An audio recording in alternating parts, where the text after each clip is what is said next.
Hello and a very good morning everybody. Welcome along to Oulton Park, and this is the second visit of the 2024 season by the 750 Motor Club. We are live on Alpha Live today for this race meeting on the Oulton Park International Circuit, and with you on the PA here at the circuit as well. My name is Ian Soman, and you'll be hearing from me throughout the day alongside, for the only time this season, Johnny Palmer. We'll be hearing from him in just a moment. We'll have Kieran Mogg as well. He is going to be on duty down in the pit lane and Park Fermi area grabbing interviews after the races. And we've just got the final qualifying session of the morning coming to an end here. Slight delay with an incident earlier on in the session, so we've got about 6 3/4 minutes left of this session. Then we'll be into racing around the 2.660 mile international circuit. The weather forecast, well, up until early afternoon it doesn't look too bad. Cloudy but dry, but I believe that thunderstorms are threatened later in the afternoon, so we'll be watching out for those and hoping that they can skirt around the Oulton Park circuit. We've got a busy programme of 11 races coming up for you today. We're going to have 4 of them before the lunch break. We're going to be starting in a few moments with the 5 Club MX5 Cup. Then we've got the Nankang Tyre Sports 1000 Championship, the Zamp Helmets Formula Vs and the K-Tech Racing Cleo Sport Championship as well.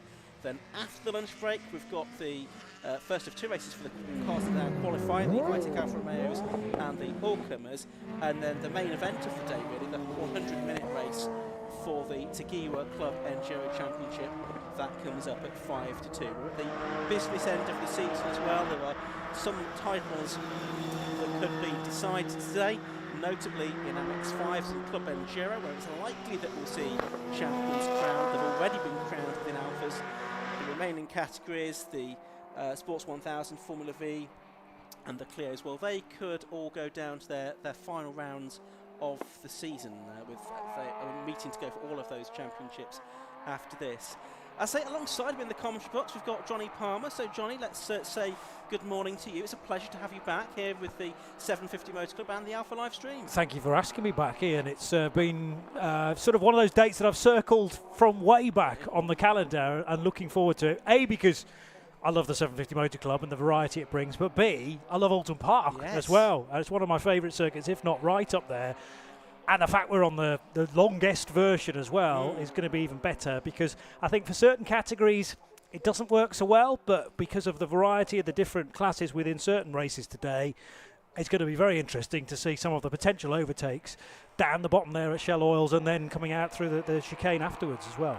Yeah, absolutely. It's a great circuit, a great favourite of the drivers as well, a real challenge for the drivers, so that's something that will be attracting them. And a great variety of categories. We've got everything, haven't we? We've got tin tops, we've got sports cars, we've got single seater as well with the Formula V Championship. Anything that you're particularly looking forward to today, would you say? Well, I am a bit of a closet alphaholic, and to be honest, I think this is all part of the plan. Is that, you know, how can we get our qualifying session also on the live stream? Somebody needs to throw it off perhaps somewhere. I'm making light of a situation, sadly, because we have a badly damaged car now that needs to be fixed for races later on. That's a standout, but I do think single seaters work well around here. So the Formula V races could be very exciting as well. Absolutely. So racing is going to be underway shortly. We've got just under 4 minutes of this qualifying session left to go. A reminder, by the way, that if you want the programme, then that is available digitally, and you can find it on the 750 Motor Club website, 750mc.co.uk, 750mc.co.uk. All of the timetable, event preview, entry lists, all of the information you need about today's racing here at Oulton Park there. You can also find the live timing either via the 750 Motor Club website, or you can go straight to TSL Timing. TSL-timing.com is where you'll find the live timing, and you can also find the live stream via Facebook, YouTube, or the 750 Motor Club website, 750mc.co.uk. So that's where you can find all of the information that you're going to need during the course of the day. So I say about 3 minutes left to go on this qualifying session. We will be back with you very shortly as we head towards the first race of the day. But I think what we'll do now, if we can, is we will take a short break.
So here at Oulton Park, qualifying is now complete, and we are set very shortly to have our first race of the day, the first of two today, for the Massimo Tyres 5 Club MX5 Cup. And this is going to be for rounds 15 and 16 of 18 during the course of this season so far. The MX5's very cost-effective way to go racing, of course. Tightly controlled one-make championship, all for the Mark 1 Roadsters, 1.6 litre cars from the very late 1980s and the early 1990s. And there's an excellent field of them assembled here at Oulton Park today. I think 26 cars that we had in qualifying. And coming into this weekend, it's Ben Short that is leading the championship, and he's very much the man that could wrap things up today. I think he just needs a finish really in either of the two races to secure the championship with a meeting to spare. There's another two races at Donington Park next month as well. He has, after drop scores, 1,105 points. He's won every race bar 2 of the 14 that have been held so far this season.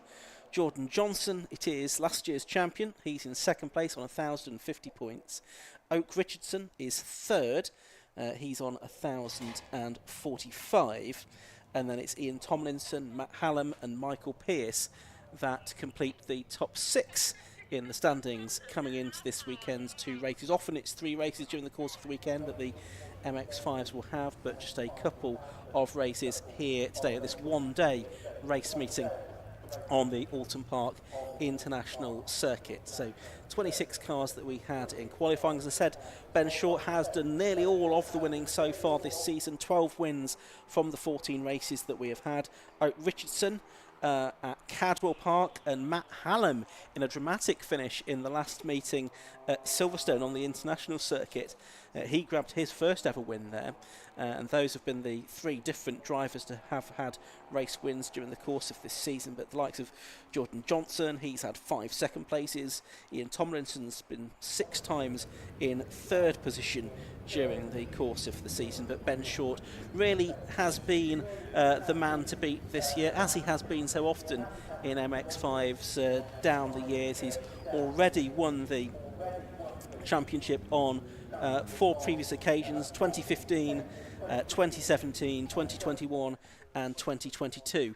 Ben Short has previously won the championship. Looks like we're going to have a slight delay because there is a car to be recovered, and that's the number 43 Steve Cheetham Porsche 911 from the last qualifying session. So it looks like he's possibly had an off there. So as the rest of the cars filter into Parc Fermé at the end of their practice, there is going to be at least one car that needs to be recovered before the MX5s can be released out onto the circuit.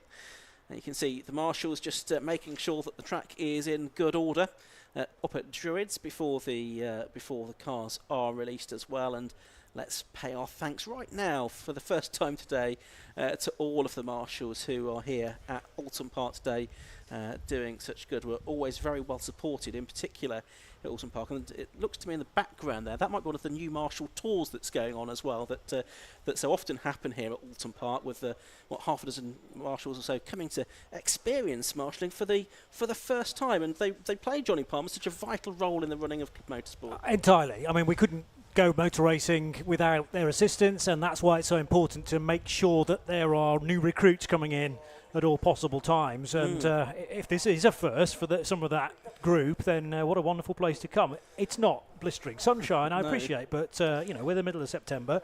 At least it's not raining. Oulton Park not raining in autumn is a bit of a headline already, although I sense your worry perhaps for a forecast change or a weather change possibly later on. So that car of Steve Cheetham has gone off on the outside of the kink towards Shell Oils, is that right? Yeah, possibly so, yes. That's the return back to Britain's behind. Looks like it. It's some rectocell barriers that have been shunted out of position, but actually I don't think the Armco will be damaged, so hopefully this is a relatively quick fix. Fingers crossed. The JCB is there, which is never an encouraging sign, it has to be said, is it? But hopefully that is just to assist with the move of the rectocells back into position rather than anything else. So we'll keep an eye on that, but it does look like there is going to be a delay before the MX5s are released out into the circuit. But that said, the start line marshals, they're ready and waiting to receive them when they come around to the grid. And the format for all of the races today is going to be essentially the same, in that the cars will do a green flag lap from the assembly area. So they'll have a 3-minute countdown from the assembly area. Green flag will wave there. They'll come onto the grid and then they will go from the grid. There'll be no additional green flag laps, so just one lap onto the grid and then go. A slight difference, of course, for the one race which has a rolling start this weekend, which is the Tegiwa Club Enduro Championship, where the cars will do exactly the same thing, but they won't stop at the grid. They'll follow the safety car around. The safety car will pull in at the end of the green flag lap, and then the race, all being well, will be underway. But yeah, more and more start line marshals coming out to receive these cars onto the grid, but they are still at the moment just behind our commentary position in the assembly area, ready and raring to go. I know we can't quite give you the grid graphic yet, but let's start to tell you about how it's going to line up. We'll bring you that graphic in a moment or two. But Ben Short, possibly unsurprisingly, is the man on pole position, having won 12 of the 14 races and won 4 championships previously. A point for fastest lap, but you don't get a point for pole. Correct. Okay, that's how I had taken note of it. Yeah. But I wonder how many points he's kind of not scored through the pole positions he's had through the years. Because has he predominantly been from the front row? He has, yes, more or less every round as far as I can remember. So yes, he has been dominant. He's clearly had the pace all the way through the season, and the man from Wiltshire who runs the BS Motorsport team as well, which has several cars on the grid, he is going to be on pole position. It does look like there's some work being done on the Armco there as well, Johnny. Yeah, I've kind of put the commentator's curse on the day before we started. That's I said, record even for you. The Armco looks all right, Ian. And you said, no, there is a JCB there, Johnny. And sure enough, yes, that's being now hauled back into position. So obviously they're reasonably confident, the marshals and the track crew, that the struts behind the horizontal slats are okay and their strength has not been compromised. So a question of just easing that back into position, and sooner rather than later I would hope that work is done. So yes, the Armco's damaged, I'll admit, but I think actually it's pretty much all been fixed now. Yeah, and they're pulling the cushions back in front of it now, aren't they? So that's good to see. I'll continue our little mini walk through the grid, which has only got as far as pole position so far. Matt Hallam is going to be alongside him on pole position. Matt, who has had a breakthrough win at Silverstone at the last meeting. It was it wasn't a live streamed race, that one, I don't think. It was a very exciting race. It really ought to have been streamed, because it was one of those situations where he came through from about 6th position or something, going into the Vale, and all sort of happened in front of him, and he capitalised by going around the outside at the Vale inside for club and got the win. So that was Matt Hallam's breakthrough win. He's done some Formula Ford racing in the past, in particular down at Castle Combe. That was his first win in MX5s. And second row of the grid, we've got the reigning champion Jordan Johnson, the HGV mechanic from Gloucester, and he's been racing since 2018, last year's champion. As I say, apart from racing in 5 Club, he's only done a few track days, not done any other racing anywhere else. And his car, built by BS Motorsport, but it's run on a day-to-day basis by, or the engine is built by BS Motorsport, I should say. The car is run on a day-to-day basis by Jordan and his father, Adrian, who also is a regular and lines up a few places further behind him on the grid. Ian Tomlinson, number 9, he's got his local circuit this weekend because he hails from Blackpool, home of a very good football club, I understand. The best. Although not quite at this moment. No, okay. But that's what they're aspiring to be. I've not been following their fortunes, I must admit, Johnny. Have you heard of a bloke called Steve Bruce? I have. Yeah, he's the manager now. Oh, right. I'm not convinced, No, but we'll see. Okay, but Ian Tomlinson, I don't know if he's a supporter of Blackpool or not, but he hails from that part of the country. He's third in the championship. I can only this sympathise weekend. if he is. Okay. Third row of the grid, we're going to have number 70, which is Michael Pearce. As we're doing a tour of the car park now, I think, on the live stream. Some very interesting vehicles to be seen in there. Michael Pearce, number 70, on the inside of row 3. And then Oak Richardson, possibly a little bit further back than we might have expected to see him, lining up in 6th position, number 17. One of the other two drivers besides Ben Short to have had a win this season. And Scott Leach on the inside of row 4. And he's been racing MX5 since Noah was a lad. And he is, where is he in the championship coming into this weekend? Just trying to look down a bit further back because he did miss the opening meeting of the season at Croft, unfortunately.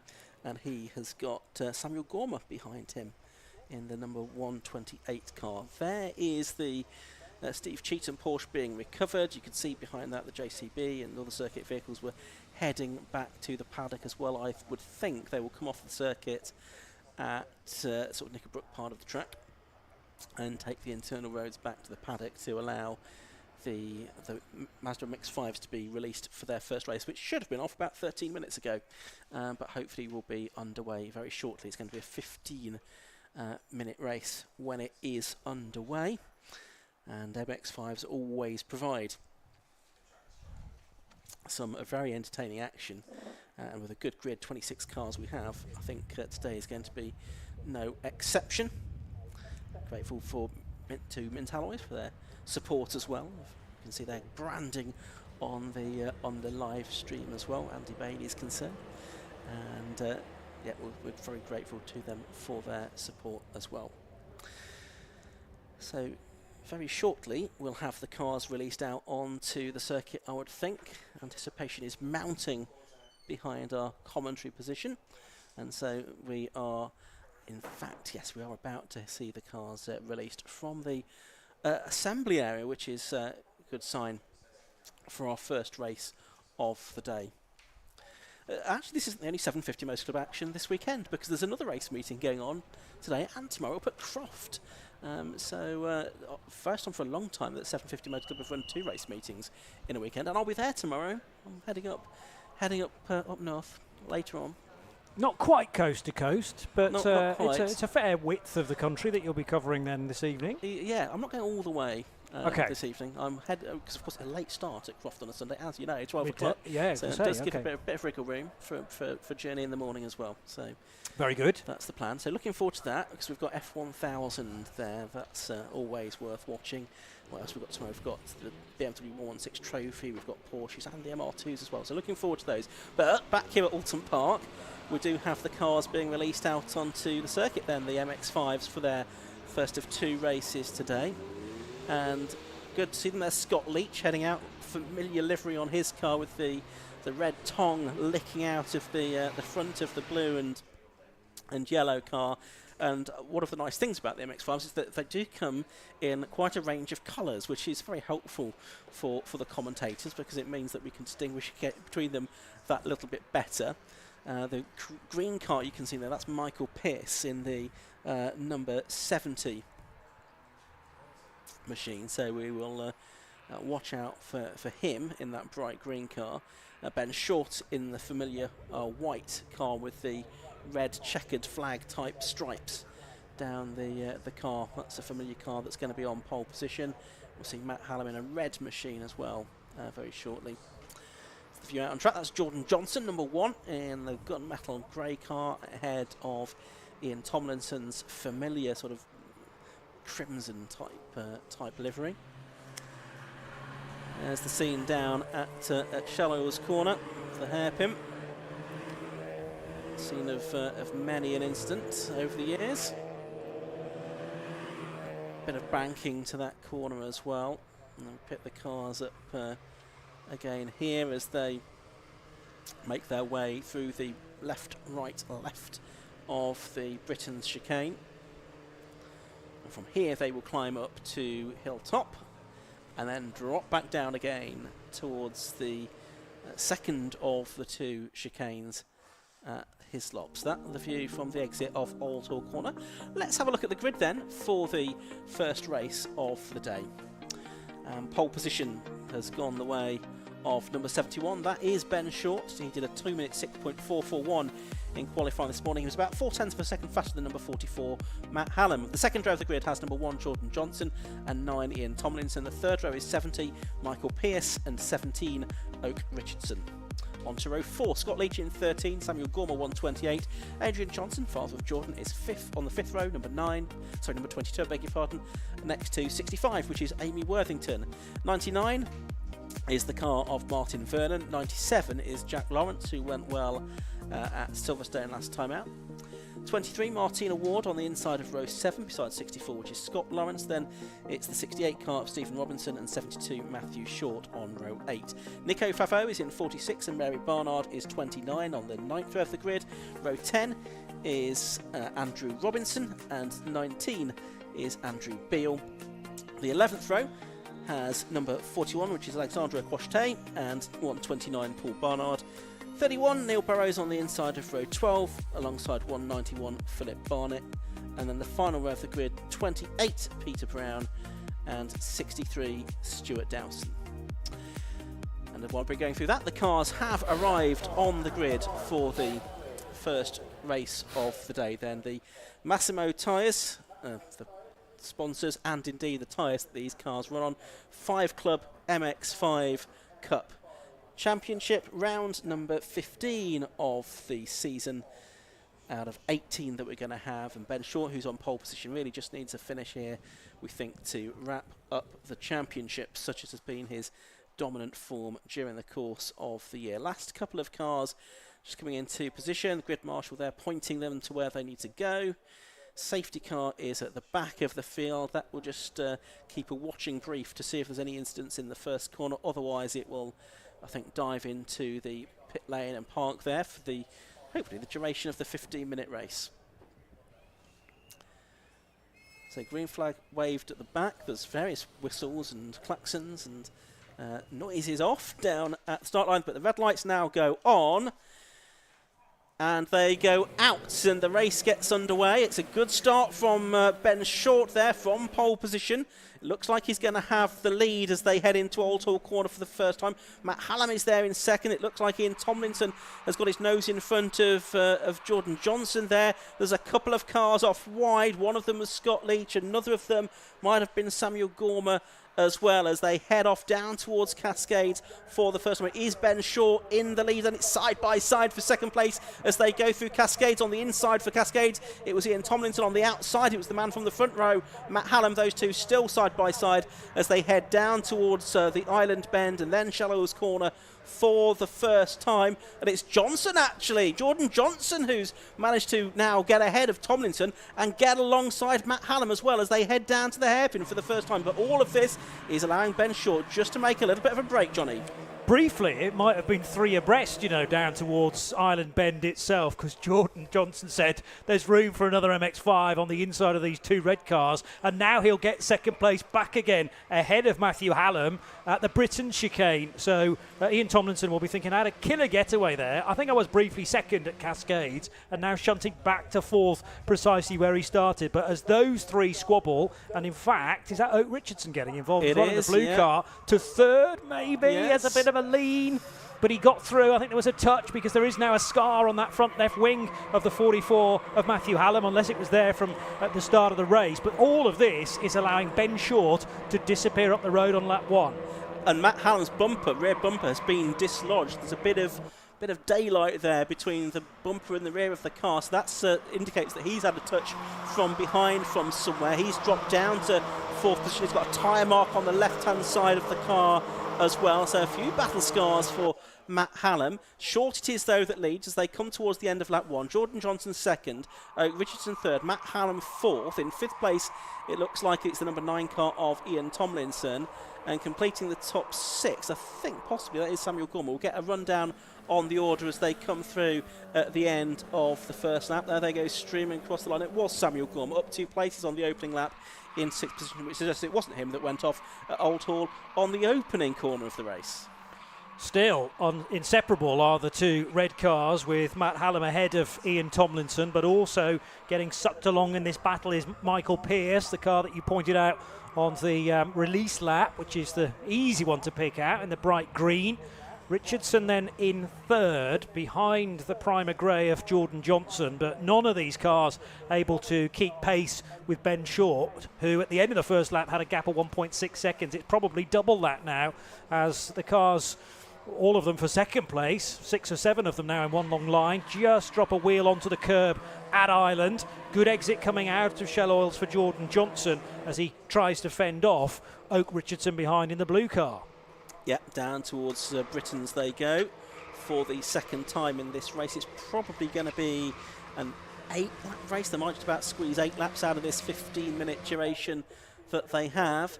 Ben Short it is, though, dropping down from Hilltop towards Hislops for the 2nd time then, with a clear advantage over Johnson. He just lock up there, but I don't think loses too much time.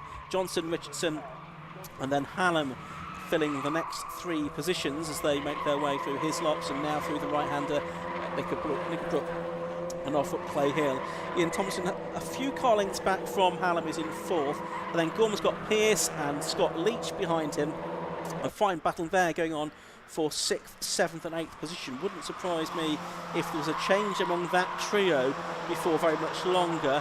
They head through Druids now for the 2nd time and off back up towards Lodge Corner. These are the championship top 3, and in the correct order, with Ben Short leading Jordan Johnson and Oak Richardson, both in the championship standings and on the road. As now Pearce to the inside, there's a touch there as well to the rear of Sam Gorman's car, and they're going to be right together as they head across the line. So this is for 6th, 7th and 8th places, and actually Scott Leach judged to be marginally ahead, or he's totally ahead of Michael Pearce now as they head into the first corner at Old Hall and out the other side. But there's a bit of pushing coming out of that corner, saying to Gorman, hurry things up a little bit because we're losing touch on the quartet ahead. Down towards them, the Cascades they go, and a little bit unsettled there with Sam Gorman at the head of that group. Does that mean that he loses a bit of momentum and allows Scott Leach to try and get ahead on the run down towards Island? Possibly not too much actually, but we'll get a view on that. Oh, he has certainly got right onto the back of Gorman there. He's dropped Michael Pearce a little bit, and Pearce has Adrian Johnson and Martin Vernon now bearing down on him as well. That leading sort of quartet or quintet goes through. Then this now near 5-car battle for 6th position is now headed by Scott Leach. So he has made it through Island and Shallows Corner. So the very experienced Scott Leach, the driver from Warwickshire, is now up into 6th position, but he must now be about 3 seconds, I would think, behind the group of cars in front. And that gap, I'm sure Scott Leach is licking his lips just as the car is doing over Hilltop there, because he's now got ahead of those 2, but they're not going to give him any peace and quiet heading into Knickerbrook for the 3rd time. But the 13 car, blue and yellow, does look slightly faster than Sam Gorman and Michael Pearce in this phase. And then there's a second and a half back to Adrian Johnson in 9th position. There in blissful isolation is Ben Short, and well, maybe the gap came 2.2, so it extended on the previous lap. I'm just wondering whether that's starting to stabilise now. Ben Short not needing to push a great deal more and risk throwing the car at the scenery. He can probably manage that gap now of just over a couple of seconds back to Jordan Johnson. But Johnson threatening to edge away from Oak Richardson as well and stabilise himself in 2nd position. Yeah, Ben Short's just come across the line to complete lap 3, and he's done the best lap of the race at 2:06 1:08.04. Interesting, that's a couple of seconds outside his own lap record, but they are on different tyres than they would have been 2 years ago, and that always does have a bearing on things, because different tyres offer different grip levels. Some are more durable than others, and so you can't always compare lap times from one season to the next when you have had those tyre changes. So Short now leading by 2.6 seconds, so it went out by another 0.4 that lap. Richardson third is half a second behind Jordan Johnson, and then Hallam and Tomlinson. Well, Tomlinson has been dropped a little bit now, I would say, and Leach has started to make a break from the next group of cars, I think, Johnny. Yeah, so are they going to meet in the middle will be the question, as Tomlinson just hasn't quite got the speed of the Johnson, Richardson and Hallam freight train. Leach certainly making a break for freedom from the two behind him, as more cars pour their way out of Shell Oils on the 4th lap now. Still a good tussle for 9th and 10th. We're catching a glimpse of now and again between Adrian Johnson and Martin Vernon. They're desperate. In fact, it's Michael Pearson that's now dropped behind Adrian Johnson as well. Oh, beg your pardon, right, yes. So Johnson's got the better run. Was that a mistake from Pearson then? Because he was right with Gormer, and now there's a bigger gap. You're right. That bumper's not, fallen off the back of Matt Hallam's car anymore, which he'll be relieved about. I don't think he's had any kind of signal from the officials that he might need to go into pits. I can see a driving standards flag being prepared though, for car number 90. That's for Andrew Robinson. I expect that will be because he's been spotted breaching track limits on one too many occasions. He's got to watch his step now to make sure he doesn't do it again and start picking up penalties. But here's the fight for second, coming into Lodge Corner. Jordan Johnson, Oak Richardson, Matt Hallam. You could throw a pocket handkerchief over the three of them, and it's a really good fight, this, but it's not for the victory. They were letting Ben Short get away to what would be his 13th win of the season. He's just come through to complete lap 4 and the 6.5 minutes of the race left to go. Interested again in the gap between Tomlinson and Leach for 5th and 6th. It's under a second now, 0.9 as they cross the line. So Ian Tomlinson waving goodbye to the trio as they head down into Cascades ahead of him.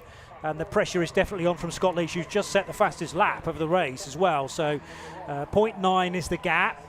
I thought Jordan Johnson was actually able to pull away from these two, but that is not the case. Just a half a lap later, I realised quite how close Oak Richardson was. And there they are, with Hallam still very much in attendance.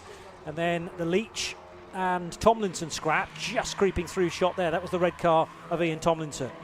A bit further back, off camera but out of our commentary box window, Michael Pearson could see got back ahead of Adrian Johnson into Old Hall Corner that time. It was a tight move, but it seemed to work out for him. We'll perhaps pick up on that battle again in a moment. But yeah, you're in the background there. Scott Leach right with Ian Tomlinson now, so possibly pick up on what will be the fight for 5th position in a moment. At the moment, we're looking at those 2nd, 3rd and 4th place cars heading up over Hilltop for the 5th time in this race, with just over 5 minutes of the race left to go. Ben Short well on his way to the championship. Here comes Scott Leach, though. He's going to make a move down into Hislops for 5th position, and he's through. First attempt there. So Scott Leach is absolutely on fire in this race. He's taken a lot of time out of Ian Tomlinson. He's got ahead at the first attempt into Hislops, and now can he do anything about the next group of 3 cars ahead of him?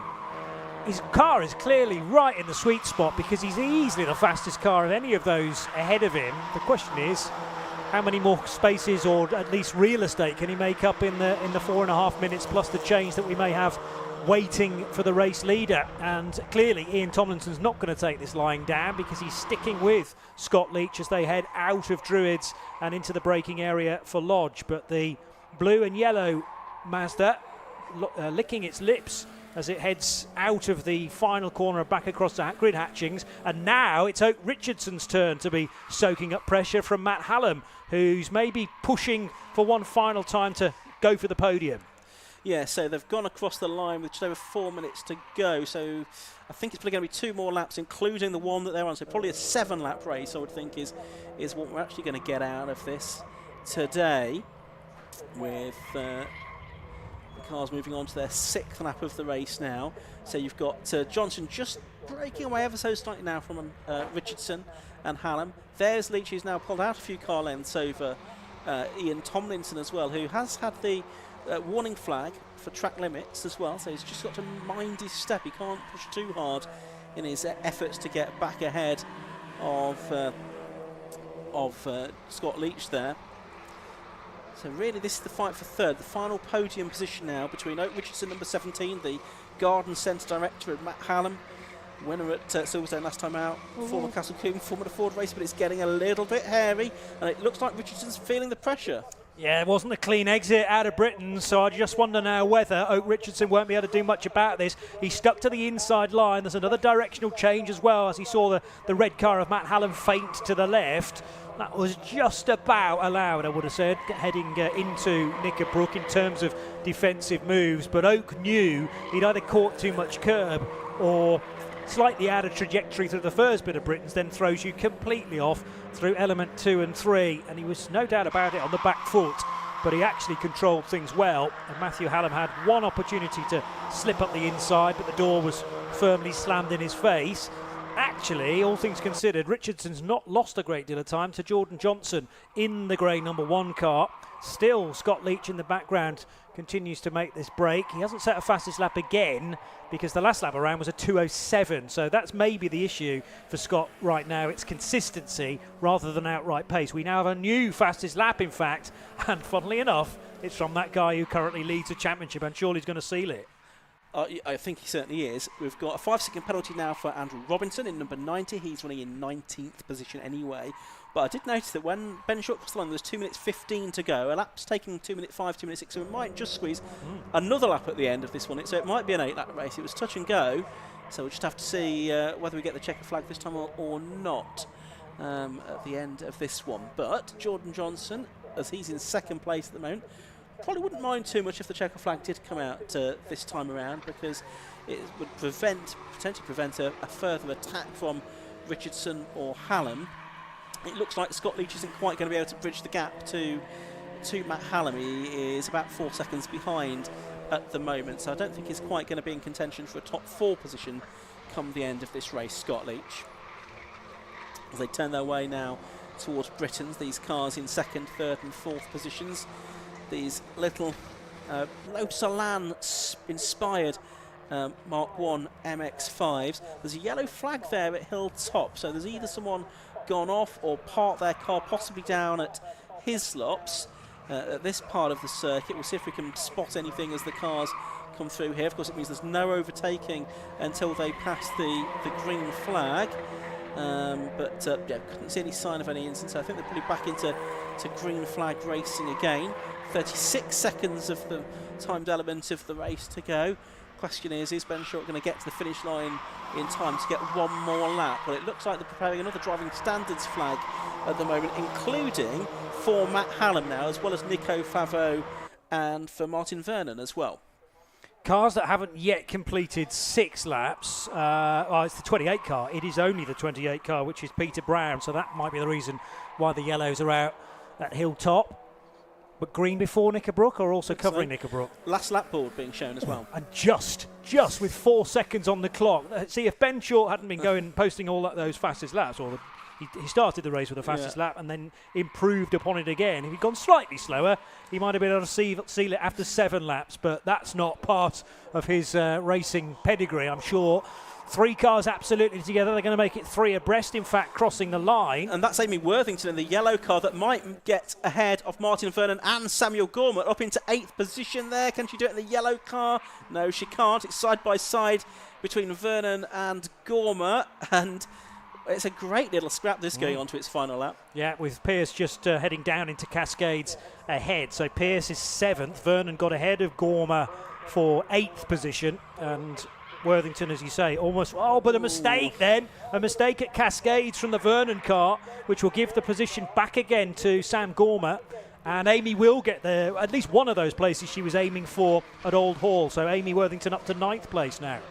Yeah, ex-Stock Hatch racer Amy Worthington had a good season here in the Massimo Tyres 5 Club MX5 Cup. So that was a good battle towards the back end of the top 10. Just cars making their way out of Shell Oil's corner now. We've got the battle for second making its way through Hislops and Knickerbrook for the final time, but it looks like that's settling. It also looks like Ben Short's into the traffic as well. Yeah, so that's going to be the 63 car, I would think, of Stuart Dowson, assuming his car is also white. It is. Yes, it is. Yep, so one car now being lapped. And he's just enjoying himself now, isn't he? He knows he's on the way to a 2024 title. Ben Shorten got that comfortable margin of basically 4 seconds, so gave it a bit of extra throttle at Druids. Touched the grass at the braking point. This is still very risky stuff from Ben. Oh, look how sideways he's got it there. Fantastic stuff from Ben Short.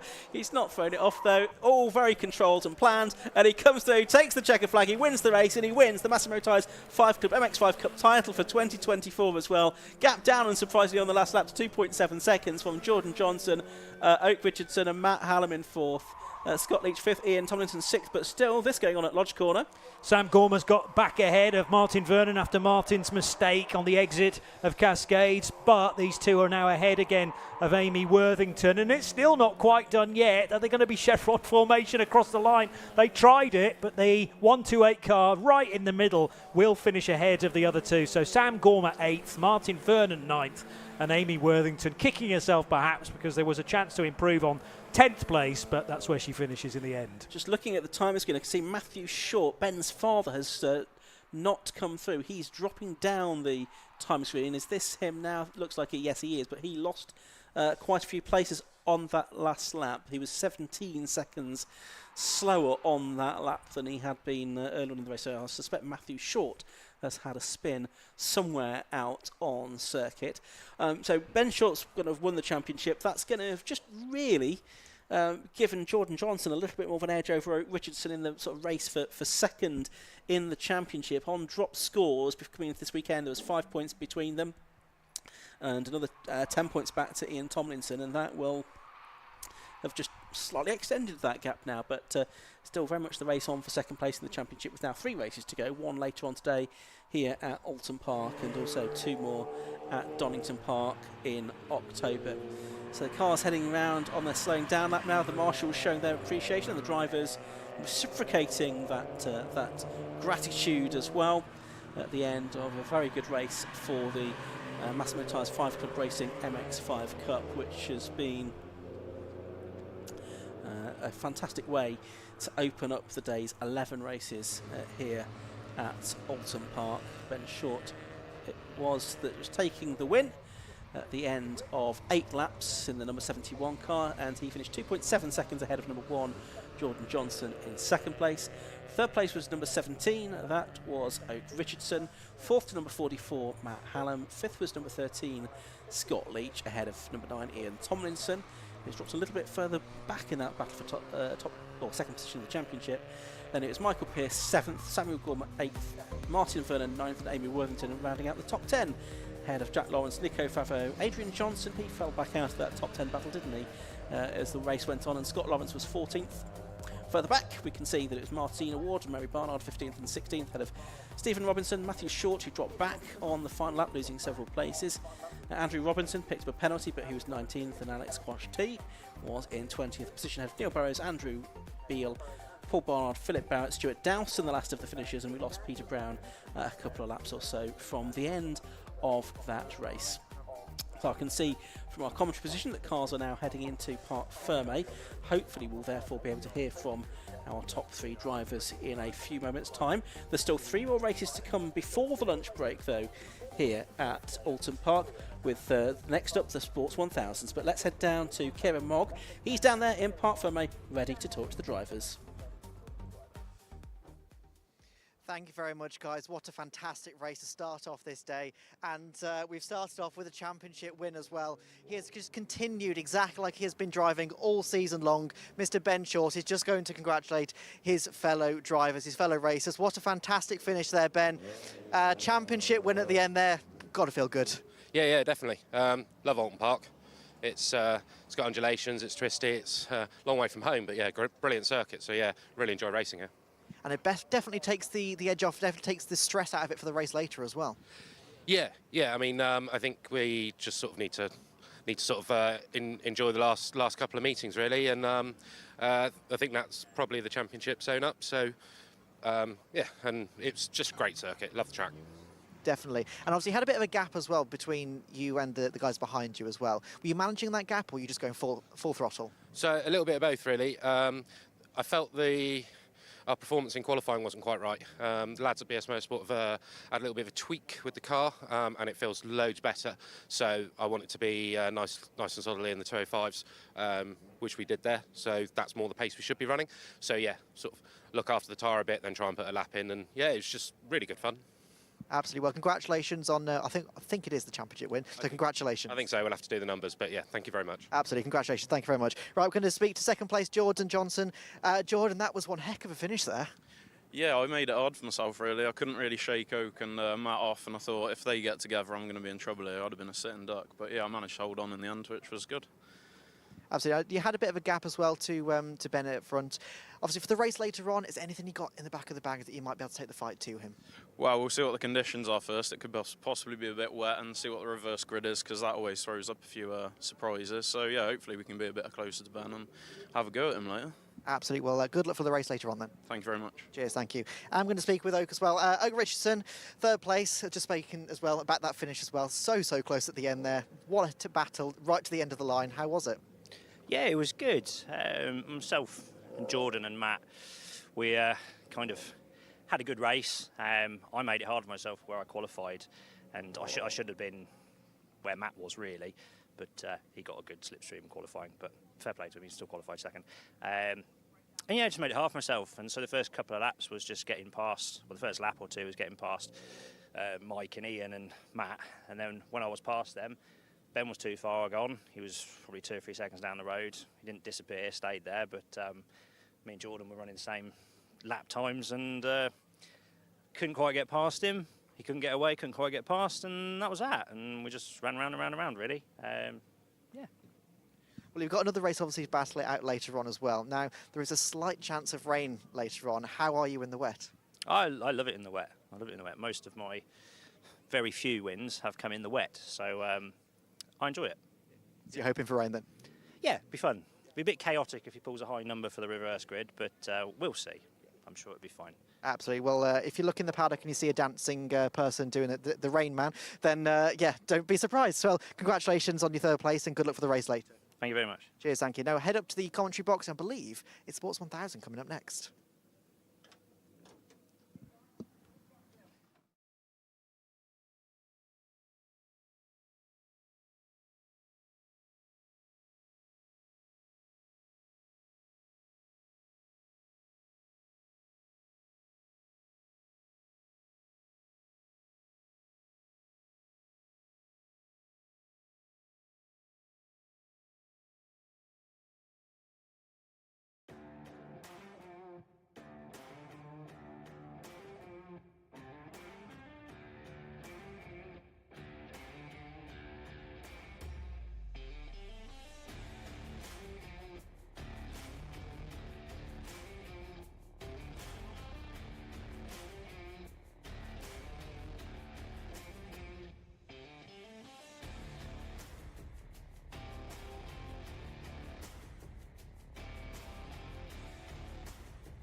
With the Very shortly we're going to have the Nankang Tyre Sports 1000 Championship with the MK Sports Cars Cup 200 Championship. The cars will be out on circuit very shortly indeed. For that one, just a little bit of clearing up to be done from that MX5 race, and again this is the penultimate meeting of the season for the Sports 1000s. They also are at Oulton Park in a few weeks' time, in October, to conclude their season. Not quite got the same situation. It was pretty clear cut that Ben Short was very, very likely to wrap up the 5 Club Championship today. Not the case in Sports 1000s, but Ryan Yarrow does have a fairly healthy lead in the championship coming into this weekend, and is qualified on pole position again today. So he has 234 points and therefore a 25-point lead over Paul Rogers, who is in second place. But actually when you look at drop scores, it's an even more convincing gap of 39 points between the two of them. Clint Newman is third in the championship coming into this weekend, and then it's Dan Clues and Carl Austin completing the top 5 in the overall championship coming into this weekend. In the Sporting Cup, which is for drivers who finish outside of the top 5 positions, it is Colin Chapman that is leading the way there, ahead of Charlie Slatton, Johnny McGill and Ian Hutchinson. That's still wide open with 4 races of the season left to go. And within Cup 200 for the MK manufactured cars with a 1.3 litre Suzuki Hayabusa engine that have been running in this competition for a couple of seasons now, it's Mike Whiteman-Haywood that leads that particular championship, from John Cutmore, Dave Watson and Alexandra Aloro. So that is the way of the points coming into this weekend. This is going to be some of the fastest racing that we're going to see this weekend. These cars powered, in the case of the Sports 1000, by 1000cc superbike engines. The majority of the cars are the Chesterfield manufactured Spires, but we've got a couple of the Mittels as well for Dan Clues and Charlie Sladden as well. And these effectively sort of mini sports prototypes, but they run on treaded tyres, they run on Nankang tyres, so they're not running on slicks, and there's not really too much in the way of aero aids as well. The regulations are quite strict around that.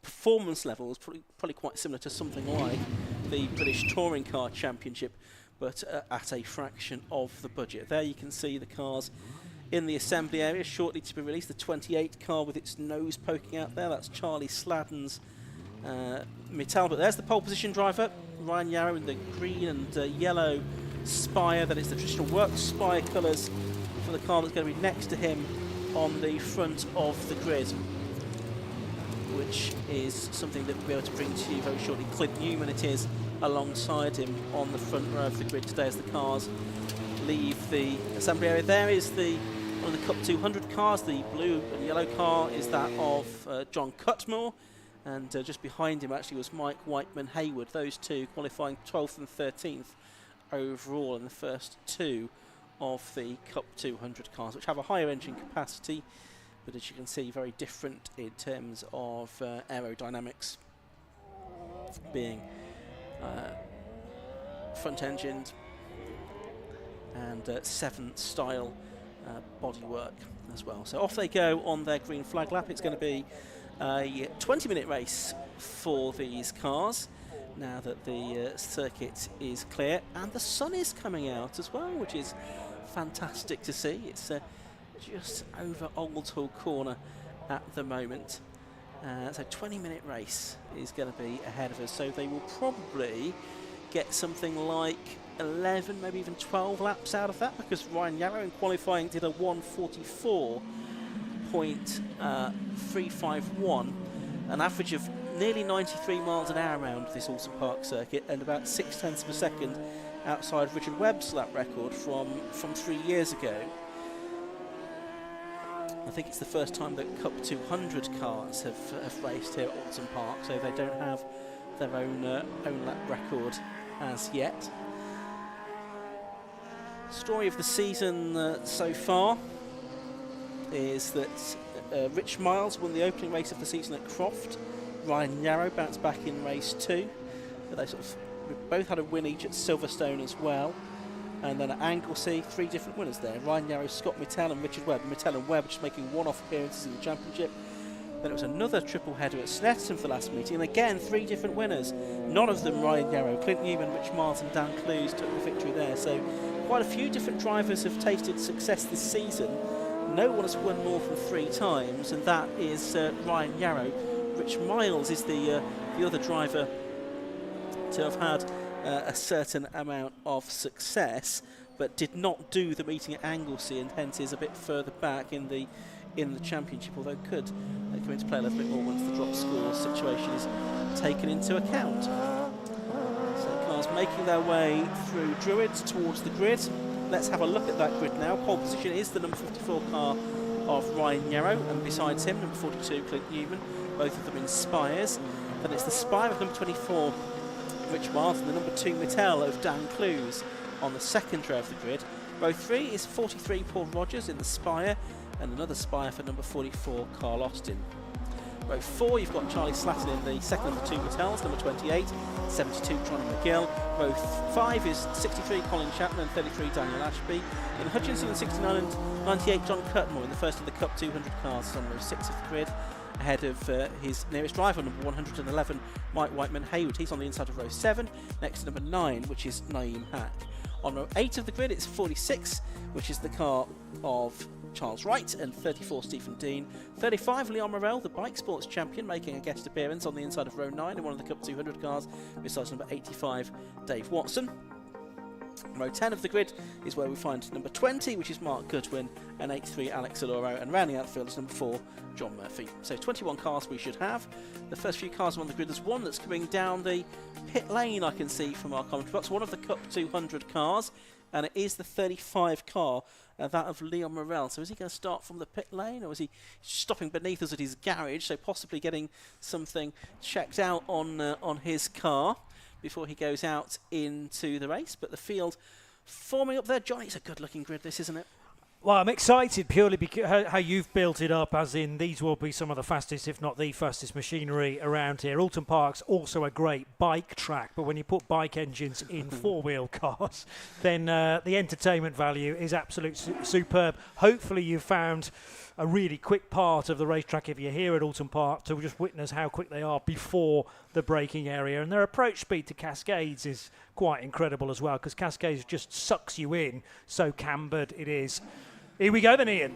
Race is underway, but there's a yellow flag waving because 1 or 2 cars don't get away quite so well. It's Ryan Yarrow that's got the lead, though, as they head down to the first corner. It's Dan Clues in second place, and I think it might be Clint Newman that's into third position then as they make their way, as John Morel does leave the pit lane to our right in the commentary box. But it's Ryan Yarrow, the man that leads the championship, already a couple of times champion.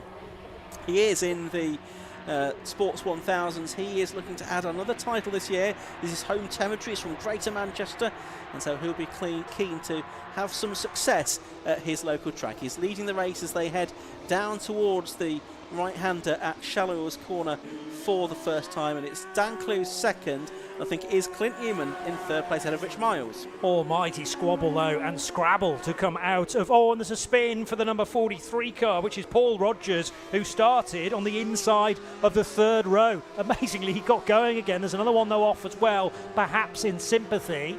I can't believe that recovery from Paul Rogers. He maybe went round once or twice on the grass, then absolutely buried the throttle and carried on as if nothing had happened. So unblinking. What was the other car that was off there? Was it Dave Watson possibly? It was one of the Cup 200 cars. We'll Yes. see at the end whether it was Watson that has dropped back down the order. But with the 1 or 2 incidents there on the opening lap, it looks like Ryan Yarrow's been able to build a lead here in the Spire from the Mattel in second place of Dan Clues. There's Carl Austin, number 44, all the way from Newton Abbot down in Devon. He's had a long journey to get here this weekend, and he's in 5th place at the moment behind Rich Miles in the orange and white Spire. He's in 4th position, and then it's Charlie Sladden, I should say, at the back of that group in the number 28 car, the Mattel, his second season of racing. He's had switched that car, the ex-Danny Andrew car, for this season, having previously raced the Sabre of Tim Hovard last year. Good scrap further back though, involving Colin Chapman. I can see he's a bit further back than we might have expected him. Was he the car that had problems getting off the line possibly?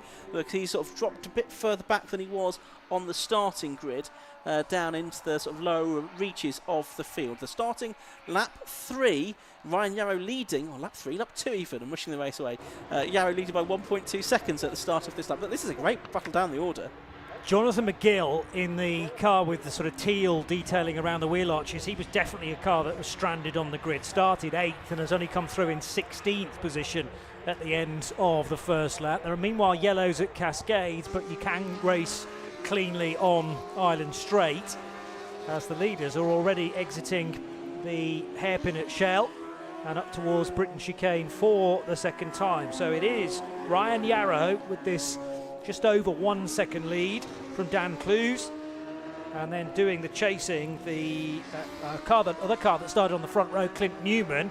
Whole host of brake smoke there from tyres mainly, as everyone tries to arrest the speed into Britain. I don't think there was any contact though. No, and that's the battle headed by, well, not headed by Colin Chapman, because there's a car ahead of him which is Naeem Hackey, number 9. Colin Chapman, then it's the number 4 car of John Murphy. He started a bit further back on the grid. He's made up some ground, I think. And then some more Cup 200 cars, one of which has now got a broken right front corner. A bit of contact there maybe, and that I think was Leon Morel. Morel, his car is stranded half on the track and half off it, on the halfway up Clay Hill, and that's not a car that's going to move very easily with only 3 wheels fully functioning, Johnny. So I wonder if we might see some form of intervention for that. That was difficult to work out, as now McGill to the inside line, and he's fighting with the 46, who is right in 12th position. Sorry, Johnny, Rich Miles is into the pit lane. Rich Miles, one of the drivers that has won 3 times this season, is into the pit lane from 4th position at the end of lap 2. But you mentioned Liam Morel starting from the pit lane. Was it a steering concern that he had, that he wanted to be checked out, or was there contact? I mean, it was just happened out of frame, and it looked to be pretty severe breakage as we're going to go safety car now. Well, I think that was the only option, because Liam Morel's car is half on the grass and half on the track on the exit of Knickerbrook. But yeah, I'm just trying to piece together precisely what was going on there. We didn't see all of the action, so it's tricky. But yeah, you could put 2 and 2 together and say, well, Liam Morel clearly wasn't happy with something with his car. That's why he started from the pit lane, had to wait for the red light at the end of it to turn green. There's the BMW MSV safety car heading out, and it will pick up in a moment or two Ryan Yarrow. But it is Liam Morel's car, the reason for it. Yeah, I'm just suspecting, as you were surmising there as well, perhaps he was feeling some kind of vibration or something on the green flag lap, which is why he dived in. The team said, we've had a look, all looks okay. But obviously they couldn't do a full service on the car, could they? In that time, he's gone sent out, and maybe it was a sort of component failure rather than some contact there. There are some pretty substantial curbs around here as well, particularly at Britain. So if he's whacked that and then gone down into Knickerbrook, and it might just have broken on him because of fatigue or whatever. So these things can take a bit of time to actually manifest. Yes. And then it's kind of too late, because I mean he did very, very well to hang on to that, because so often when you're coming out of Knickerbrook, it's quite a high-speed exit, not as fast as it used to be without the chicane, but nevertheless that gravel trap is no stranger to the odd car, and he actually kept it out of the stones.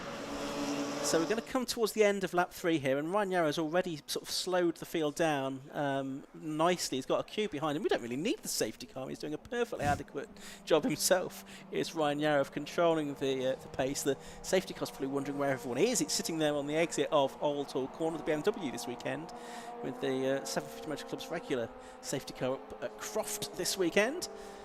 So we're using the MSV liveried BMW.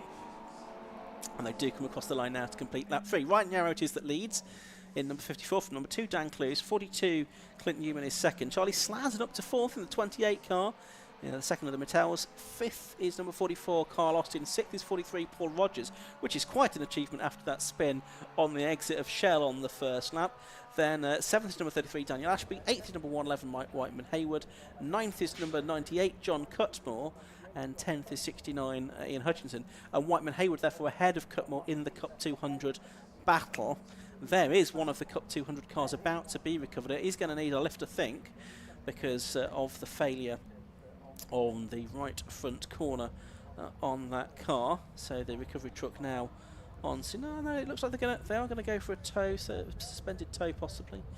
Is what they'll go for there. We'll wait and see.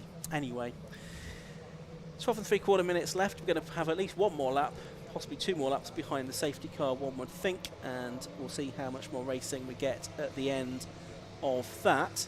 But obviously a 20-minute race this, so prodigious as well, because if it was only a 15-minute race, I suspect we might be almost to the end of the race already, but we should get a few laps in, I would think, Johnny. Yes, and now a question of making sure that everything is reasonably at temperature. I'm mainly thinking about tyres. The ambient temperature is okay, considering we're third weekend of September, and any inclement weather, proper inclement weather, is yet to hit. Slight gap now growing between Ryan Yarrow and Dan Clues.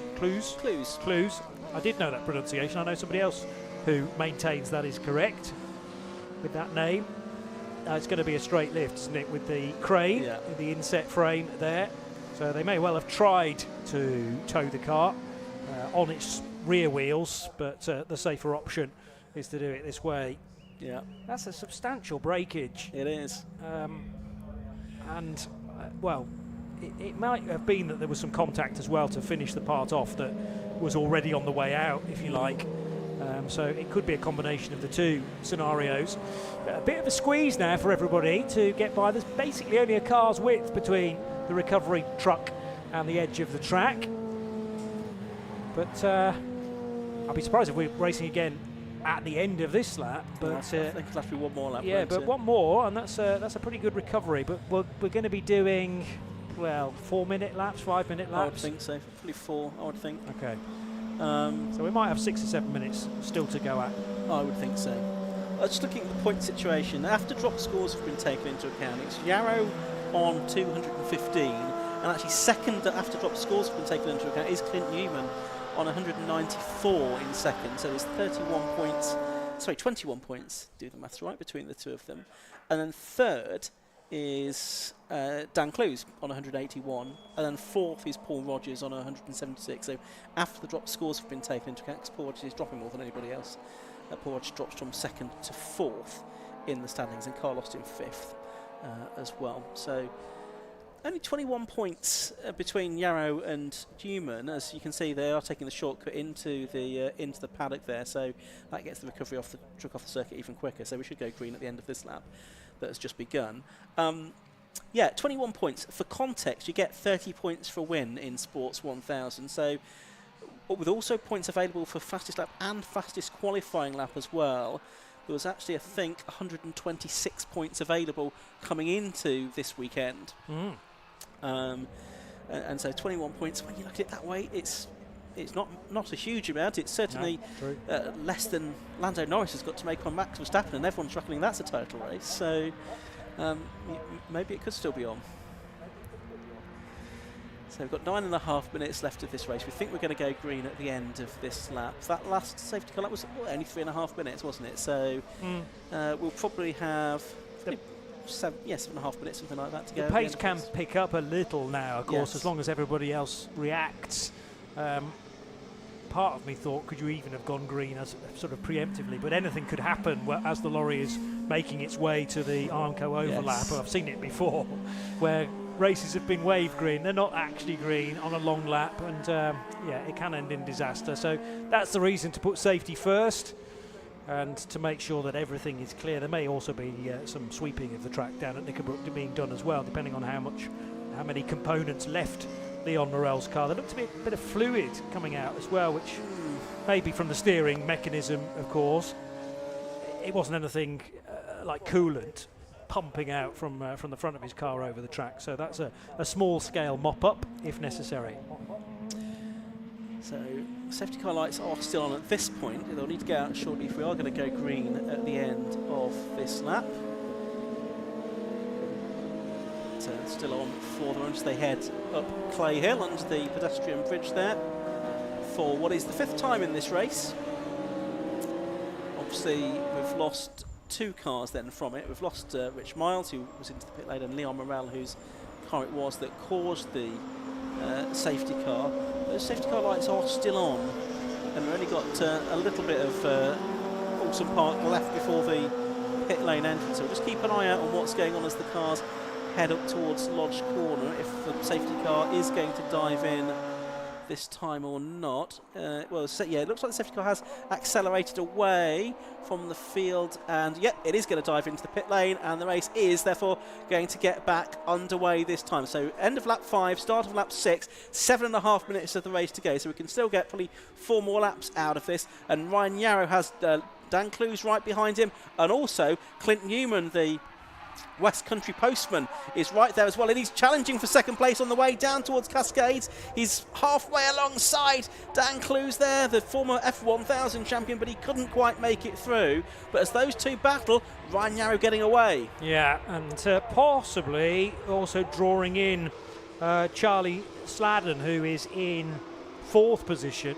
So 28 might be getting a tad closer to the 2nd and 3rd place fight. But after some very early pressure from Ryan Yarrow, of course he built himself a lead before the safety car came out, so needs to do it all again. However, that was nip and tuck for the race lead into Old Hall as well. It's now developed into a fight for 2nd and 3rd between Clues and Newman, but Sladden's certainly not out of it, as that pack involving 1, 2, 3 cars and then 2 for... Oh, so there's a dive there for 4th position, 5th position it will be, as that was Austin and Rogers side by side. So there is Sladden still in 4th, but who's in 5th? Was there a change? Yes, there was. The silver car now ahead. Yeah, so Paul Rogers up into 5th position. Ryan Yarrow, though, with a good lead now in that number 54 car over the number 2 of Dan Clues in 2nd place, and Clint Newman 42 in 3rd. There's the battle for the lead in Cup 200, with Johnny McGill slotting himself in his spire between the two MKs of Mike Whiteman-Haywood and John Cutmore. So I think John Cutmore will be a bit frustrated by that, because he's sort of lost touch now with his sort of rival within the Cup 200 battle, and they're trying to dispute the championship within that that division as well, as they come through to end another lap. Yarrow's gone on to lap 7 now with a lead of 1.8 seconds. Johnny McGill may well be able to pick off another car, which is the Cup 200 leader, and he does that very efficiently indeed. So Mike Whiteman-Haywood saw that move coming, wasn't going to challenge it because it's an entirely different category, but what that does do now is bring Whiteman-Haywood back into the firing line from John Cutmore in the 98 car. So that is 9th and 10th places overall, and the lead fight for Cup 200 is totally together. Into Island Bend they go. Cutmore all over the back of the Whiteman-Haywood car, still carrying the novice cross, as there's Johnny McGill now up to 8th place. Colin Chapman is on the back of that group as well now in the number 63 car. He's been racing in Sports 1000 pretty much since it started as RGP, well over a couple of decades ago now that he's been racing in the championship. A former director of the 750 Motor Club as well is Colin. He's also done some racing in Venezuela when he was away in that part of the world with work. A changing Cup 200 as John Cutmore, who's been an RGB class champion in the past as well. He's now got past Mike Whiteman-Haywood, so the blue car ahead of the red car. He's pushing on, but they've got right behind them now Ian Hutchinson and Colin Chapman, and this could disrupt the battle once again.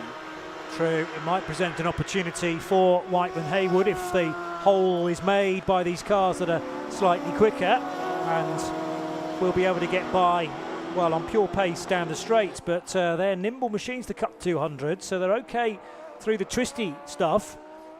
As now down into Lodge Corner they go, and in fact there's going to be a change as the 63 car of Chapman goes around the outside of Hutchinson. No, can't quite do it, but this is where two categories are kind of getting tangled up with one another, as John Cutmore's under pressure again from Whiteman-Haywood, but he shuts the door in front of the treble 1 car and maintains the class lead. Yeah, with 3.5 minutes to go, so I think one more lap to go. Actually, maybe 2 more laps to go at the end of this one, because of course Ryan Yarrow went for a little while ago now, so possibly 2 more laps to go at the end of this one. We'll keep an eye on that, as Chapman now separating the 2 Cup 200 cars. He's looking to get up another position. You've got his rival Hutchinson following him through as well now as they head down towards Shallows. Chapman's now cleared both of them. Looks like Hutchinson's going to do the same, and then the Cup 200 cars of Cutman and Hayward can resume their battle, but it will now be outside the top 10. But that, well, I say it doesn't matter. It kind of does, because the points that they score is based on their overall finishing position within the classification, rather than within their class. So it does kind of have a potential bearing on the championship as well, although if you're adjacent to the car or in front or behind of you, the differential remains similar. True, but that is an interesting dynamic that you need to be aware of clearly with every race. Now there's a slow car which looks at, well, one in the pit lane, which is Niam Hack. Yeah. But was that the Rogers car going slowly, the 43 heading up the hill, up Clay Hill and towards Water Tower potentially? I think it was, because he's not come through. It's Carl Austin that's going to be next across the line. Clinton Newman's just in the best lap of the race, well, at 1:44.083. Well, the other thing that had happened, I noticed, was Newman was ahead of Clues. Did we cover that at the time? I'm not sure we did. No, well, Clues is into second place. I'm not sure we saw it, in fairness. There was a bit of a lock-up there from... is that John Cutmore behind again? Yes, so there's been another lead change. Where on earth do you look next in this race? Cup 200 has flipped around. Whiteman Hayward ahead of Cutman, but Cutman has clearly got a problem. Engine related, I would suggest. Yeah, and he has dropped behind, further behind the class leader now, so I don't think it was a lock-up. It looks like it's something possibly a bit more terminal than that. Let's hope that Cutmore can drive through that particular issue. So that's Carl Austin, he's 5th. Daniel Ashby, number 33, is 6th. Johnny McGill, number 72, is 7th, heading through Shallows Corner. It's Ryan Yarrow leading by 1.5 seconds. Yeah, last time through, Newman did take nearly a second out of Yarrow, who's on screen now.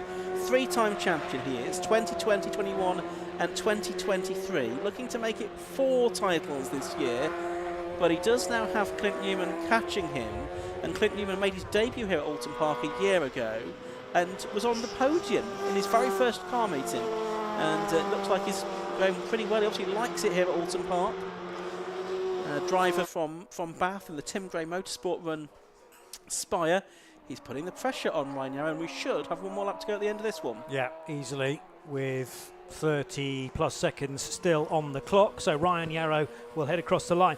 Now, Paul Rogers did complete that lap, but it was about 20 seconds slower than the front runners. So, and he didn't pit, interestingly, so he did a 2:05. Clearly there was an issue with his car heading up Clay Hill and then on towards Druids. Maybe he's just driving around for as many points as he can get in this race, but I wouldn't be surprised to see that car losing yet more spots on this lap if the problem has not cured itself. Johnny McGill back up to 7th. He'd started 8th, dropped back to something like 16th, and is now back in the top 8 again. Rogers didn't lose a position on that lap. He's just crossed the line in 8th place, but it was a couple of seconds slower than what he has done earlier on the race. But Ryan Yarrow, that looks like it's less than a second to me back to Clint Newman as they came through Shallows Corner that time. Not really many overtaking opportunities left though, and Clint Newman is still sort of in the catching rather than trying to pass phase of this battle. Yarrow will be feeling his breath on his shoulders, I would think, as they come down from Hilltop towards Hislops for the final time in this race, the 10th and final time. It's Yarrow in 54, it's Newman in 42, Newman the fastest lap of the race, so that's 1 point he's potentially taking away from Ryan Yarrow up the Clay Hill towards Druids for the last time. Yeah, this makes it very interesting for the final few corners, although you're going to have to be very close at Lodge to attempt an overtake, an out-braking manoeuvre there, and Clint Newman's not quite there.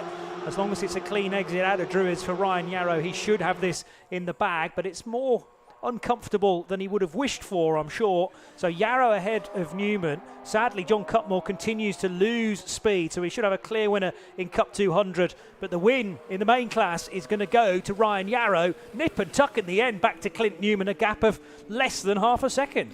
Yeah, good dive that from Clint Newman. First class drive from the postman.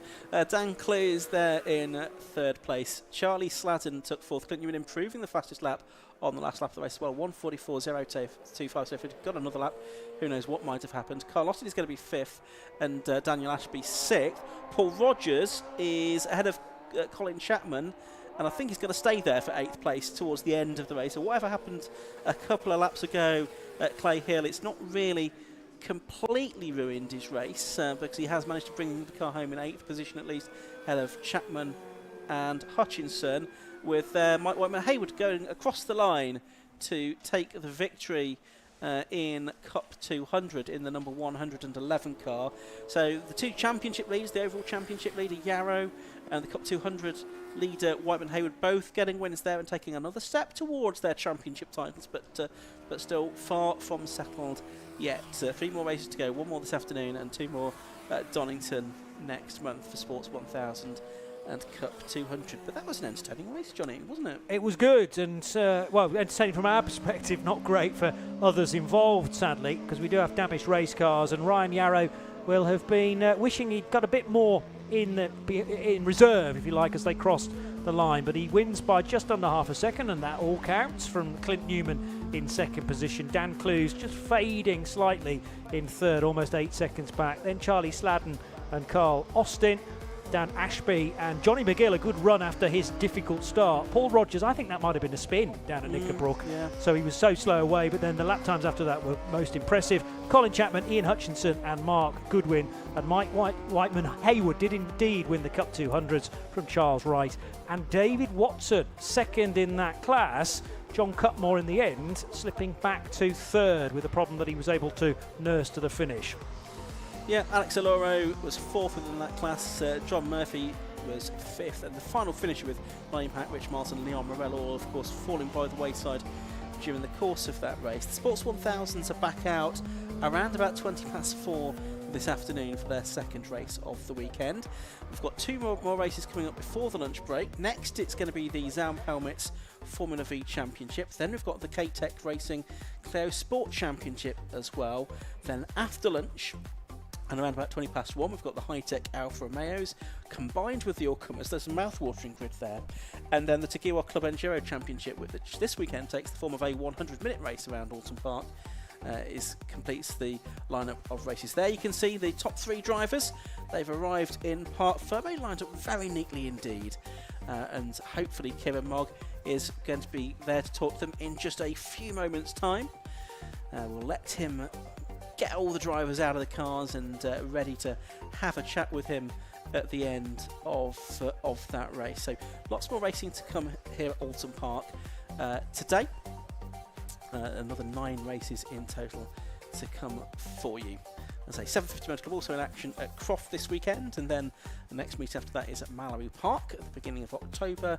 Then it's Donington Park and Silverstone to round out the season, with Silverstone being a double header weekend with a Burkitt Relay on the Saturday and the Grand Prix circuit on the final weekend in October. And on Sunday, it's the championship finals on the national track. John Cutmore's car putting out an awful lot of smoke there. It's like on a heritage railway or something.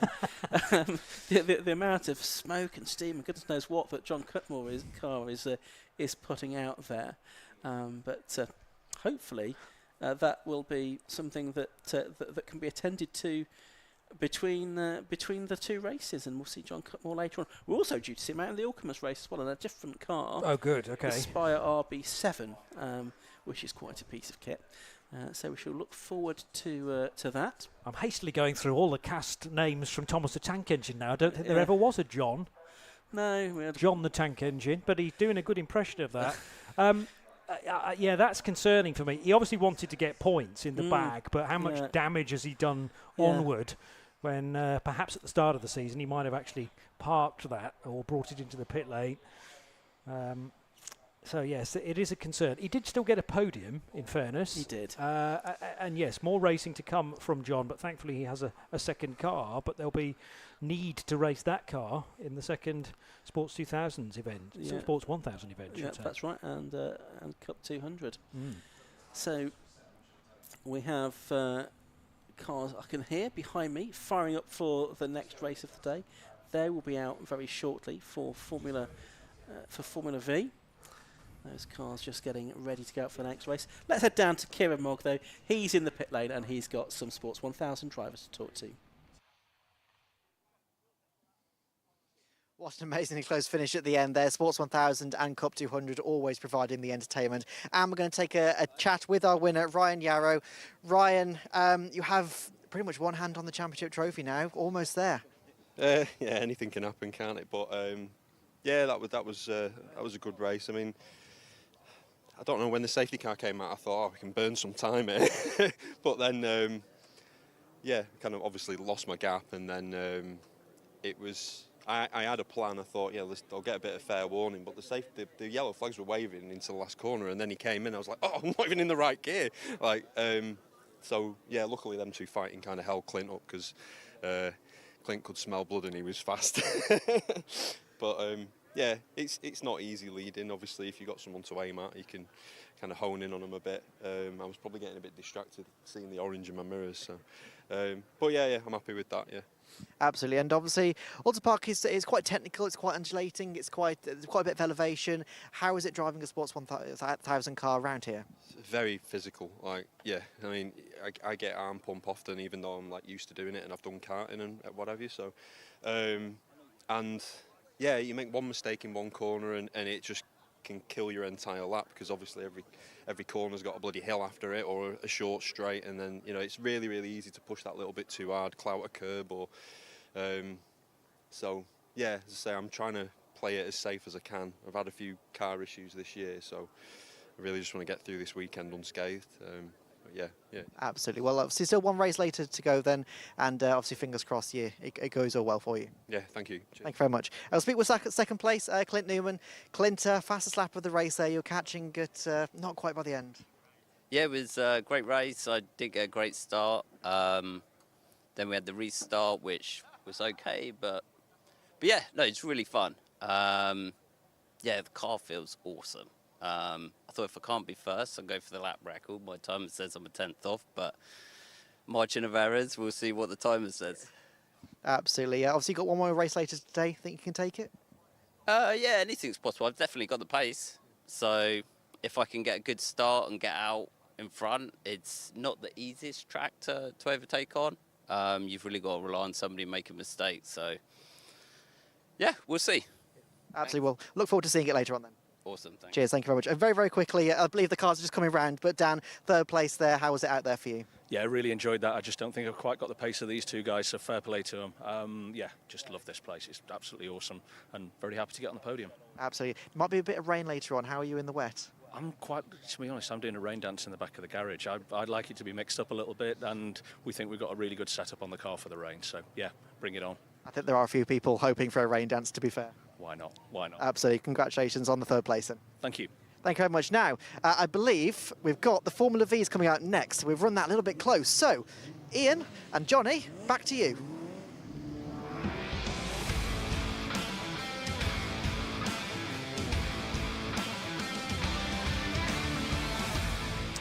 Yes, the cars already lining up on the grid in this staggered formation for the Zamp Helmets Formula V Championship.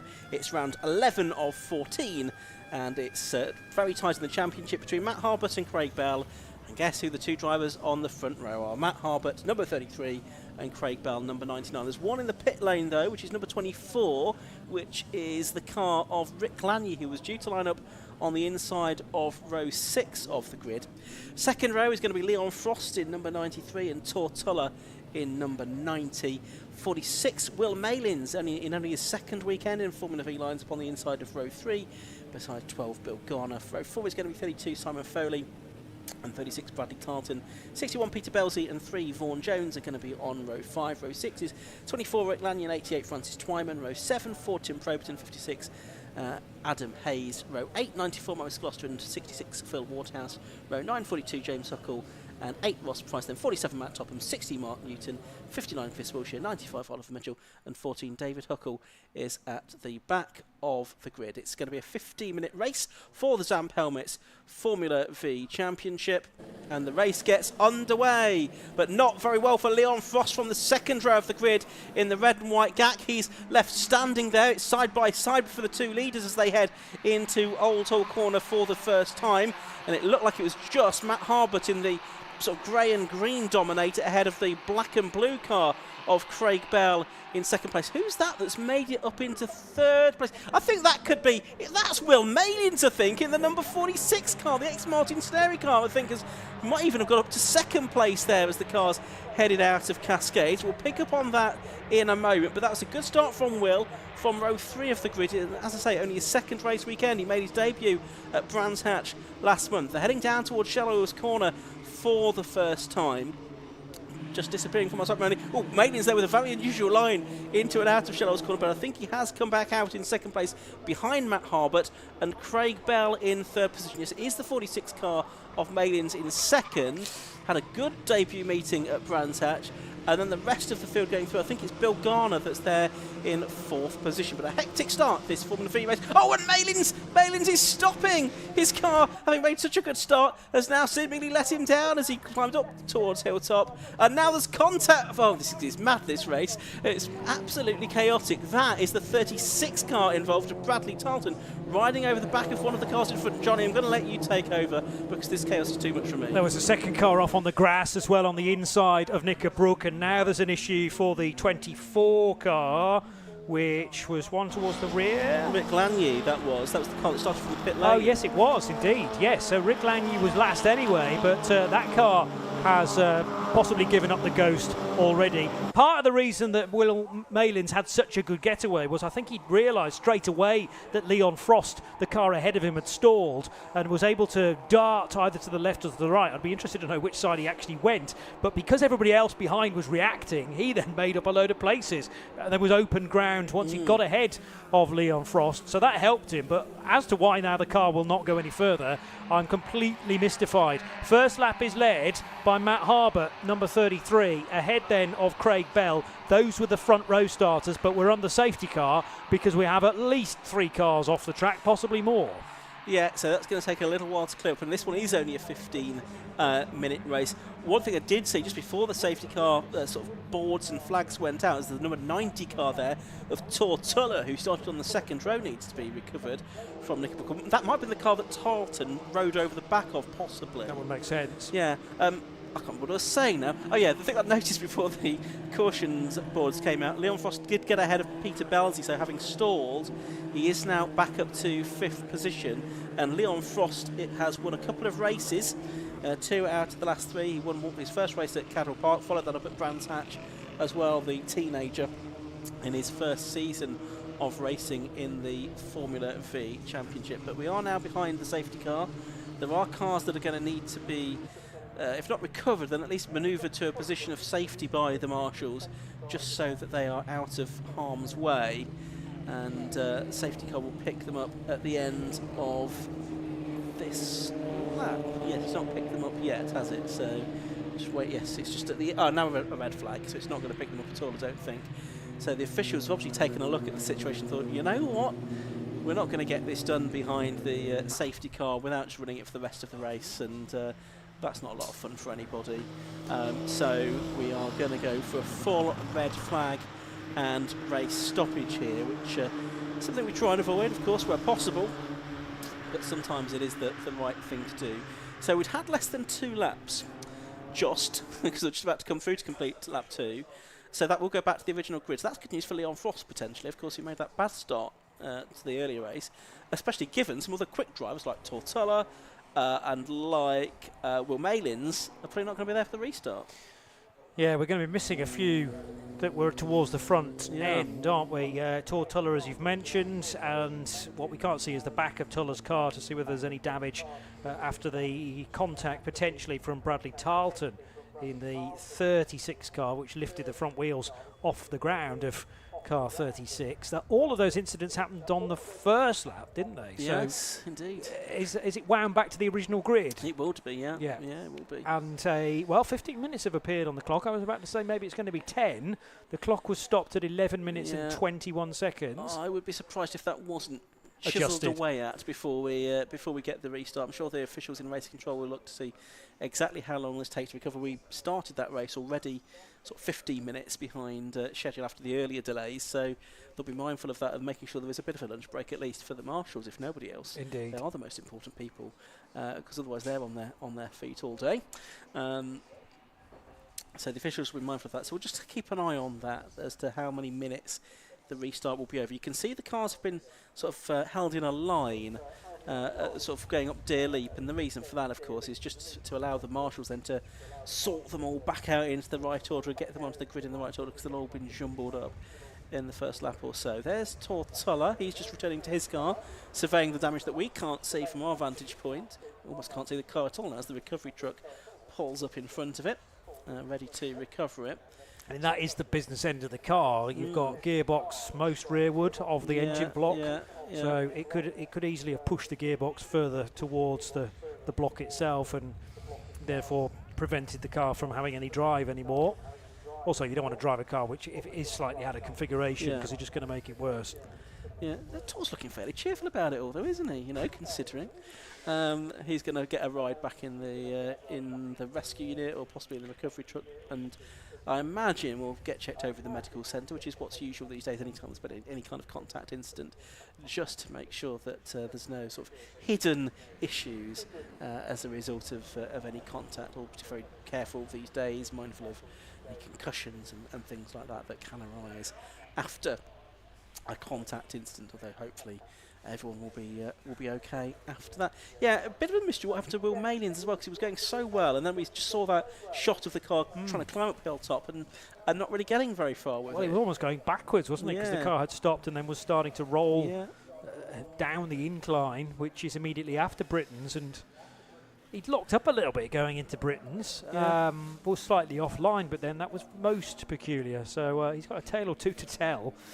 Thought he may possibly even not get away because of the car in front of him stalled. He dealt with that nicely, and then you noticed he was up to third or possibly second at Cascade. At one point, and he must have thought, God, it's easy, this Formula V lark. I'm going to win this race. Streets ahead of everybody else, and then no power. Or maybe it could have been a spin, but the car looked reasonably in control going into Britain's and had scrubbed the speed off sufficiently. So, yes, there were a few mysteries in that opening lap. Now, I think that's Malins that has taken up his position, I think, isn't it, on the grid? I don't know if our camera man can just look a little bit further backwards, because there's Matt Harbert on pole position, the driver from Markfield in Leicestershire, in the Harbert Builders engine car. There's Leon Frost. Good. And there's Will Malins. Right, okay. Number 46, so that's good news. He's back out again, and he's giving us a wave. Hello, Will. Nice to see you. So Will Malins is there on the grid on row 3 after whatever happened to him on the opening lap. This is good, isn't it? It's interactive. Can we get him to do the YMCA or something like that? Is he listening to our live stream somehow? I think the PA's blooming good here at Oulton Park. Oh, that's a good point, actually, yes. Yeah. And with engines off, no doubt, then it'll be crystal clear. It's a very good point. So we've got other drivers now coming into position. That's the Bradley Tarleton car. Now, that was the car that was airborne, wasn't it? So Bradley's done incredibly well. I actually can't see much of a mark on the front of that car. So poor old Tortola, who was really the innocent party, I think braking at the right point, and maybe Bradley misjudged it or got pushed himself in the concertina effect. But it does look like Tarleton will take the start, and sadly Tortola will not. Is that the first car we're missing, therefore? Might well be. Yeah. Might well be. Just while we've got a moment, because we didn't really get a chance before the race, the point situation coming into this race.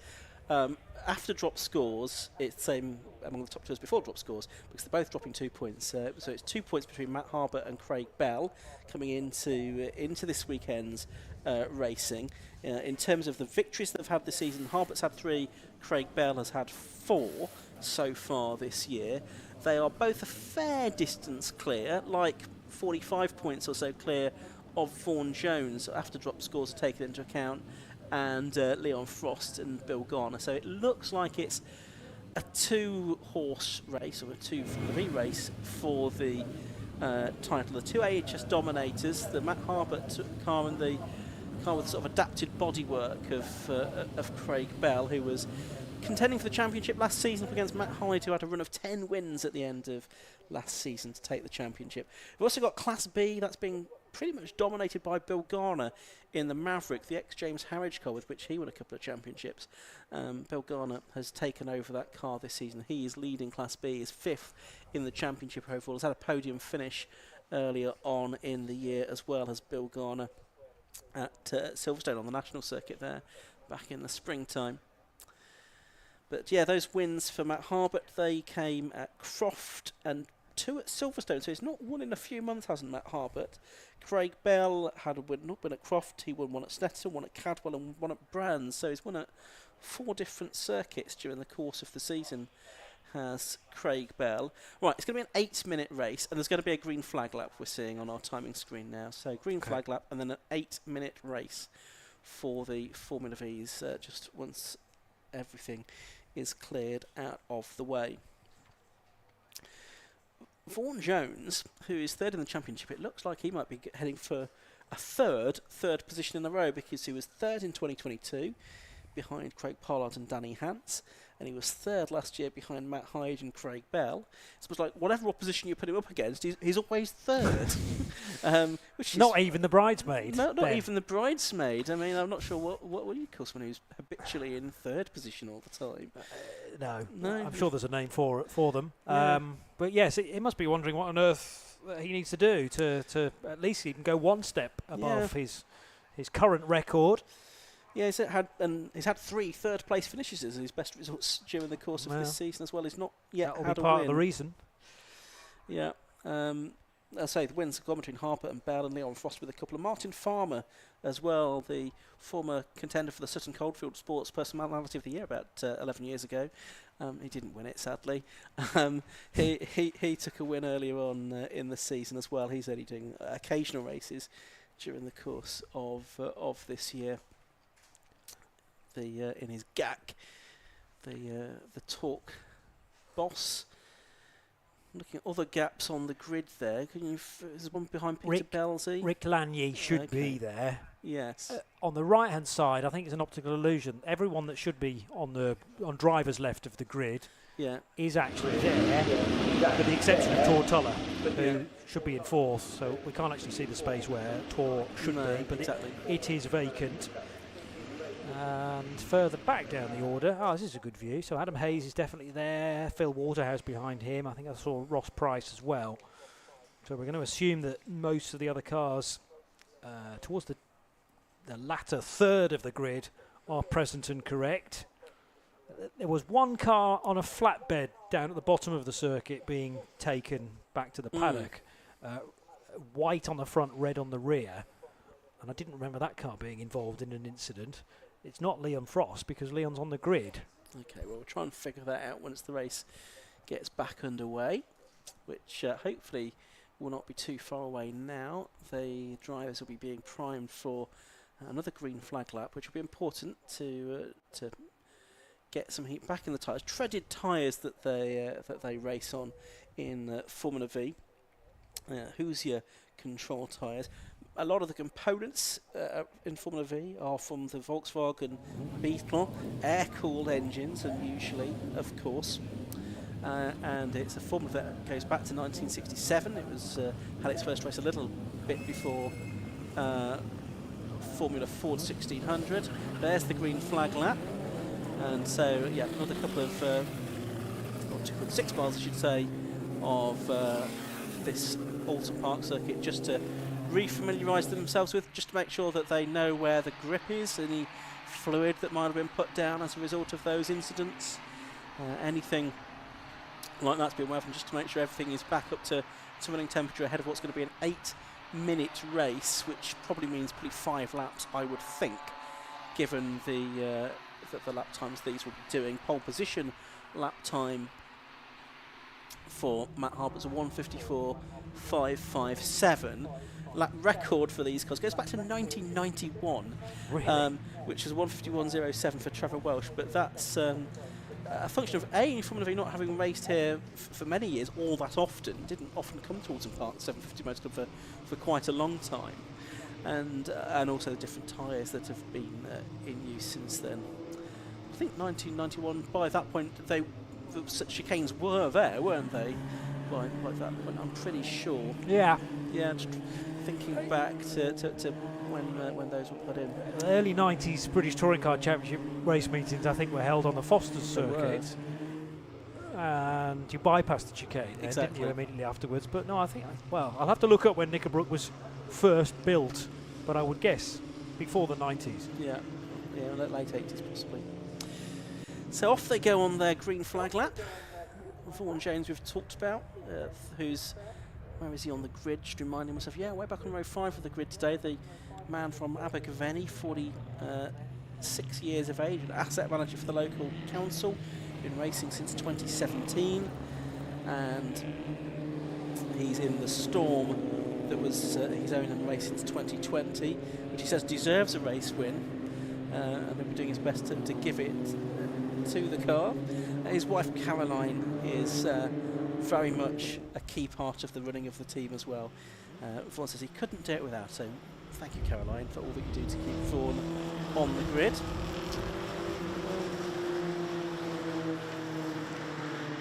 Ross Price is also out there today, I think, yeah, in car number 8, 18th on the grid. He is 39 years of age, from Cardiff. He's a doctor. Been racing again since 2017. Done some club level kart racing as well. He says his favourite circuit is Anglesey because it's his home circuit. Well, it's not that close to Cardiff, but I suppose it's in Wales. And he's been racing with the TJT team, which also includes Vaughan Jones, for quite some time now. We've got cars back onto the grid at the end of that green flag lap. It's going to be an 8-minute race then. And oh yeah, now Craig Bell had overshot his grid position there, and is now having to reverse into it. And he overshot it by quite a long way, which is something. And he's now getting back in slot. So the official will still be keeping an eye on that, making sure he's in the right grid box now, and therefore not in receipt of any kind of out of position start penalty. Did it before the green flag was waved at the back. Might just get away with that. He might do. 5-second board has been shown. Red lights go on. And they go out now. Away they go then. And again, it's a bad start from Leon Frost. And again, to his left has gone Will Malins there to sneak around the left-hand side of the slow away Gak. So Malins up to third. Bill Goddard trying to go around the outside of Frost up to fourth position. But it looks like it's, again, as it was in the first race, Harbert leading from Bell as they go down to Cascades for the first time. This time it's not quite such a stellar start from Malins, but he is there in third, with Frost, the teenager, in fourth position, and Garnett in fifth. And there's one pulling off. Oh, it's Ross Price. Gave him a build-up there, and he's pulled off at the first corner, unfortunately. So it's Harbert leading from Craig Bell and Will Malins as they head down towards Shallows Corner for the first time in this shortened race. Ross started from grid spot 18th, although he won't have been the 18th car because of various ones missing ahead. So the time's going to tick away very quickly indeed. 15 minutes was the original time. We're already at half of that, though, because of the incidents on the first lap of the attempted race. And as they thread their way through, Leon Frost is trying to make some of those places he lost for the second time back again. Good dice as well, as the 88 car of Francis Twyman pursues a couple coming out of Britain's. The squeal of coolish brakes this early on in the race, but another good getaway from Will Malins puts him third, ahead of Leon Frost, who's snapping at his heels to try and get that place back, and one more. Well, actually, one just that place that will give him his original grid slot back again. So it's the two dominators, then it's the Shane of Malins, ex-Martin Snary car, then it's Leon Frost next up. He is in that GAC, number 93. He's trying to get alongside Malins now. He's going to be on the outside line, though, for Logical. He's got his nose in front. Can he sweep all the way around the outside?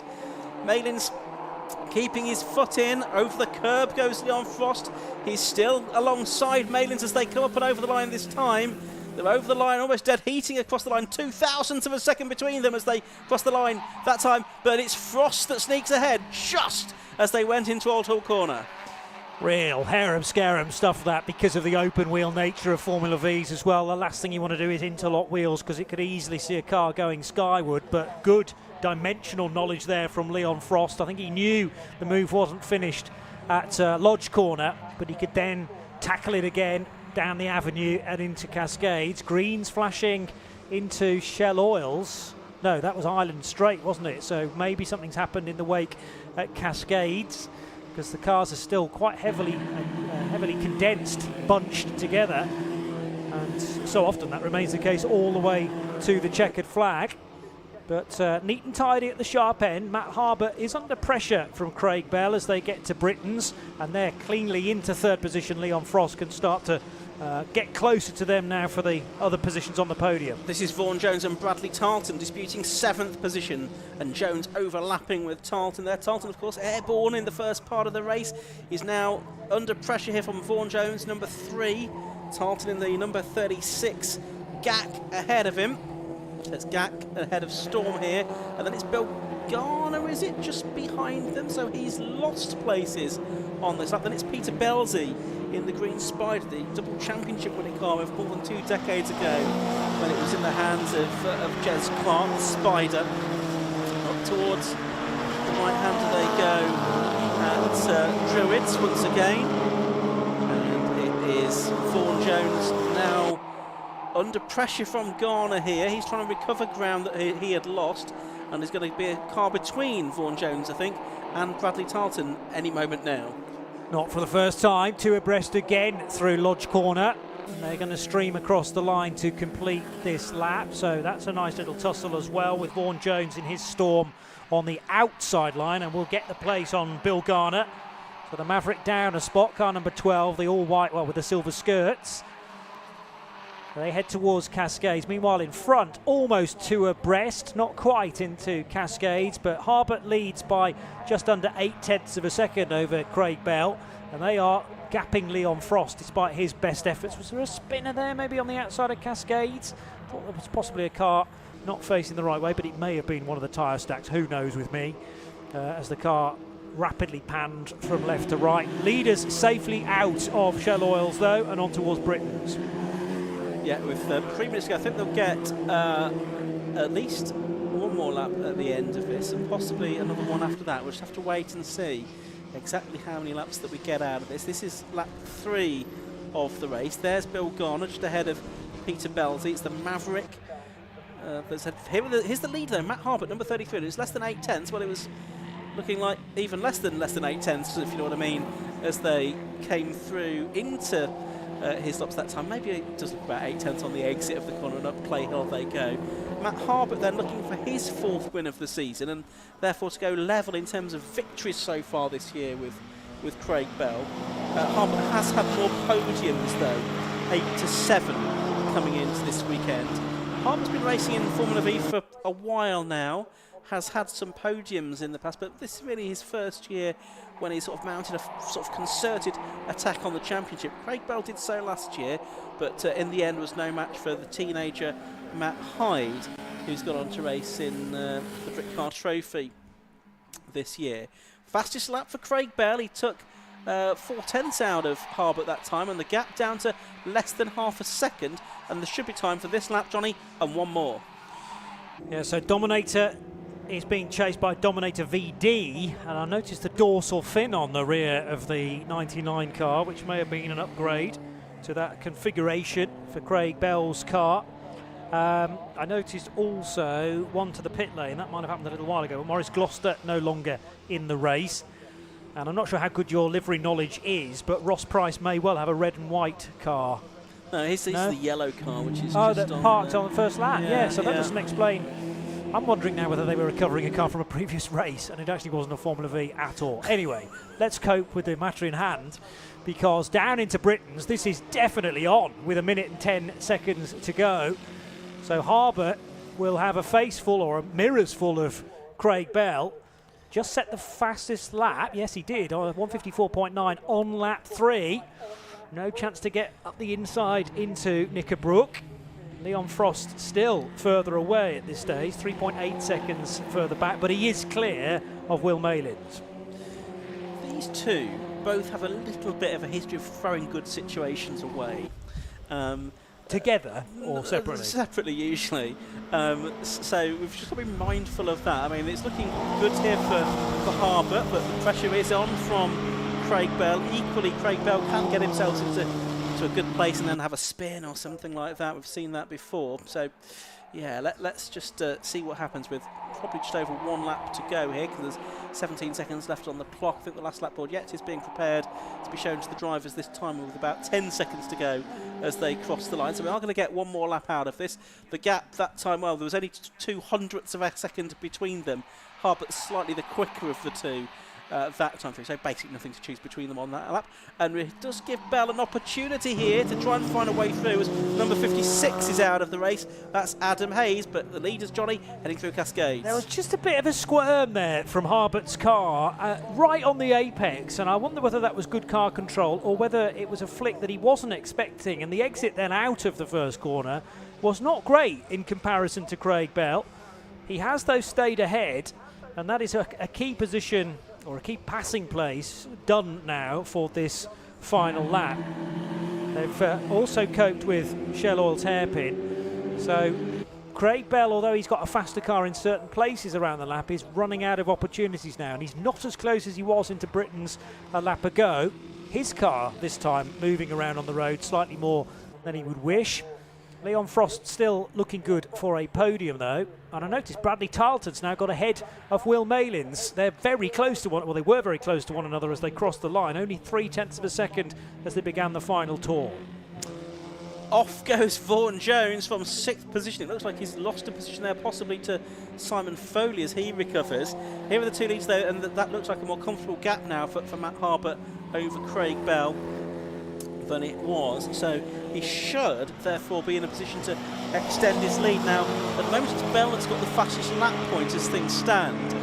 So that's worth 1 point. So if it finishes like this, it'll be 25 to Harbert, 23 to Bell. And that will mean that the gap will increase by 2 points. There's Leon Frost. Bell, he's only in 3rd place, really. And then you've got the two Mavericks together, because you've got Foley and Garner together here, and Peter Belsey with them as well. But over the line goes Matt Harbert to take the checkered flag. Then he wins by 0.7 of a second from Bell. Let's have a look at this battle, though, for 6th and 7th, or 7th. Yeah, I think it's going to be 6th place now between these two, and it is just going to be Simon Foley that holds off Bill Garner here for 6th position, and Peter Belsey 8th. Vaughan Jones, yeah, he's going to be 9th, having had the off on the earlier lap. And just looking at this timing screen, yeah, the fastest lap stayed with Craig Bell, didn't it? So 25 points for Harbert, 23 points for Craig Bell. So, although not the win for Craig Bell, at least he's limited the damage there. It could have been if Harbert got the fast lap, it would have been a 4-point swing. Now it's only 2 points. Yeah. So, like you say, just measuring that, or trying to just cope with that damage, realising that the opportunities to get by on that final lap were slipping through his fingers, but he had managed to push. It was really was that the penultimate lap? Lap 3, no, anti-penultimate lap 3 of 5 that he was able to do the fastest lap. Here's the results here. Yeah, they are. Matt Harbert it is that took the win at the end of 5 laps of racing, car number 33. In the AHS Dominator, he was ahead of number 99, Craig Bell. The gap between them just under 0.7 of a second towards the end, the two Dominators. Then it was Leon Frost in 3rd, recovering from tardy getaways both times around in the GAC. He was 7 seconds behind the winner. 4th was number 36, Bradley Tarleton, after an eventful race. 5th, number 46, Will Malins. 6th, number 32, Simon Foley. And 7th, number 12, Bill Garner. Will Malins winning Class B ahead of those other two Class B cars. 8th was 61, Peter Belsey, ahead of 9th, number 3, Vaughan Jones. Tim Probert, number 4, rounded out the top 10. Matt Topham again came from the back of the grid to a reasonable position in 11th place, ahead of Phil Woodhouse, James Huckle and Francis Twyman.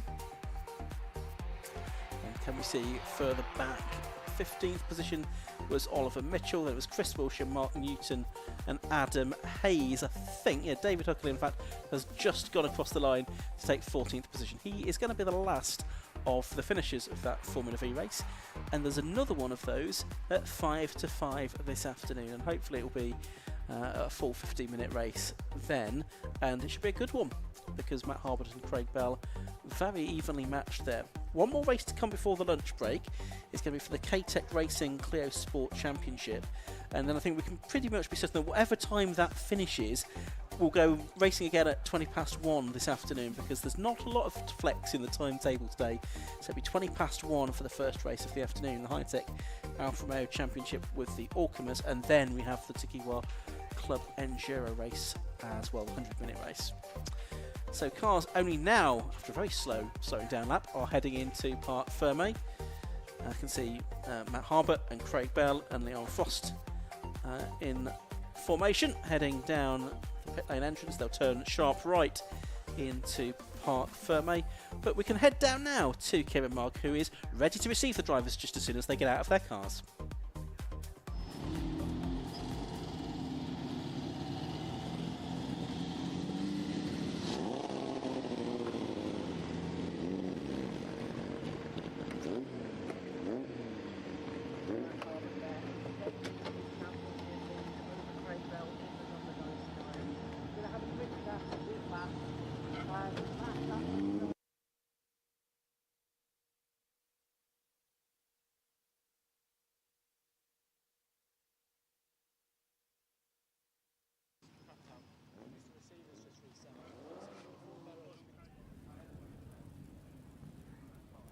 just having a few problems with the audio there with Kieran down in the pit lane. Hopefully we'll get that resolved and be able to go back down to him very shortly to hear from our top 3 drivers. Let's have another go. Let's go back down to Kieran. I hope you can hear me now. Fingers crossed you can. Sorry about that, everybody. So we're going to have a quick chat with Matt. Sorry about that, Matt. We're just in the middle of that. It's always technical faults with live broadcast. But thank you very much. Obviously, congratulations on the win. Just about managed to extend your lead. It's a very, very tight battle for the championship. So must be very pleased to come away with the win. Yes, it is. It was a tough day yesterday. We were nowhere near the lap time, and Craig was fastest all day yesterday, and we would spent more time under the car than in it. And then it came together in the last session of yesterday, and then quali were brilliant today, and then Craig piled on the pressure. Weren't quite as fast as quali, but Craig had a nice toe off me for the whole race, so I had to watch my mirrors quite a bit. But yeah, great result over the moon. Who got fastest lap?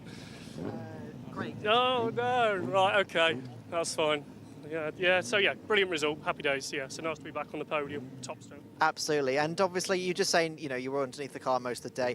Of course, you can't say exactly what some of the issues were because you don't want to give anybody an advantage, but is there anything you can tell us about what was wrong? Last time out at Brands, it absolutely chucked it down with rain, and we didn't have a couple of key components which will set it up well for the rain, so we ended up playing around with everything.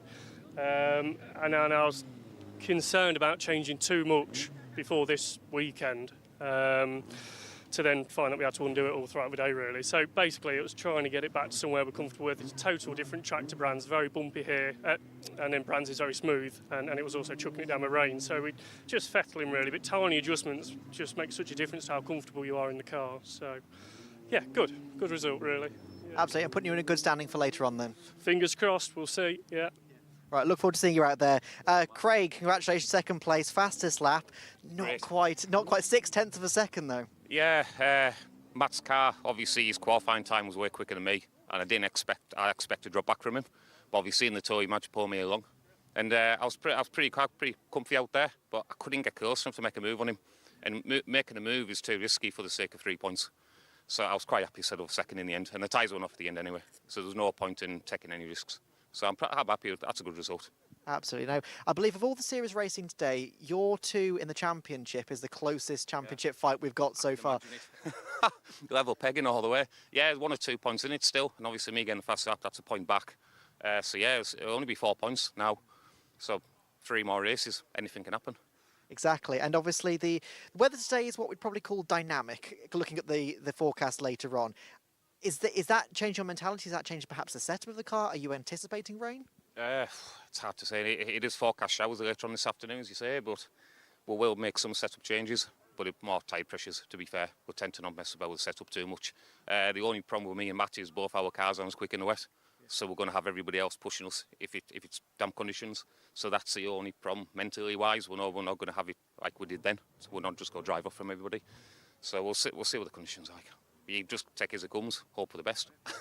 Absolutely. Well, look forward to seeing the race later on then. Great, thank you. Cheers, thank you very much. And we'll speak with our third place man, Leon Frost. Leon, obviously fantastic fight up at the front there. Could you take it to these later on, do you think? Yeah, I think I can. I think the weather's looking a bit wet later, and we did well at Brands in the wet. We won a race and we put it on pole, so I think we can do well in the wet. But if it's dry, I think we can do. We had the pace at the beginning. We started to catch them, but their toe was just, they were dragging each other on, they were pushing each other, so it was really hard for me didn't have anything to chase really.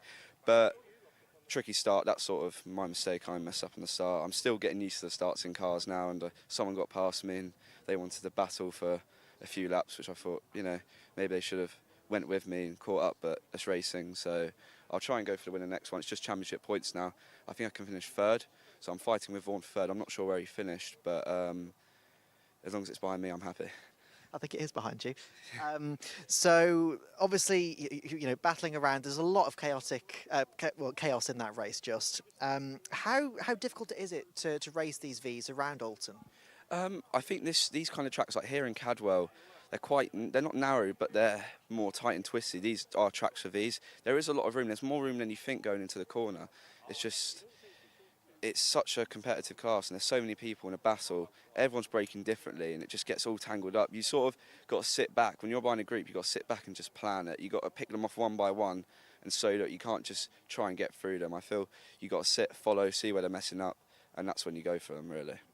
Absolutely. Well, we expect to seeing you doing a rain dance later on. I think there are a fair few people hoping for it, but we look forward to seeing you later on. Yeah, thank you. Cheers, thank you very much. Now, we've got the Cleos coming up next, but just before that, we're going to hear from our sponsors. So see you in just a second.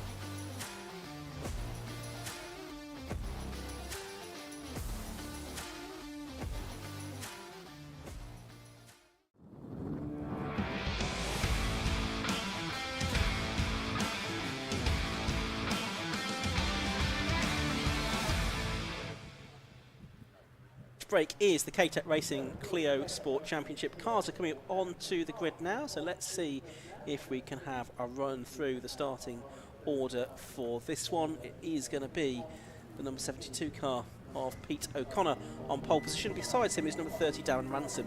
Second row of the grid is 55 Justin Griffiths and 111, which is Nick Harrison. Third row is number 1 Chris Lawrence and 297, which is Jan Whittaker.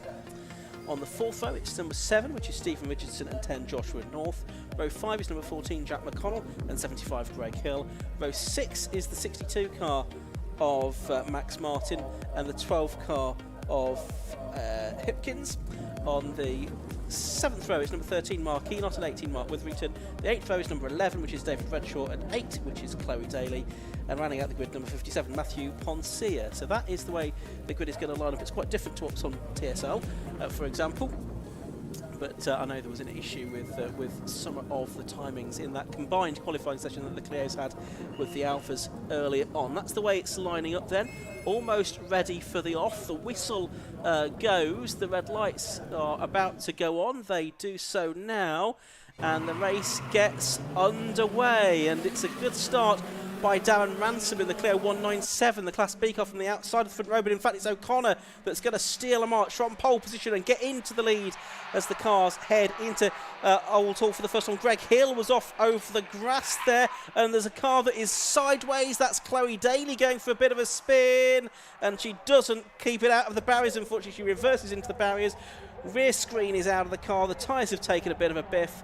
But the race for the moment goes on, and it's Pete O'Connor leading then from Darren Ransom in second place, and it looks like it is Justin Griffiths in third position. The story of the championship here is that it's between Pete O'Connor really and Justin Griffiths for the overall championship. They're racing in 2 different classes, they're competing for 2 different sets of points, and really this weekend Griffiths just needs to try and match at least, if not better, what Pete O'Connor does to keep his championship hopes alive. Coming to was the Britain chicane on the first lap of this K-Tech Racing Close Sport Championship race, and it is Pete O'Connor leading in car 72.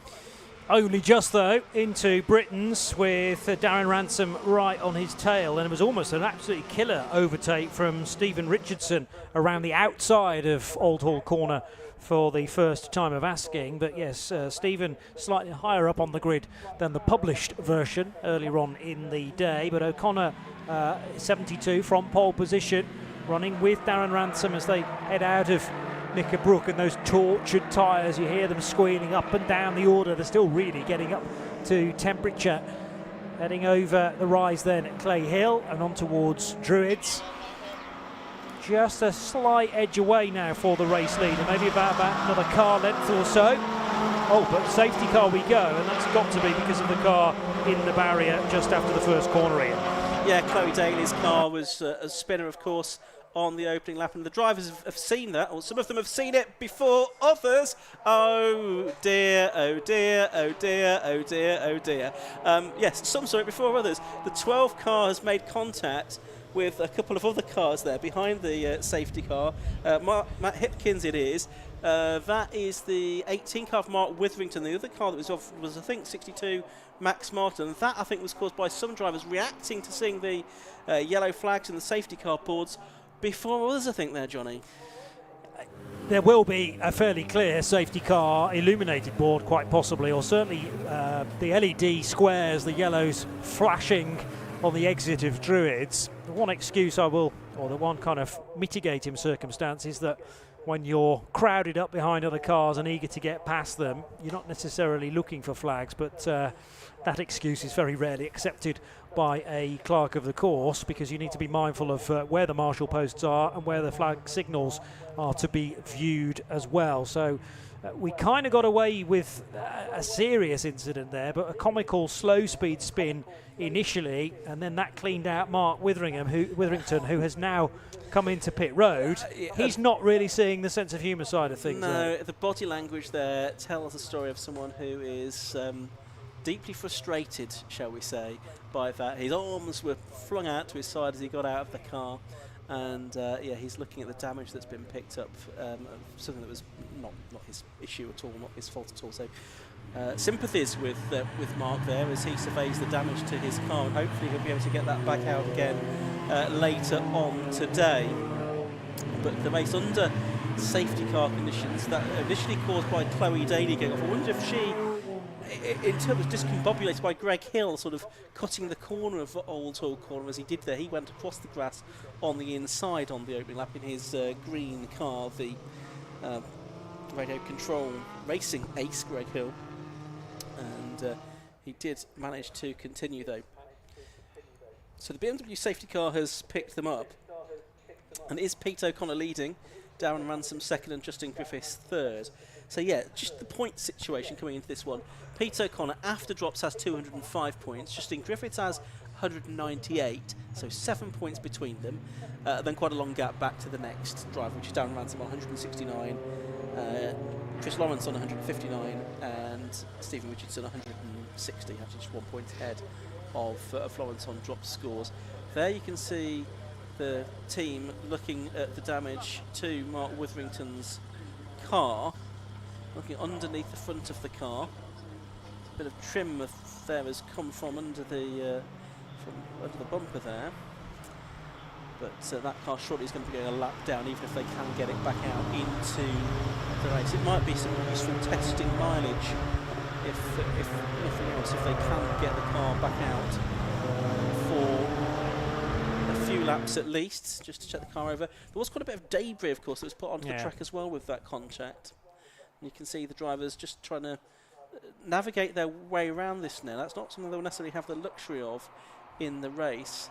Yeah, you've just spotted what I'd spotted as well, Johnny. The 111 car, Nick Harrison, some bodywork flapping on the rear of his car as well. I had a memory of maybe 3 cars being involved in that rather unexpected and hilarious moment for us, and you watching at home or indeed close to Druids, but certainly not for the 3 cars involved. So it looked to be, it was Matt Hipkins, wasn't it, in the 12? Yeah, yes. Who clearly hadn't seen the yellow flags or the safety car boards, went to the grass because everyone was slowing in front, and 2 wheels on the grass and 2 feet probably on the brake pedal, then lurched the 12 car into a spin, and in spinning he then tagged the back of Mark Witherington's car, I think, but I was wondering whether there was a 3rd car involved as well, which may have been the trouble one, but Nick Harrison's car's further up the order than that. I thought it was Max Martin, 62, so possibly it's a good theory, but I'm just wondering if it was possibly some separate incident that...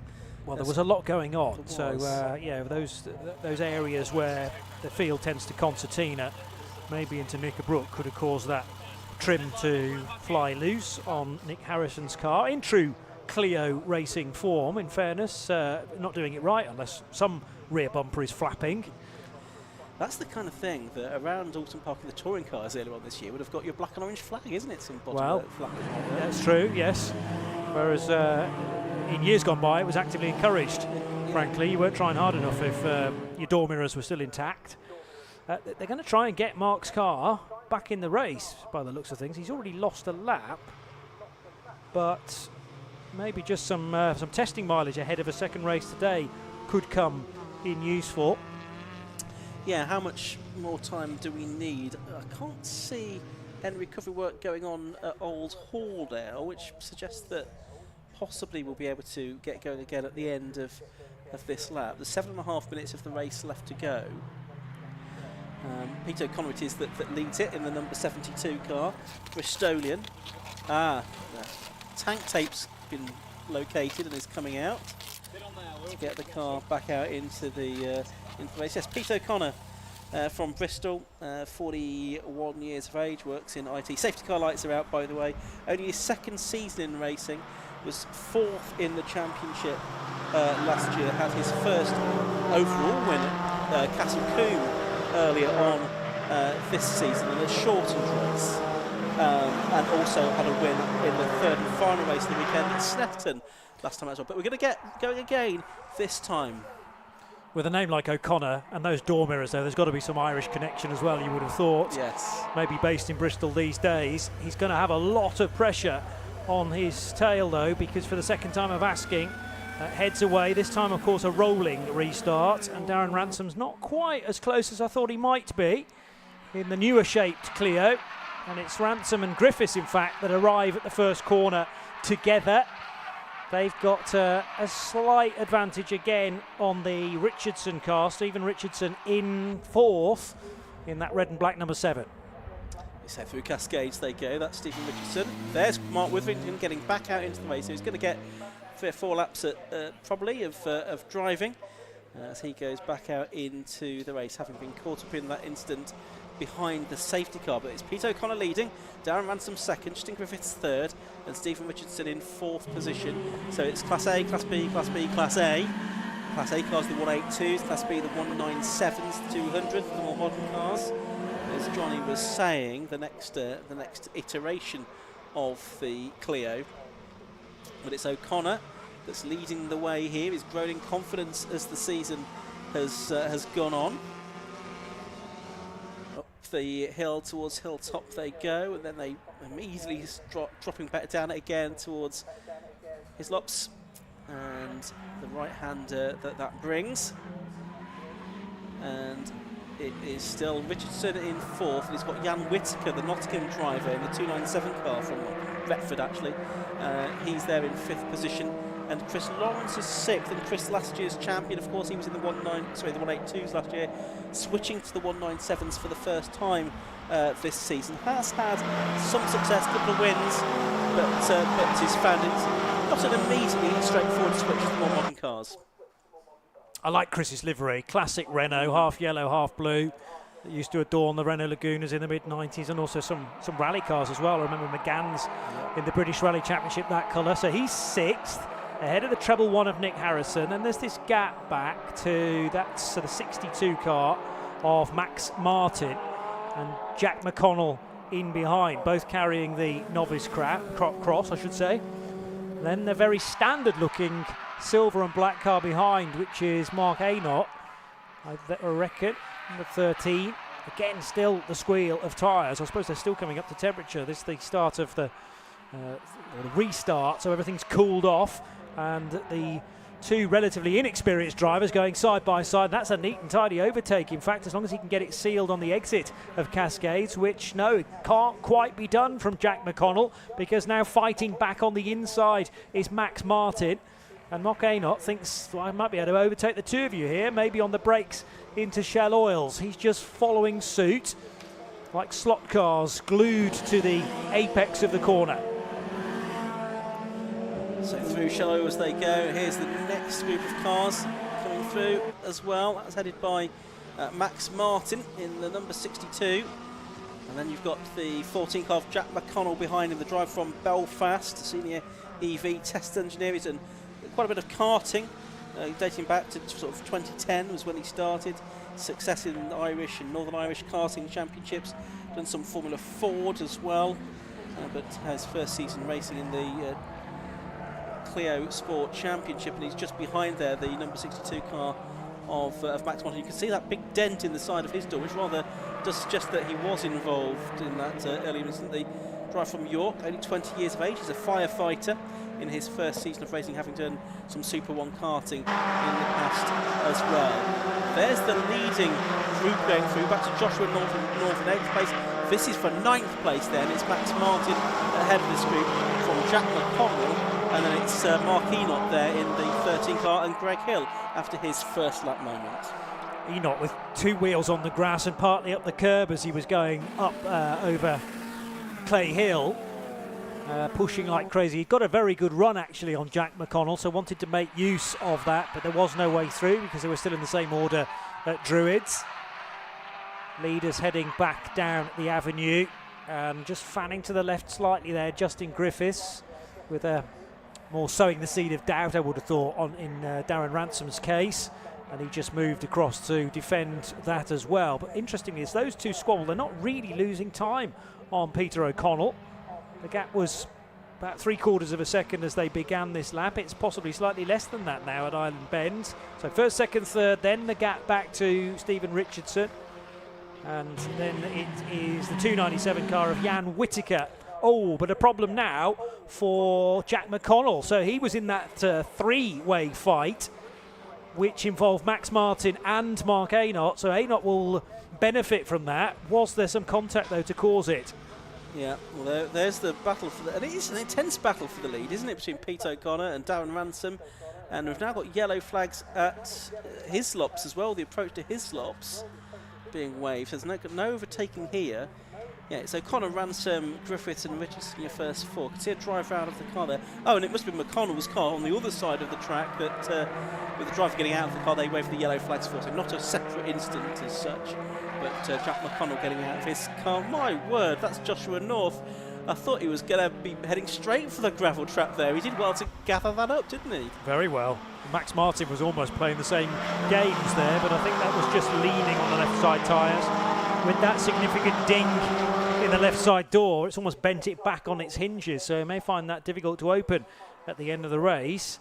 O'Connell, Ransom, Griffiths still circulating at very close quarters. Then with the yellow door mirrors, it's Stephen Richardson slightly further adrift. No, it is a different car.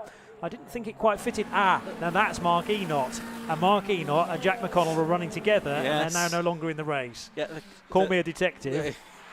Yeah, well done, Miss Marple. Yeah, I think we've worked out what's gone on there. Right, we have got just time for one more lap to go in this race. Pete O'Connor and Darren Ransom have a bit more daylight between them, and what's important here is for Justin Griffiths, if he can possibly do it, to get ahead of Darren Ransom, because as we said earlier on, Pete O'Connor, well, whatever he does, Justin Griffiths kind of needs to do the same within his class, and as things stand, that's not happening. It's not happening. Justin Griffiths being beaten by Darren Ransom here, as things stand. Has Darren Ransom had a class win yet? No, he has not. Charles Shelburne, Justin Griffiths, Chris Lawrence have been the 3 different winners in Class B this season. So Darren Ransom has been racing in the Cleo Sport Championship for quite a long time now, looking for his first class win of the season, and coming at a crucial time as well, because this will really assist Pete O'Connor's championship bid. A little bit further back, you've got Jan Whittaker and Chris Lawrence disputing 5th overall and 3rd in Class B as well. Yeah, I was about to say that's not decided either. Don't look too long at the side of Jan Whittaker's car, because those wheels are very hypnotic. Painted alternate colours. 297 then working its way through the Knickerbrook chicane. He's got a slight advantage this time over the yellow and blue of Chris Lawrence, whereas Lawrence was right on his back bumper through the first sector of the lap, if you like, although we're not actually timing those sectors this weekend. So Peter O'Connor heading through the double right-hander at Druids. This gap eking its way towards 1 second now over Darren Ransom and Justin Griffiths, and Griffiths is too far back, I would say, for the latest of late braking manoeuvres into that final corner. Here comes Chris Lawrence, though, potentially to make a move on Jan Whittaker, but also he's asked a bit too much there of his brakes. Last lap, and the checkered flag goes out to Pete O'Connor. He takes the win, his 3rd of the season. Darren Ransom gets his first Class B win of the year, ahead of Justin Griffiths, and Pete O'Connor getting the fastest lap as well on the final lap of the race. Griffiths 3rd, Richardson 4th, Jan Whittaker 5th, Chris Lawrence 6th, and here's a battle over the line now. Greg Hill just takes 10th place, less than a 10th of a second behind Max Martin. So Nick Harrison 7th, Josh North 8th, then Max Martin, Greg Hill rounding out the top 10. But that's an important win for Pete O'Connor, and arguably even more important win for Darren Ransom, in that it puts a bit of daylight between O'Connor and Griffiths in the championship. I'll try and crunch the numbers on that before the next Cleo race later on, just to see what that means for the championship, with now 3 races to go. this season at Silverstone at the end of October, as well as the one later on this afternoon. But let's have a look at the result then. Pete O'Connor, number 72, it was that took the win at the end of 7 laps. Ahead of number 30, Darren Ransom. The gap between them 0.873 seconds. They both won their respective classes. 55, Justin Griffiths took 3rd place. Stephen Richardson in number 7 was 4th. And it was Jan Whittaker 5th, Chris Lawrence 6th, Nick Harrison 7th, Joshua North 8th, Max Martin 9th and Greg Hill rounding out the top 10 ahead of Matt Hipkins, Matt Poncia, who came through from the back of the grid, David Redshaw and Jack McConnell, of course. So he did get back going again, Jack McConnell, in the end, but Mark Enott did not. And of course, Mark Witherington was 2 laps down, having had spent a bit of time in the pit lane after that incident behind the safety car. Chloe Daly, sadly, didn't get much beyond the first corner before a spin backwards into the barriers. So another race for the Cleos later on. That's at 5:25 this afternoon. We're shortly going to go, well, we are now going into our lunch break. It's going to be a short and sharp one though, because we're back racing again at 1 for the Hi-Tech Alfa Romeo Championship. During the lunch break, well, first of all, we're going to hear from the successful Cleo drivers with Kieran. Then he's going to have what will be quite a brief pit walk, I think, over the lunch break, just to chat with any of the sort of Club Enduro and Sports 1000 drivers that he can find in there. But it's going to be a relatively short, sharp pit walk, if indeed he has time for that at all, with racing due back underway less than half an hour from now. So the car's heading their way up towards Druids on this slowing down lap, and shortly to head into the pit lane. A reminder, more 750 Motor Club action that will be live streaming for you from Oulton Park next month. That's the second weekend in October, so look out for that. And also we'll have a live stream, of course, from the Burkitt Relay Race at Silverstone, followed by Championship Finals the following day. That's the final weekend in October, the now traditional conclusion to the 750 Motor Club season, with racing on the Grand Prix circuit for the Burkitt Relay and the National Circuit for the Championship Finals the following day, which will include the Cleos in particular. Is the Championship going to go down to that final meeting though? That is the question we will be asking ourselves. There are the cars that are in Parc Fermé then. A bit of a wave there from Justin Griffiths. There's Darren Ransom, our Class B winner, and Pete O'Connor already out of his car. You can see the Irish tricolour on his wing mirrors, as Johnny Palmer was mentioning as well. Bit of clearing up to be done. Mark Enott's car will need to be recovered after that race. Unfortunately, he's having a look underneath it to see what might have gone on with that. But for the moment, we're going to head down to Kieran Mogg in Parc Fermé.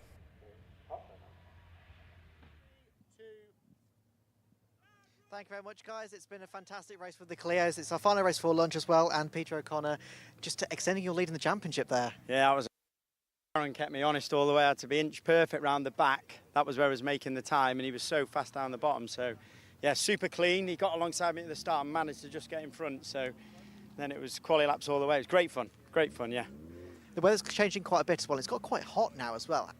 How hot was it in the car? It was definitely hot, trailing behind the safety car, right? And you kind of never know when it's going to come in, right? So, yeah, there's definitely no aircon, but it's worth it for the effort, right? So, yeah, it was good fun. Absolutely. And you reckon you can repeat it later on?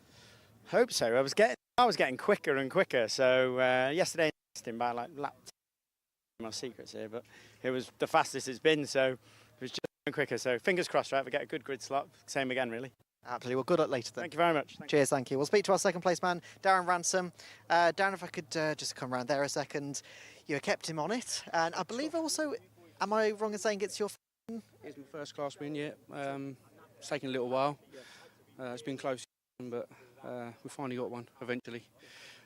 Peter was he just rode a really good race, and his class really. Well, judging by your pace out there, it's not out of the car completely that you might get your first overall win later on. No, we did try a couple of times. I didn't want to start, but I just didn't have enough. Didn't want to push him anywhere, but yeah, it was good. I enjoyed that. Just to be honest. Yeah, absolutely. And just for the viewer at home, could you explain the difference roughly between the two classes? Obviously, we've got the A and the Bs. Just explain briefly what's the difference. We can run a diff, bigger brakes, poly bushes. We're a bit heavier than them. Stiffening kit in the rear. We can run more toe, but yeah, that's about it really. They're not that far away, to be fair. Absolutely. Well, good luck later on then. Obviously, we hope to see you on the podium later. Hopefully, yes. Again. Cheers, thank you. Well, go over here and we'll speak to our third place, Justin. We've spoken a few times this year. Third place again, right up there. How was it? Difficult at times. Aaron was doing a very good job of blocking, and yeah, he was that little bit quicker than me. I just didn't quite have enough pace to get alongside him anywhere, and yeah, good result I think from where we were in qualifying, because the car was an absolute useless, basically, to put it politely. So yeah, I'm pleased with where we've moved to with it. Fingers crossed we can do at least the same again, or maybe a little bit better in the next one. Absolutely. Well, good luck later on then, and we hope. Thank you very much. Cheers. Thank you very much. Now, we've got the lunch break coming up in just a second, but first, let's hear from our sponsors.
Hello and welcome back, everybody.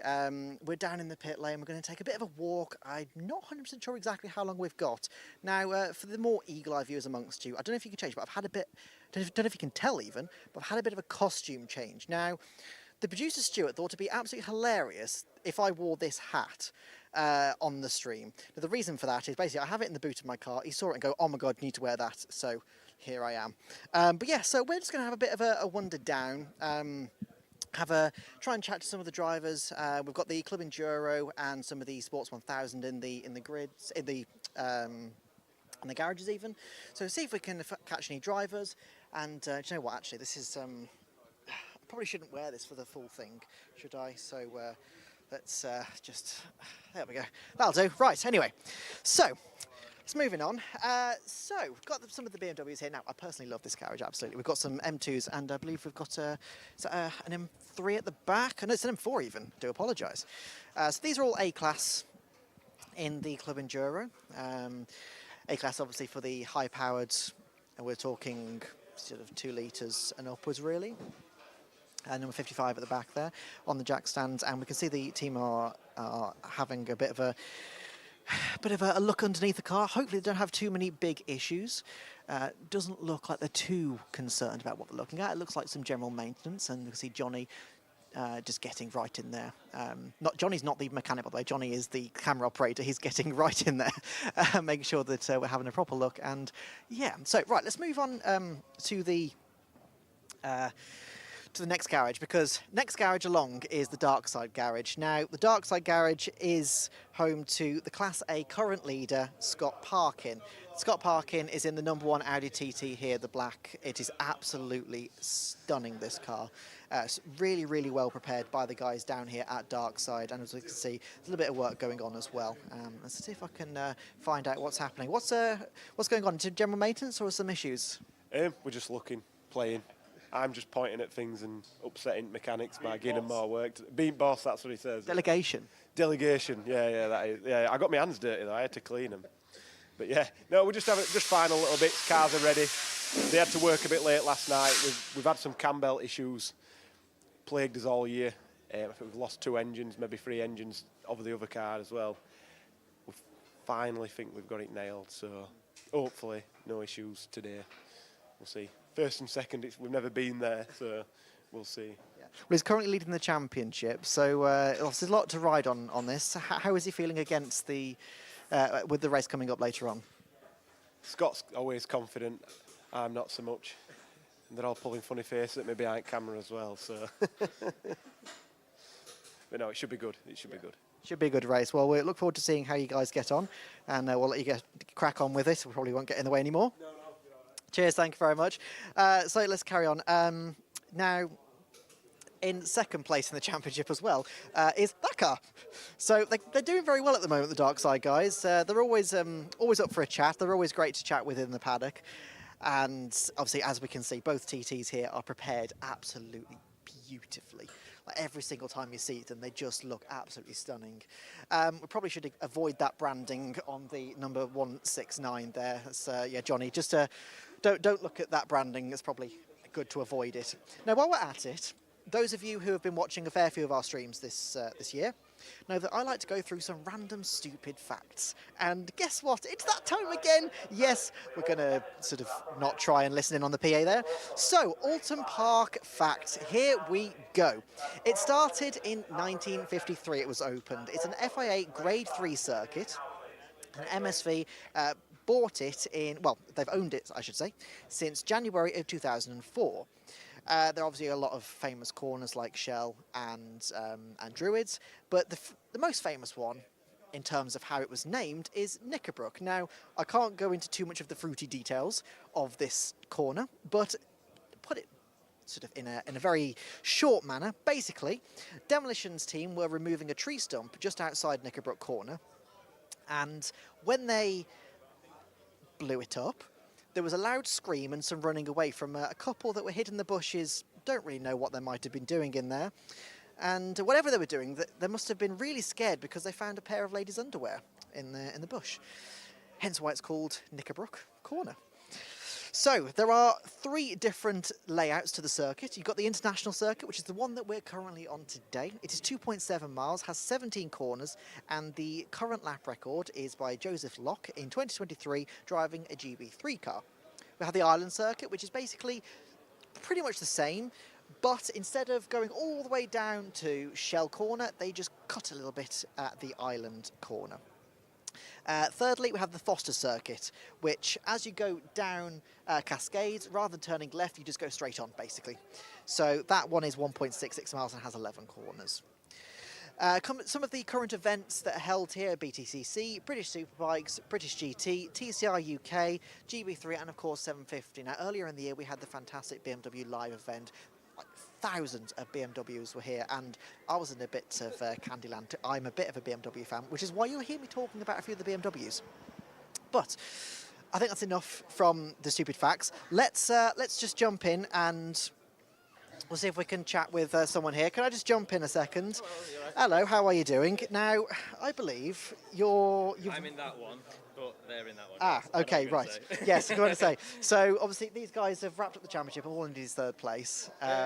Yeah, they have. I think they can win it today, though, can't they? Off points, I believe. Yeah, I believe so. I think from what Ian said to me, I've had a bit of a chat with him.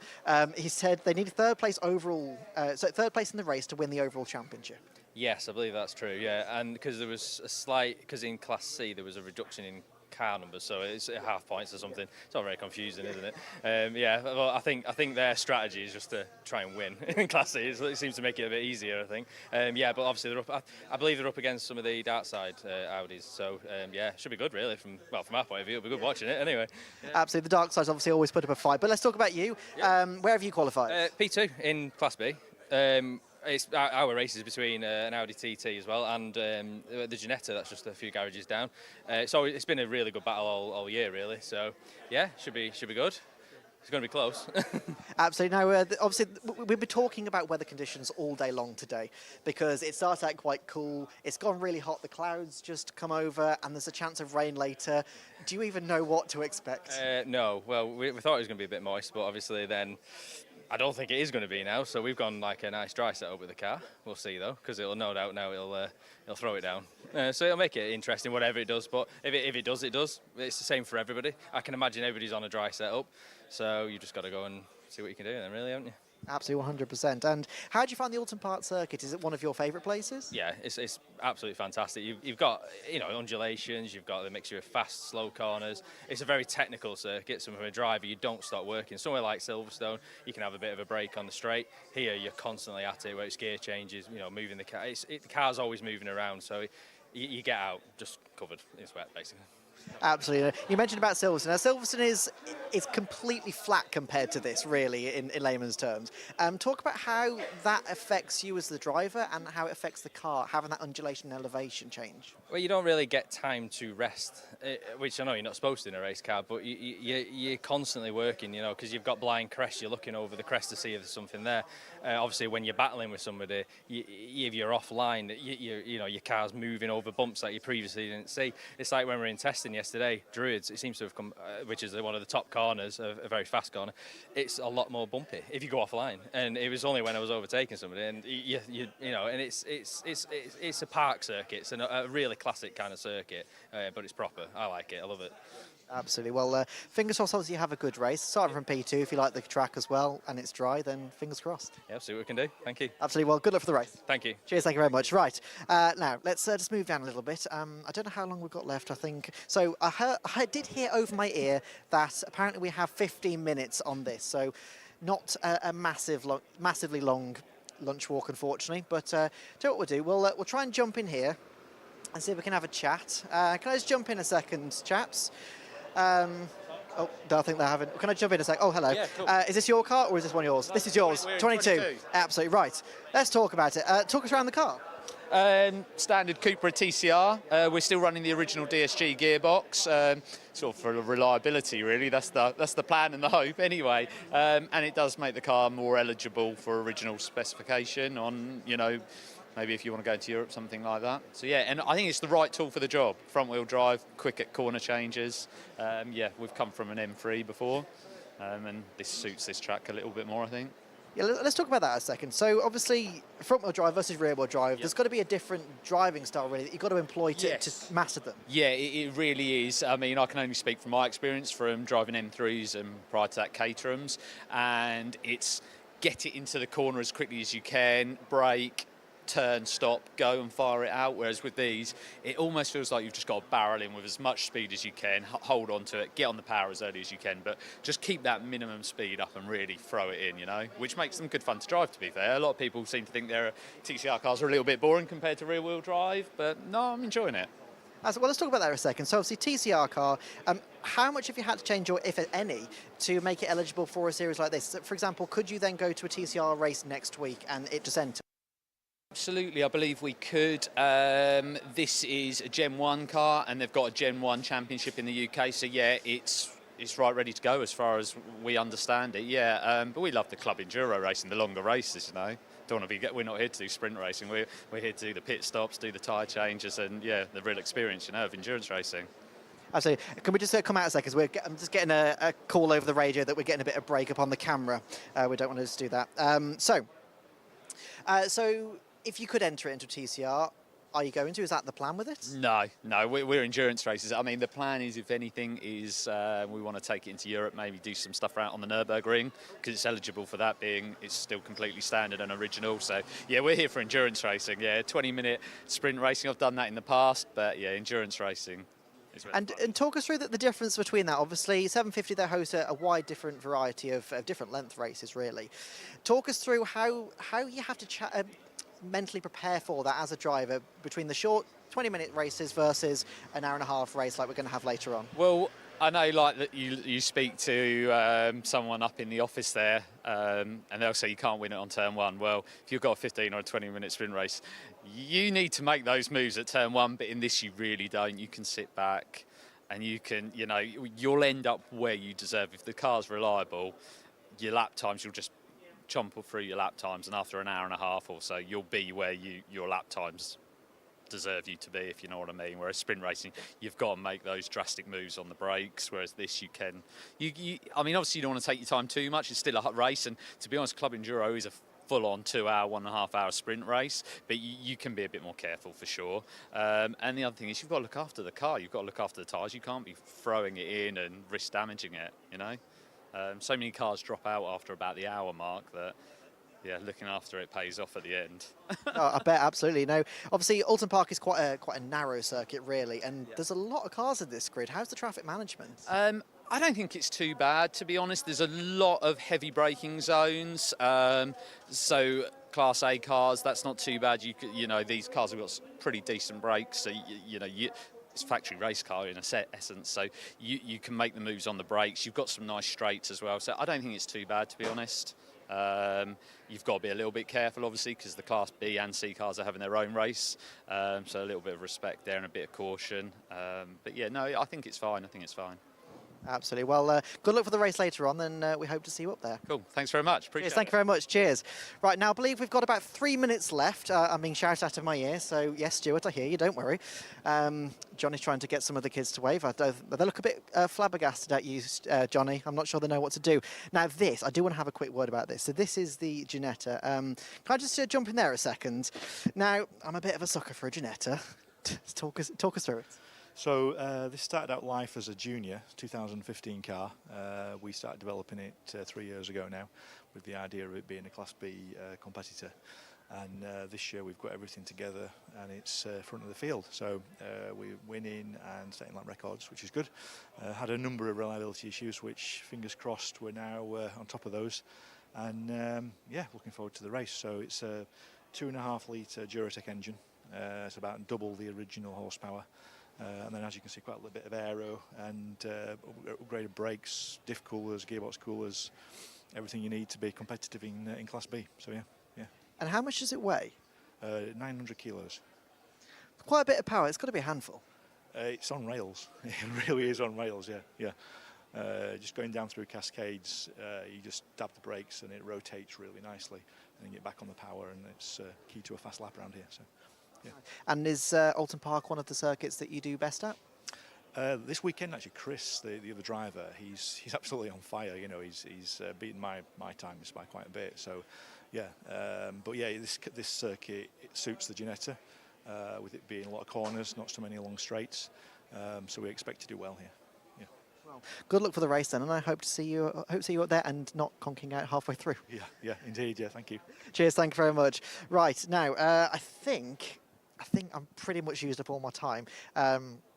So yeah, the safety car is just heading out. Johnny, if you just spin around a second, we can see the safety car heading out. I'm guessing to just do a cycling lap just to make sure the circuit's all clear. The marshals have already gone out, so we are pretty much ready to go racing again. We've got the Sports 1000. We unfortunately didn't get a chance to speak to some of those guys, but I believe Ian and Johnny are ready in the commentary box. We can just about see up there. So guys, are you listening?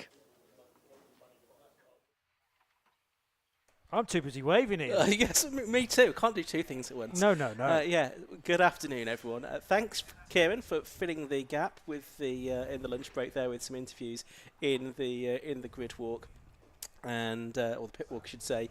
And we'll be hearing more from Kieran later on in Parc Ferme, and indeed during the Club Enduro race into the pit lane as well. Marshals are back on post. We've had minutes to go boards shown in the assembly area and cars shortly to go out onto track for the first race of the afternoon, which is going to be for the high-tech electronic materials Alfa Romeo Championship, combined with the 750 Motor Club all-comers as well. So an eclectic field of cars that we will have for this one. It's the final 2 rounds of the season for the Alphas, indeed. Their last meeting of 2024 with the 750 Motor Club here today. They have had 4 meetings already at Croft, Silverstone, Cadwell Park and Brands Hatch. Brands Hatch last time out was as part of Festival Italia, away from the 750 Motor Club, a very successful meeting with their biggest grid of the year. And at that, Toby Broom had a couple more class wins, and he has therefore wrapped up the championship already, by my reckoning, with a meeting to spare. I don't think he can be caught by Richard Ford. So it looks like Toby Broom already the champion. Second place still being disputed with Richard Ford second, Edward Robinson third, Jamie Thwaites fourth, all ahead in their respective classes. But let's have a look ahead then to the first race of the afternoon, the high-tech luxury materials Alfa Romeo Championship.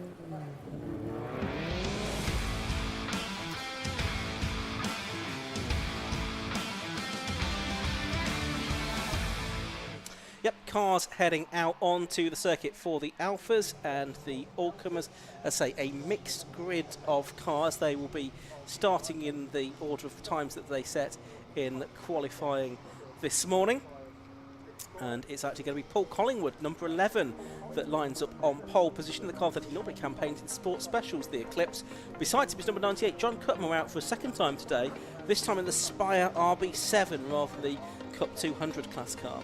On the second row of the grid, it's number 43, Steve Cheetham, in his Porsche 911, and 40 is Jamie Thwaites, and he's in the Alfa Romeo Giulietta TCR. Third row of the grid, so he's the first of the Alphas. Third row, 64, Anton Landon in the Sienna, and number 10, Nigel Brown in the Silver Phaser. On the fourth row of the grid, it's the next of the Alphas. That's number 33, Toby Broom, who we reckon is already the champion, and 87, Jack Berry. On the fifth row of the grid, it's number 20, Mark Goodwin, and 57, Paul Plant. Row 6 is 79, Dave Messenger, and 40, Andy Page.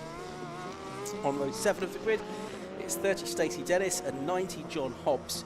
Row 8 is 59, Mark Skeggs, and 18, Nathan Bignell. Row 9 is number 9, Richard Ford, and 215, Thomas Ladage.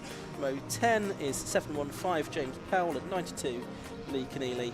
And row 11, number treble 8, Stuart Entwistle, completing the field in his Porsche 911 as well. So that's the way the grid lines up. I say it's a mixed grid of all-comers cars, including a handful from the Sports Specials Championship and the Alfa Romeos as well. So they're all mixed together. As we say, Toby Broom already, I think, provisionally confirmed as the Alfa Romeo champion. Richard Ford, Edward Robinson, Jamie Thwaites look like they're going to take their respective classes this season, as well as the cars come round onto the grid, Johnny. This is a race I know you're looking forward to because you love an Alpha, don't you? I do like an Alpha, Ian, and there are all sorts of different ages of that type of manufacturer as well. But I kind of quite like the all comers stirred in with them too, because that adds another element of unpredictability, of jeopardy potentially as well. And actually, some of the eye lines of these cars, you compare a Giulietta on the second row with the front row, and we're talking probably about a foot between the different. So regulars in the Alpha Championship will know, I'm sure, the cars that they're up against, let's say, every 2 or 3 weeks or so. But keeping an eye for the smaller cars that are more difficult to spot will certainly keep them their attentions very, very alert indeed for the full duration of the race. Some confusion around the pit lane. Stuart Entwistle was late leaving the assembly area, and I think was supposed to stop at the timing line in the pit lane, but has failed to do so. So he's now sort of stops a bit further down. So hopefully he'll stay there and enjoy the race from the pit lane when the race gets underway. Last few rows of cars coming into position then. We'll keep an eye on what's going on in the overall classification. We'll keep an eye on what's going on in the Alphas as well, and any developments within the Alpha Road Championship. I say it's the final event of the season for the Alphas, a 5-meeting calendar that they have had this year. Green flag waved at the back, red lights are on. Wait for them to go out, which they do now. And off they go, and it's the two cars from the front row of the grid that streak off into the lead. John Cutmore in that Spire RB7 makes the best of the starts. He's slotted in ahead of Paul Collingwood as they head into Old Hall Corner for the first time. And we've got obviously 7 of the Alphas in there as well. It looks like it is the Jamie Thwaites car, the Giulietta TCR car, that's the best of those. He's just ahead of Nigel Brown's Silver Phaser at the moment. And then it's the 33 car of Toby Broom, already we think the champion, who is second best of the Alphas. Looks like Andy Page in his modified class car, the older shape of Giulietta, the 116 car. He has moved his way up a position or two as well in the early stages of this race. But they head off down towards Shell, and that Spire RB7, that really did get away very quickly, didn't it, Johnny? Sounds superb, the leading 2 cars, in fact, coming out of Shell Oil's hairpin there and past our locked off camera, but also microphone as well. So all sorts of different engine notes and tones with this mixed up grid. Lots of curb there being taken by Andy Page in his Giulietta 116 that you've already mentioned. And that didn't seem to affect its speed through Britain chicane too badly. Here is Jamie Thwaites then, taking pole in the Alpha element of the grid, but that unusual scenario of still having to start on the left-hand side of the grid. Now there's an early problem, though, for the number 78 car, which is touring almost to a standstill. This is the Robinson 156.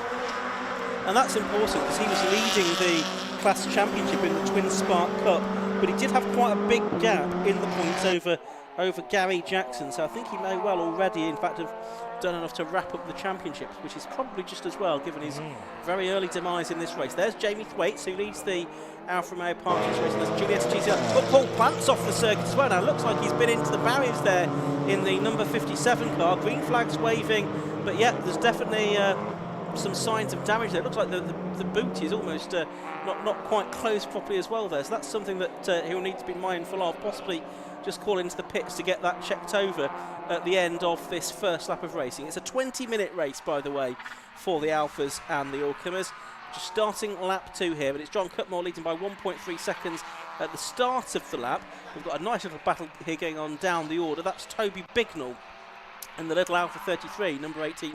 Great to see one of those out. We used to see so many of the Alpha 33s in the Alpha Championship, but sadly over the years they've all disappeared one way or another. They're still out there, but I'm not sure necessarily anyone wants to race them at this sort of speed and with this amount of competition. But I did stand out for me in the paddock. Quick little walk around during the lunch break and took a few snaps of that because they are increasingly rare. As the Giulietta 116 of Andy Page heads out of Shell Oil's hairpin. Now they'll be heading by yellow flags because of the Edward Robinson stranded 156. That is effectively at Island Bend now, and I reckon the Paul Plant moment happened at Druids. Side by side here, Ian. Yeah, and it's a change. I think it's Jack Berry getting up ahead of the number 33 car of Toby Broom, so that's a change of position. They are in different classes. Jack Berry in that Mito is in the modified class, so that's kind of expected that he would get ahead of Toby Broom, who's in the Power Trophy starting out the season in the Twin Spark Cup, but switched up as the season went on. But that fantastic looking modified car of Jack Berry, number 87, the 2-litre Mito, that's up to second position within the Alphas, as we've got the time screen is now saying Anton Landon's taken the lead, but I've just looked and I could definitely see Paul Collingwood and John Cutmore out of the window, so or certainly could see Paul Collingwood out the window, so possibly an issue with the TSL timing screen at the moment, so we'll see if they can sort that out. Could be transponder issues or something like that. Coming towards us on screen now is the number 14 car, as the timing screen's now sorted itself out of Andy Page, and here is the 715 car, the 215 car, I beg your pardon, which is not actually, it's number 2 in our programmes, isn't it? That's the Thomas Laudage Alfa Romeo 4C. Yeah, so the 4C again getting a lot of attention during the lunch break, and it powers its way towards the first corner. There's also a little Citroen Saxo in the race, I noticed. That'll be Lee Keneally in the 92 car, part of the all-comers division in the race. And now Laudage under pressure. It's in fact, no, that's a problem for the 215, touring its way down towards Cascades. Or was it just allowing those two cars through? Well, it seems to have picked up speed again now. One is John Hobbs in the Peugeot 106. One is Paul Plant in the Alfa that had a moment on lap 1 of the race. And which has now cleared the John Hobbs 106 as well. John Hobbs in the Peugeot 106 rally. The driver all the way from Brighton for this all-comers race. A lot of the drivers are fairly local, from Warrington and Manchester and Nantwich, but a few have come from further afield for this all-comers race this weekend. There is the car you mentioned, Lee Keneally's Citroen Saxo, for the driver from Swindon. And you can also see there in the background the 715 car. That's James Powell's Alfa 147 as well in the Twin Spark Cup, which is for the most standard of specification of Alphas in this championship. So over the rise comes the 4C. Now Thomas, I noticed the national flag next to his name was actually a German flag, so it might actually be Laudagger, is the pronunciation. But do you think it's Laudage? You honestly don't know? I think we're both speculating, aren't we? I'll go with the German, you go with the French, and we're probably both wrong. But it's a glorious car. And I do think that was Thomas just making sure he was staying out of trouble, actually. Two cars getting pretty too close for comfort, maybe, because it's picked up speed again as the renumbered 215. It's got German plates on it as well, I've just noticed. Yeah. So it heads out of the double right-hander at Druids. Then there is the James Powell 147. That's car 715 in addition to the original programme. And 715... running in, well, it was 17th across the line, yes, and with the couple of spots that Thomas has lost in the 215, that would be still for 16th and 17th as they head across the line. So overall, it's John Cutmore leading in number 98, from number 11 Paul Collingwood in second, 64 Anton Landon is third. Best of the Alphas is Jamie Thwaites in fourth, who's only half a second behind Landon at the moment. Then it's Mark Goodwin fifth in the Spire. Sixth is Nigel Brown, number 10 in the Silver Phaser. Then the second of the Alphas is number 87 Jack Berry in seventh overall. Eighth overall is number 33 Toby Broom, who leads his class. Ninth is number 14 Andy Page, and then 10th leading his class is Dave Messenger. So that's the way of the things in the morning order. And there you can see how close Jamie Thwaites is to the back of Anton Landon Siner. Two very different cars here. Yeah, this is where two races being combined, run as the same race, but there will be individual results, if you like, heading towards the championship in the Alpha case, and all comers, I'm guessing, is just a one-off. But nevertheless, they can still interfere with one another, and Thwaites may feel, in places, he's actually quicker than Anton Landon, but you've got to find a place to overtake and safely.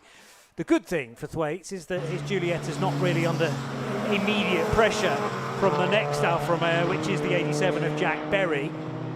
7th position for Jack's Mito, and that was gaining spots not that long ago. There is also Mark Goodwin in the Spire GT3, just not too far behind. And I'm interested by the Porsche as well.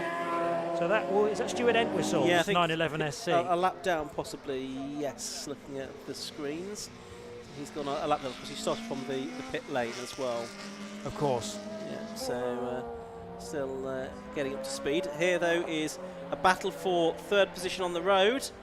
It's the Alpha on the right-hand side of shot. It's going to go past Anton Landon into third place overall. So Jamie Thwaites in that Giulietta TCR takes the third position. He's heading for another Alpha win here. One who's not heading for an Alpha win is Andy Page, I'm afraid. His car is being pushed, or not pushed, it's going to drive. No, I think it does need a push, that's what Andy's saying. It does need a push back into the paddock there. His car was close enough, but Jamie Thwaites has already had 5 wins this season. Steve Deeks has had 3, who was originally on the entry list but had to withdraw, unfortunately.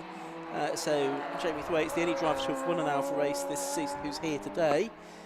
He's leading on the road and now up into third position as we get the confirmation on the timing screen. Mark Goodwin in that Spire is now within about 8 or 9 tenths of a second of Anton Landon as well. He was 3.5 seconds faster than Landon on that previous lap as he and Thwaites did battle. So we'll see if we get a change. There's Stacey Dennis in the number 30 car. She's just inside the top 10. She's doing battle with Dave Messenger in the number 79 car. Both of these in the Power Trophy class. 156 for Dave Messenger. It's the Giulietta for Stacey Dennis, and she was the winner of the Power Trophy Championship last season with Stacey. And good to see her back out again. I don't think we've seen her at all of the events this season, although she has had 5 finishes from the 8 races that we've had so far this year. So good little battle this for what is not only 9th and 10th overall, but the lead of the Power Trophy class. Evenly matched, even though they're of different. It's about a few years separating these two car designs, but they found one another, lapping at a very similar speed. Dave Messenger's last effort at 2:02.0, Stacey at 2:02.2. So there's really not a great deal between them on an individual lap, and certainly on the timing screen, 4 tenths. Don't really need a screen to identify the 3 or 4 car lengths that separate them as they head back towards Island Bend. Fastest lap of the race was set a couple of laps ago now by John Cutmore, who is still definitely there. He went missing on the timing screen for a short space of time, but has been re-established now by TSL. So here's this battle for 9th and 10th and the Power Trophy Class D. Dave Messenger and Stacey Dennis, who's been doing the winning in Power Trophy this season. Well, Toby Broom has done quite a lot of it, which does beg the question. Yes, Toby Broom this weekend is shown back in the Twin Spark Cup class, but I actually don't think that is a Twin Spark Cup car. I think that's a Power Trophy car. But he's in this weekend, I'm pretty sure. Oh, what's going on there? The lock-up for one of the 2 of them. So it's possible we'll just get confirmation of that hopefully between the races. But if that is the case, then this is actually the battle for second within class. But yeah, Toby Broom has won 4 of the races. Paul Plant won a couple, and Richard Ford won a couple in the Power Trophy earlier on this season. In the modified class, I say it's been Jamie Thwaites and Steve Deeks that have done the winning. In the Twin Spark Cup, James Ford, Toby Broom, Peter Bell, Gary Jackson, and Edward Robinson, they've all had a go at winning races in the Twin Spark Cup during the course of this year. So still this battle going on, Johnny? Yeah, I'm just looking at details of the Twin Spark engine. I would have said that was a 2 litre rather than the 3.2 that's in the 147 GTA. So I think you're right in that will be in the similar class to these 2 cars. So what are we talking as the gap then from Broom 21 seconds back to this dice, if indeed it is for second and third within the Power Trophy. Thwaites leads the Alpha division overall, and the all-comers race is still in the hands of John Cutmore comfortably, because he's 5 seconds quicker than everybody else right now, quicker than Paul Collingwood's Eclipse. The Gainsborough man still also with a decent margin now over the Thwaites Alpha. That's 6.5 seconds the difference. But I'm impressed, I was impressed with that overtake from Jamie Thwaites on the number 20 car of Mark Goodwin. I think Goodwin made it relatively easy for him, but the gap's opening up now to almost 3 seconds. So here they come up towards the Britain chicane. This is for the 7th time in their race. The leaders have already completed 7 laps. and going on to their 8th lap, but these are working lap 7, and it's a nice little battle between these two. Dave Messenger, very experienced racer in the Alfa Romeo Championship. He's been around for a long time in various different cars that he's campaigned over the years. And Stacey Dennis behind him, who is 40 years of age, from Horsham, an operations manager. She's a goalkeeper for her local ladies football team. She's been racing for 10 years. She had success last year, say, winning the Power Trophy class.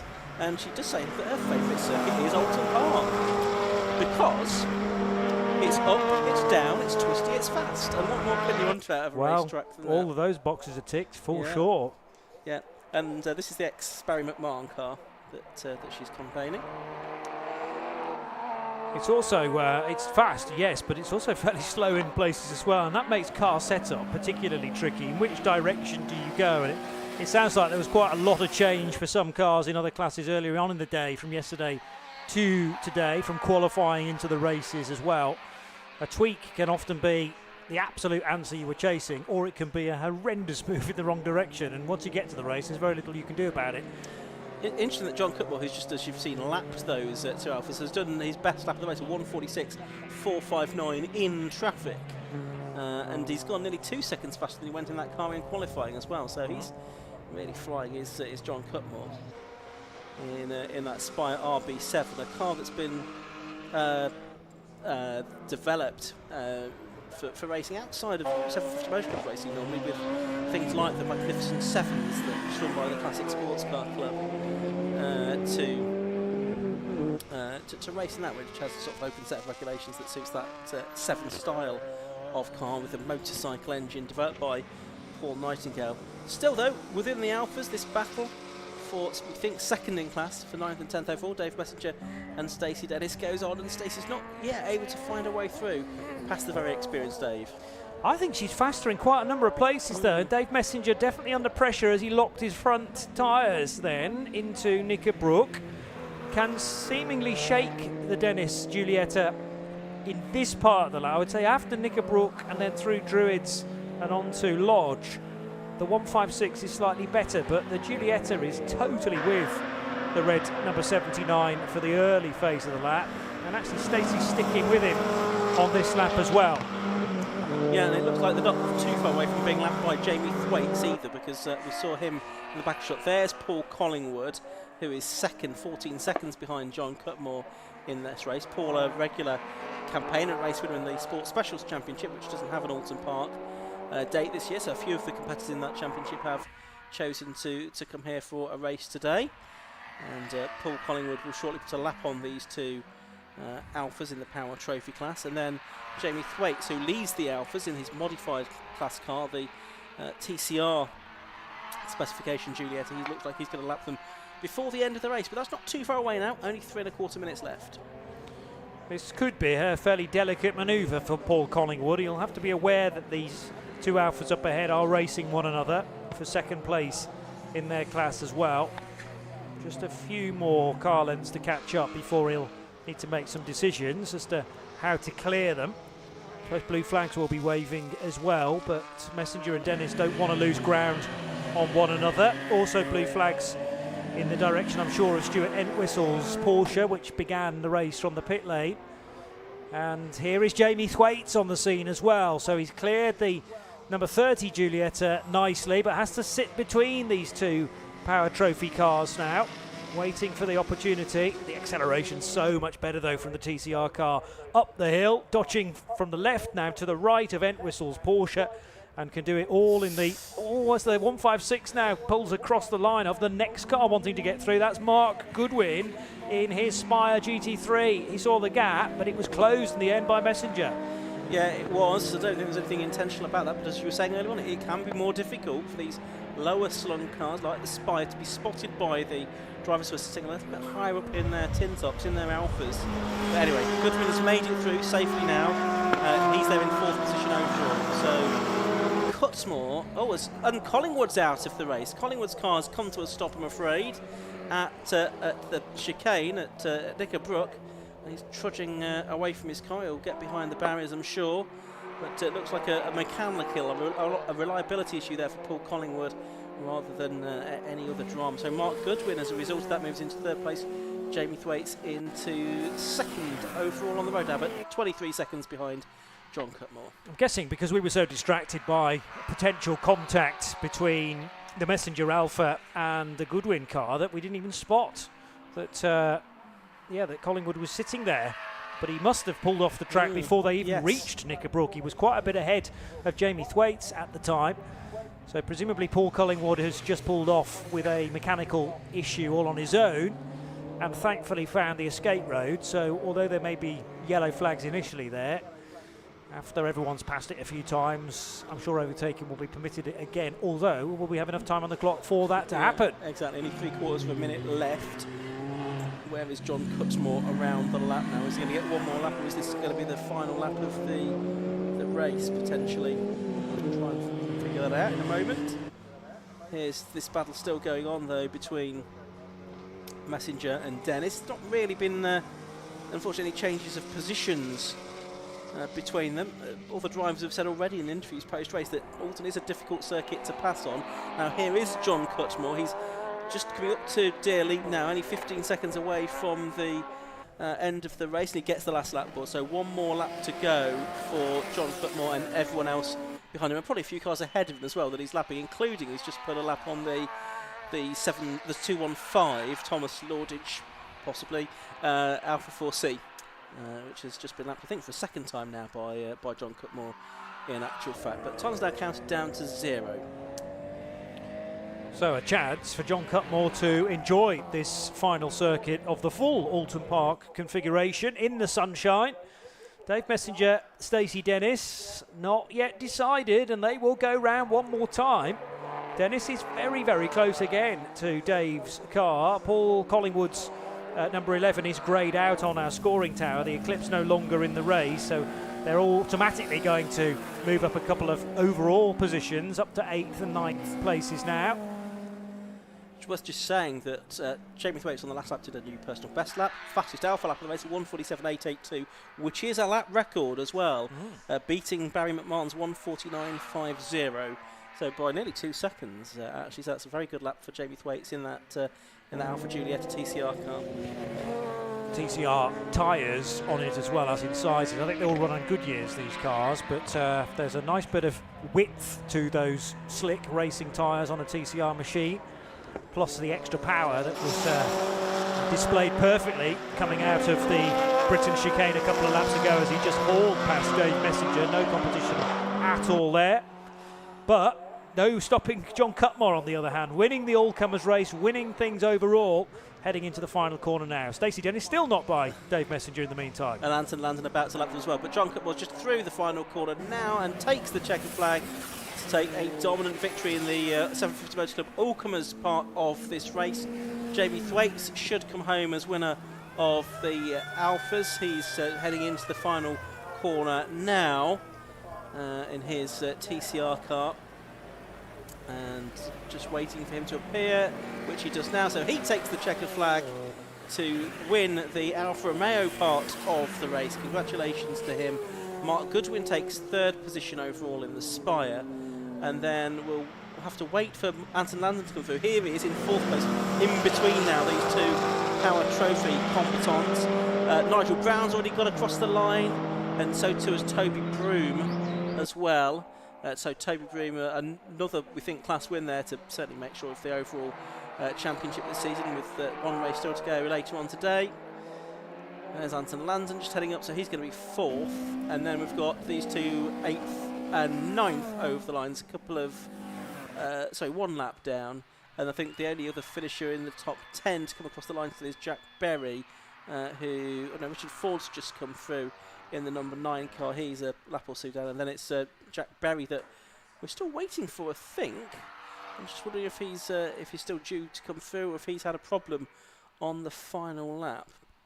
But anyway, that's the first Alpha and all-comers race of the day. There's Nathan Bignell in the little Alpha 33 across the line. Paul Plant coming through as well. They are 11th and 12th overall. There's Stuart Entwistle in the one surviving Porsche. Sadly, Steve Cheatham's car didn't make the start of that race, which would have been its race debut in his hands. And yeah, we've not seen Berry yet confirmed. I think there is another car just arriving up at Lodge. Got a couple of cars, in fact, arriving up at Lodge. And yeah, one of them is Jack Berry, who finally comes through to take 5th place in the number 87 Mito. So congratulations to him on 2nd place within the modified class of the Alfa Romeo Championship. John Cutmore already making his way into Park Fermé at the end of that race. So let's have a look at the results. Number 98, John Cutmore, the winner at the end of 12 laps, beating number 40, Jamie Thwaites, the first of the Alphas, by 22.5 seconds. Third was number 20, Mark Goodwin. Fourth, number 64, Anton Landon. Fifth was number 87, Jack Berry, who was the last finisher on the leading lap. In 6th place was number 10, Nigel Brown, ahead of 33, Toby Broom, who was the Twin Spark Cup, sorry, not the Twin Spark, the Power Trophy winner in his Alfa Romeo 147 GTA, and therefore assured of the title. 79, Dave Messenger was 2nd in that class, and 30, Stacey Dennis was 3rd, 8th and 9th overall. Richard Ford rounding out the top 10. Then it was Nathan Bignell, Paul Plant, John Hobbs, Thomas Lordage, and then further back in 15th position we had Lee Keneally in the Saxo, James Powell in the 147 in the Twin Spark Cup class, then Stuart Entwistle with Paul Collingwood and Andy Page non-finishers, as well as Edward Robinson, who didn't even complete one lap of that Alfa Romeo race. They're back out again at 5 to 6 for their second and final race of the day and final race of the season for the Alphas. Coming up next, we're going to have the Tegiwa Club Enduro Championship, the 100-minute race. So we've got that coming up next in a few moments' time, which should be a great spectacle, with, of course, mandatory driver changes or mandatory pit stops and driver changes for most of the teams, of course, some of which have success penalties to serve after previous meetings, and the championship on the verge of being decided. We'll tell you more about that in a moment. And then, of course, we go back to earlier categories. We cycle back through the previous races. So 5 Club MX5 Cup, Nankang Tyre Sports 1000, Zamp Helmets Formula V, K-Tech Racing Clear Sport Championship, and the High-Tech Alfa Romeo Championship and All-Comers Race as well. Still plenty more to come this season though at Oulton Park, including, don't forget, 2nd of November. It's the Neo Howard Stages Rally here at Oulton Park, an annual event that has become. Always spectacular, and it's combined, of course, with the fireworks celebration that makes it such a popular event for spectators here at Oulton Park. So that's the stage rally, 2nd of November. That's something to look forward to here at Oulton Park in, just about 6 weeks' time now. A bit scary that Bonfire Night is so close, Johnny.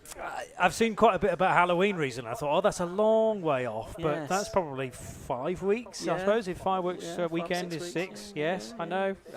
Time is ebbing away. It is. Ian. But let's not wish today away, because we've still let's got some not. cracking racing to come. I'm looking forward to the rest of the afternoon. Absolutely, with the Enduro coming up next, that should be well worth watching. 100-minute race, and not the biggest grid we've ever had for the Club Enduro, but it's quality that matters rather than quantity. And we've got a cracking field lining up for that one just in a few moments' time. They're in the assembly area behind us. They will, once the circuit is clear, go on to a rolling lap, because it's a rolling start for the Club Enduro, of course, rather than a standing start. Let's now head down to Park Fermé, where Kieran Mogg has some Alfa Romeo drivers for us. Well, the Alphas are certainly a spectacle. I know Johnny was going on about them up in commentary, but we've got 2 of our class winners down here, Jamie Thwaites and Dave Messenger. So we'll quickly jump in with Jamie. Jamie, if I could just get you over here for me. So 2nd place class winner, how was it out there? Yeah, no, it was good. We tested yesterday, managed 5 laps all in all, between red flags and problems. But yeah, quite warm. Once the tyres came in, just put my head down, going. And have you found the circuit? Has it evolved since this morning? I think I've evolved since this morning. I don't know whether it's a circuit or me, but I'm definitely quicker by, I think, 3 seconds or so. And how's the car reacting to it as well? Does the car suit this kind of circuit? I mean, it's a TCR touring car. It's built for Oulton Park, you know. This is where it's most at home. Absolutely. Well, congratulations on the 2nd place, and obviously your class win as well. Thank you very much. Thank you very much. Now we'll quickly speak to Dave Messenger. Now, Dave, if I could just get you over here a second, please. So you're having a bit of a battle out there. Yeah, that was fun, wasn't it? Yeah. Me and Stacey, yeah, it's good. She's done really well. So managed to keep her at bay, but it was difficult. Yeah, no, it definitely looked it. Obviously, you guys were nipping and tuck here, there and everywhere. Was it difficult to keep it behind? Very. I think second half of the race, the tyres had just turned to glue. I think I was fortunate enough I probably got a little bit more power in my car than Stacey's. But yeah, she drove really well and really clean. And yeah, it was a good battle. Absolutely. And how is your car on the circuit? Is this one of your favourite circuits? Yeah, I like coming out. I like the circuit. It's great. I've not always had good fortune. Today's going better. So yeah, it's a long way to come, but we enjoy it. It's lovely scenery, nice crowd. So yeah. Absolutely. Obviously, there was peak of rain. Were you hoping for the rain, or are you glad that it stayed dry? I don't mind if it rains or if it's dry, but if it rains, I want it to rain. I don't like it when it's kind of in between and we don't know what tyres to go. So I don't mind either way. Absolutely. Well, congratulations on your class win. Thank you very much. Thanks a lot. Cheers. Thank you very much. Now we're going to be heading over to the Club Enduro in a minute. So, got a bit of an endurance race going on. We've already spoken to the guys, so let's see how they get on. Club Enduro coming up next.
So the cars heading out onto the circuit for their rolling lap ahead of the Tegiwa Club Enduro Championship. Round 5 of this season, with just one more race to come after this.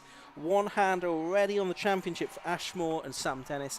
I think a third place finish within their class today should be enough for them to wrap up the overall title, because they've had a perfect season so far.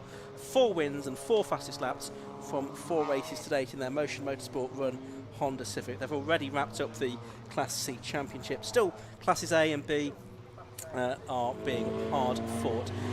Grid of more than 20 cars, 23 cars that we have today, is on its way around the green flag lap, and we can bring you the grid. Do so. It's going to be a 100-minute race. Pit stops between 30 and 85 minutes into the race, with several teams having pit stop penalties to serve. So Scott Parkin in car 1 has a 10-second penalty to serve. Car 6 has a 30-second penalty to serve. Then which is Ryan Parkin and Dylan Brichter. Car 8, Matthew Tidmarsh and Chris Webster, they've got 30 seconds. 66, Paul Subiano, Tom Walker's 20 seconds. And then it's 30 seconds for 195 and 10 seconds for car 333. That all as a result of previous success in previous races. So front row, it's going to be the number 6 car, which is started by Ryan Parkin rather than Dylan Brichter, and number 1 is Scott Parkin besides him. The second row is the 444 car, which is started by Claire Norman, and number 22 is being started by Luke Browse. The third row, number 33, is being started by Kevin Clark, and besides him it's the 117 car being started by Ian Jones. Row 4 of the grid, it's the 25 car and Darren Ball, 69 Matthew Hampton, 10 Rob Fennick and 55 Paul Simerson on the 5th row. Row 6 is 78, which is Alan Stockford, and 8 being the car of Chris Webster. Row 7 is going to be 83, which is being started by William Puttergill, and 119 being started by Bobby Trundley. Row 8, number 19, is being started by Wayne Lawson. 67 6 Michael Downey.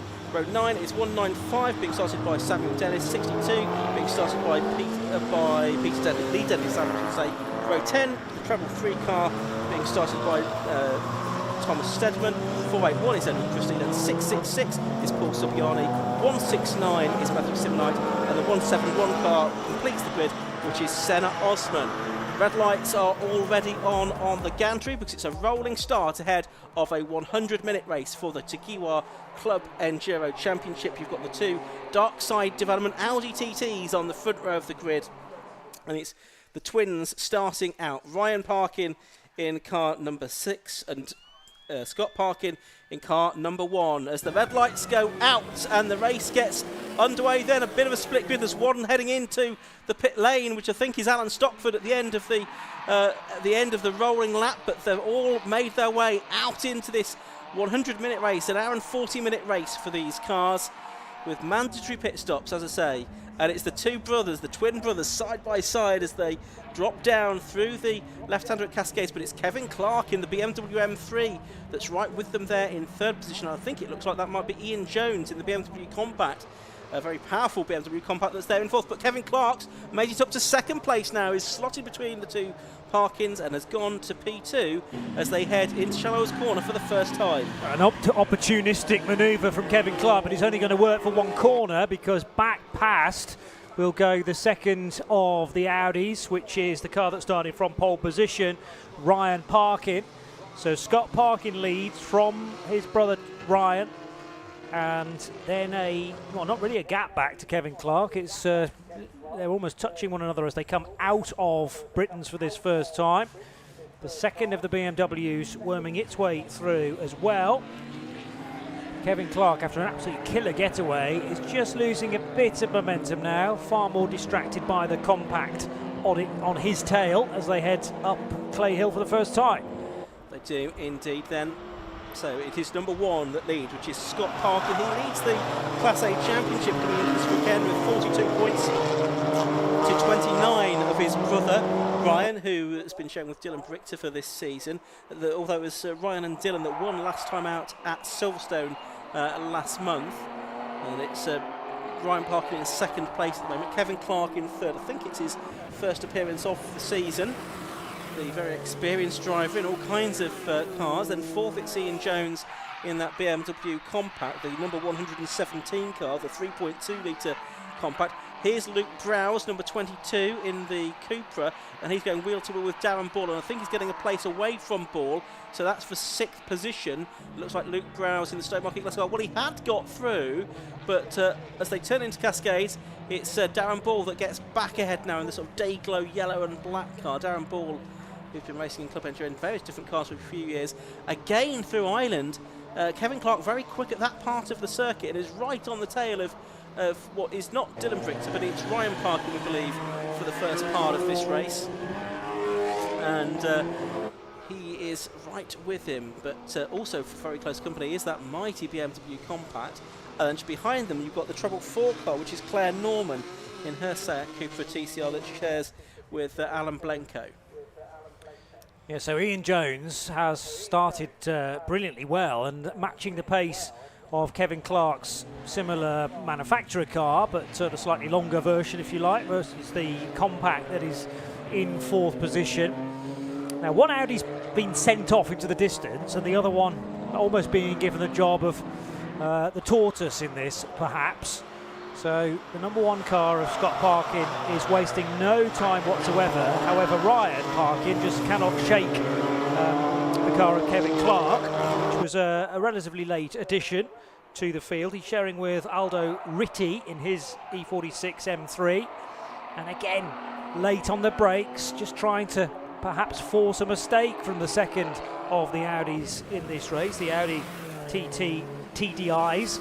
BMW is going to try and run side by side with the Audi. Almost got his front wheels level, did Kevin Clark, with that of Ryan Parkin, but no way through at Old Hall. Might have a chance, though, this time round the outside of the avenue. Oh, there was a bit of side-to-side contact there, in fact, wheel arch to wheel arch, and that is what eventually gives Kevin Clark second position, but it wasn't without a touch.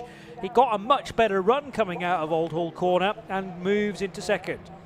Certainly does. So, exciting battling going on there. Let's have a look at what's happening in the classes. Class B, that's being led by Tidmarsh and Webster. That car, the number 8 car, being started by Chris Webster, who Matthew Tidmarsh was saying was the quickest of the 2 drivers in that car this weekend. And Class C, well, it's being led at the moment by Lee Deadly Sandler in number 62, the car that he's sharing with Andy Gay, the BMW 328i. So they're ahead of the car that's done all the winning this season in Class C, Sam Dennis and Ash Moore. But Dennis and Moore only need a 3rd place finish to wrap up the overall crown, I think, whatever anyone else can do in this race. Just a couple of other things to note about the pit stops as well. We've told you when they can take them, and that there's some success penalties. We also need to say there's going to be 3 minutes long, mandatory 3-minute pit stop for all of the teams. And one other fact that is highly relevant: you cannot take your pit stop behind the safety car. So sometimes drivers and teams can really sort of strategise and take advantage of a safety car period. Well, that element has largely been eliminated with the prohibition of taking your mandatory pit stop when the safety car is out. So the advantage that you might otherwise get through that, well, it's pretty much wiped out. There's the Class B leading car, the little Ginetta, which Kieran was enjoying in the pit lane earlier on. The number 8 car, the Flying Tangerine Racing machine. Ex-Ginetta Junior car from 9 years ago, we were hearing. And it's going very well, leading its class ahead of the Trundley and Ballesteros Audi, which is in 2nd place within that class. You could just about see Bobby Trundley's car in the background there.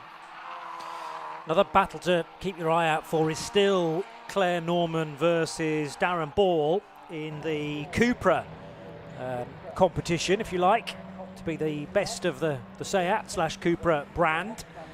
One is listed in the programme as a TCR. They're probably both TCRs, though, are they? They're that evenly matched. Yeah, I think the Darren Ball car. Yeah. So the treble 4 will at some point be handed over to Alan Blenko a little bit later on. There's a place change again there because the second of the Audis, Ryan Parkin, is back in front of Kevin Clark now. So Audi, BMW, back to where we were. I wonder whether there was an element of Kevin Clark giving that place back again for fear of incurring the wrath of the stewards, because, as I said, there was a touch, although he got a much better run through the avenue and down into Cascades. It may have been done on pure pace, I suppose. Scott Parkin was away in the distance, still leads, but there's a massive margin of nearly 5.5 seconds now between these 2 leading Audis. Yeah, that's right, as they turn their way through Druids for the 4th tunnel. I didn't notice the cars a bit further back came past our commentary box window a moment ago. The battle for the leading Class C was intense between Lee Dendy Sadler and Samuel Dennis, so possibly we'll be able to pick up on that as the race wears on. We're looking at the BMW battle now for 3rd position between the E46 M3 of Kevin Clark and the Ian Jones 3.2 litre BMW Compact, the number 117 car. And there's that gap back to the 4th place battle. That's Claire Norman and Darren Ball, and then not too far behind Luke Grouse in the Stowmarket Class car. So you've got the 3 similar Cupras all together there, very evenly matched. Then just behind them you've got the number 10 car, which is the Rob Fennick BMW M2 CS that he is sharing with Andrew Shepherd. So that's the battle there. You can just see going through, that's the Trundley, it is the Trundley at the stage of the race, Audi TT just going through in 12th position overall. Already nearly 10 minutes into this race, and Parkin, Scott Parkin, that is, getting away quite nicely, 6.4 seconds ahead of the rest of them. This could be a good opportunity for Darren Ball now to muscle his way ahead of Claire Norman. A very good sense of speed towards Britain's, but there just wasn't the real estate again to draw alongside. So some good defensive driving, but it's not particularly fast, so it's not hauling Claire Norman away from these additional 2 Cupras in behind. So they go through almost as one, and then the next car in the sequence is the 8th placed number 10 BMW M2, and that typically is one I didn't write down as the starting driver. Car 10. 10 is Rob Fenwick. Rob Fenwick started it. I can underline that then as we speak. Andrew Shepherd to come a little bit later on. Thank you for that. So Fenwick's almost joining the Cupra line. Oh, big lock up from Claire Norman, and that will give the places away. And I just wonder whether that was just the mere presence of Darren Ball, lap after lap, really pressurising in that situation. And 5th place, a big change around, because Claire Norman is actually going to rejoin in behind Robert Fenwick's BMW M2. Yeah, she's a very experienced racer actually, is Claire. She's been racing for more than 20 years. She started out with the BRSCC Road Saloons back in 2003. She's done VW Cup, she's done Masters Top Hat Racing, she's done CSE Swing 60, she's been the British Women Racing Drivers Club champion back in 2022, and the Senior Gold Star recipient in 2023 as well. So she's very experienced. And it's a Gen 1 Cupra TCR from 2018, 2-litre turbo, run by Alan Blenko Racing. Alan, of course, will be taking over the car for the second part of the race, the ex-British Touring Car Championship driver. There is the number 19 car going through. That is the Audi TT of Wayne Lawson at this stage of the race. James Pickford is going to be in it for the second part of it, but it looks like it's just lost a position to another orange car, and that is Michael Downey in the Porsche Boxster. Yeah, another similar move actually to Kevin Clark's earlier overtake for second place as it was at the time. So different speeds exiting Old Hall Corner, and then that pinch point where the road just jinks very slightly to the right at the avenue, but you have to get it set up then to take the natural racing line into Cascades.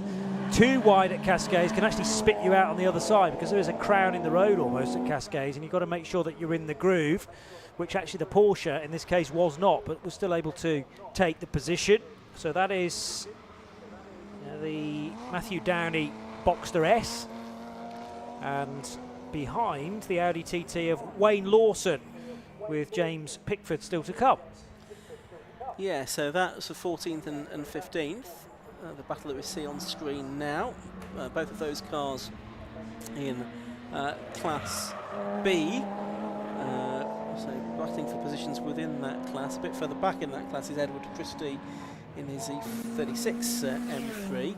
There's the Class B leader just flashing through, shot in 11th place overall. That's that's Chris Webster, I should say, starting that car. Then it's Bobby Trundley in second, and third in that class is Will Pussergill in the Honda Civic Type R that he's sharing with Chris Nine. And those three have just gone through. And then the next two cars coming through should be the two orange cars, the Michael Downey Porsche and the Audi of Wayne Lawson. But we're going back to the car that's in second place, which is Ryan Parkin at the moment, number 6, sharing the car with Dylan Pringle. He'll be in the car later on in the race.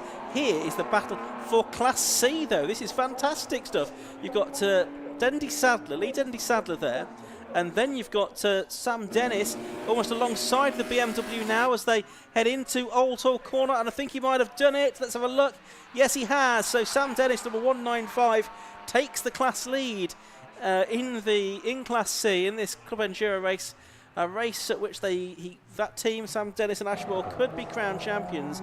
He's just got through, having sat for the first 6 laps of the race behind the BMW of number 62, Lee Dendy Sadler. And right in behind him as well, you've also got the Paul Subiani, number 66, BMW 318 Ti. That's being shared with Tom Walker this weekend, not Johnny Hayes, who I imagine must be unable to take part this weekend. So Paul Subiani sharing with Tom Walker this weekend. But already now Sam Dennis has got through He's pulled out quite a few lengths over those two BMWs, and that really does sort of tend to suggest what other drivers have said. It's a very hard circuit to overtake on, even if you do have a bit more pace than your rivals. Yeah, you've got to take the moment as it arrives, because if you react a bit too late, then that's kind of it gone, and the next few corners you probably can't overtake at. So in a race of this length, I would say that actually you can afford a bit of time to just pursue your opponent, you know, the one that you're trying to overtake, work out where your car is fastest, where it doesn't perhaps have the strength compared to your rival, and once you've worked out the best place to attempt an overtake, then really go for it. On the flip side, you will have wasted a bit of time then to cars further up the road, but that's what an endurance race allows you to do. Just think a little bit more rather than go at it hammer and tongs from the outset, as you might do in some of the 15-minute races we've got elsewhere in the day. Already nearly 15 minutes into this one though, so time is ticking on. The pit lane effectively opens at 30 minutes unless the safety car is out by that point, and then you're going to wait until it withdraws. Even longer, yes. I mean, I suppose the slightly helpful thing is it's not a completely full grid here today, so that obviously reduces the possibility of the intervention of the safety car. Naturally, if there's fewer cars on the grid, there's less chance of those cars throwing themselves at the scenery, so there's less chance of a safety car. So I'm going to touch wood, as I say, as we could get through the race without one. We've already seen the safety car on a few occasions in the sprint races today, so we'll have to wait and see if that does intervene. Worth just mentioning, just going back to that Class C battle, we saw Sam Dennis get ahead. Of course, he does have a 30-second penalty to serve in the pit stop compared to other cars in that class. Paul Supiani with only a 20-second penalty to serve, and Lee Dundee sadly doesn't have anything to serve in the car he shares with Andy Gay. So really, this stage of the race now for Sam Dennis and Ashmore is about pulling out as much of a gap as they can over their rivals within Class C, so that they can try to effectively negate that penalty that they have. All cars just disappearing over the precipice at Avenue and reappearing, thankfully, at Cascades. So BMW M2 gaining some ground there. Rob Fenwick has driven well to this point in his number 10 car, and was able to capitalise on that very slight mistake from Claire Norman earlier on. Now the Dayglow Yellow Cupra was on the tail of a backmarker, I reckon, so that was Darren Ball trying to get through without, well, limiting the time lost to Ian Jones. And the Mazda number 169 is the next car that stands in a lot of the front runners' way. That is the 169 car of Simonite. So Matthew Simonite starting, James Mansell in that Class C car still to come later on. It was the Audi that I'd spotted, yes, which is about to be picked off as well by the all-green Browse car. Luke Browse driving for the first stint. Yeah, so through Druids they come. 78 car, that is the Matthew Stockford Audi RS3 LMS, the Team Dynamics customer run car for Alan Stockford, the ex-Paralympic skier, showing with the very experienced Honda, traditionally Honda racer, Alan James, but obviously racing this Audi with Matthew Stockford, as he has done all season. And they are actually third in the Class A Championship coming into this weekend, best of the cars behind the two Darkside development machines of Scott Parker and Ryan Parkin, and level on points with Matthew Hampson and Andy Schultz coming into this weekend as far as the championship is concerned. Class B, as we've mentioned, it's Matthew Tidmarsh and Chris Webster leading that. Bobby Trundley and Sandro Ballester are second, and then it's Chris Nyland, Will Pusigill and Ryan Bensley in the third place car within that class. Ryan not racing this weekend, but Chris and Will Pusigill sharing the driving between them. There's Luke Browse going through. He's in sixth position in the Stowmarket glass-entered car. Some big beefy cars making their way out of Charles Corner there, with the 18 minutes of this race now having gone. Down to the right-hander, Knickerbrook has gone. The battle for 5th and 6th. Ball versus Browse. Gap between them at the start of the lap was 2.3 seconds. I'm wondering if that's possibly come down a little bit now. Now that's what's gone on there? Oh, that's some lappery, isn't it? That the race leader's doing. Yeah, I've got momentarily confused with the more beefy compact that's further up the order, the Ian Jones car. That's the 66 car, the car that's in Class C of Paul Subiani. New fastest lap of the race has gone to Kevin Clark in 3rd place now, a 1:48.251. Lap record for these cars around here is a 1:46.89, set by Will Stacey here a couple of years ago in the Lotus, at least that would have been. So was Kevin Clark able to pick up a toe here and there, either from back markers, or was he even close enough to be doing so on the Parkin Audi? And I mean Ryan Parkin rather than the race leader Scott, because a 1:48.2 on that particular lap was a full second faster than the two cars ahead. So there is scope yet for that gap to the second placed Audi to condense yet further, but Ian Jones isn't a million miles away either in the more beefy BMW compact. So Audi second place ahead of Kevin Clark, getting larger in the mirrors now for Ryan Parkin.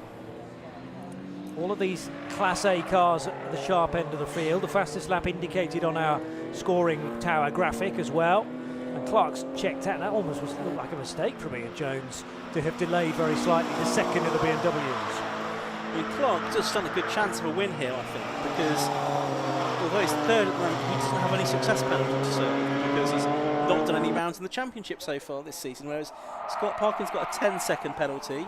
Ryan Parkin's got a 30-second penalty to reflect success they had in the previous round of the championship. So that will likely make a bit of a difference, certainly as we get into the closing stages of this race. What do we know about Aldo Ritti's potential pace when he takes the BMW over? I don't think he will be as quick as Kevin Clark, which probably isn't surprising because Kevin's a really good driver and a BMW specialist as well. BMW specialist, a long-time Eurocar racer. So I don't think Aldo's too shoddy, but I don't think he'll quite have the pace that Kevin does. So yeah, again, that's something to bear in mind. But obviously Scott Parkin's doing the whole race solo, so his pace should be predictable and consistent throughout, and Dylan Brichter and Ryan Parkin, I think that they're both much of a muchness in terms of their lap times as well, so I think again they'll be fairly consistent the whole race long. There's the Class C leader and the sort of champion-elect being lapped, Samuel Dennis and Ash Moore. They're looking to get a perfect run. It'd be nice to finish the season unbeaten in Class C, wouldn't it? They've taken every race win and every fastest lap so far. Just looking to see if they've got the best fastest lap in Class C as well. Yes, they have so far, so they're looking good. I mean, there's still 78 minutes to go, but it's looking like Sam Dennis and Ashmore could make it 5 wins and fastest laps in a row if things continue in the same vein as they've started here. But for the moment, watching this battle for second, Ryan Parkin and Kevin Clark. When they do eventually pit, will they change tyres as well, or keep the same set of tyres they've got on? Unusual. I mean, I guess the one unknown is actually hard for us to tell here is the weather. Yes. Do we get a change of weather at any point during this race? Because the forecast I saw indicated between 2 and 3 o'clock it might start to rain here. So that could prompt a change in strategy for some. But no, normally there'll be refuelling. Okay. But no change in tyres unless obviously there's a damage to a tyre or something like that. I think we did see in the last meeting itself some tyre changes going on, but that was really the exception rather than the rule. And I'm guessing that they're all going to be 5 studs to undo and do up again as well. So if you're going to do a 4 tyre change, that starts to compromise your 3-minute essential time to be spending in the pit lane. But yeah, and of course you can't be doing that while you're refueling as well. So you've got okay, yes, the time will be adding up. So yeah, so there's different things you can do in the pit stop, which will obviously glean benefits. But are they going to essentially delay you in the pit lane? You want something that's not going to take any longer than, well, it's not even 3 minutes stopped, is it? Because that's also traversing the pit lane from the white line to white line. And the careful bit of timing will have been done, I'm sure, as to how long it takes for the car to leave your pit stall or your expected stopping position and the end of pit road, so you don't breach the 3 minutes.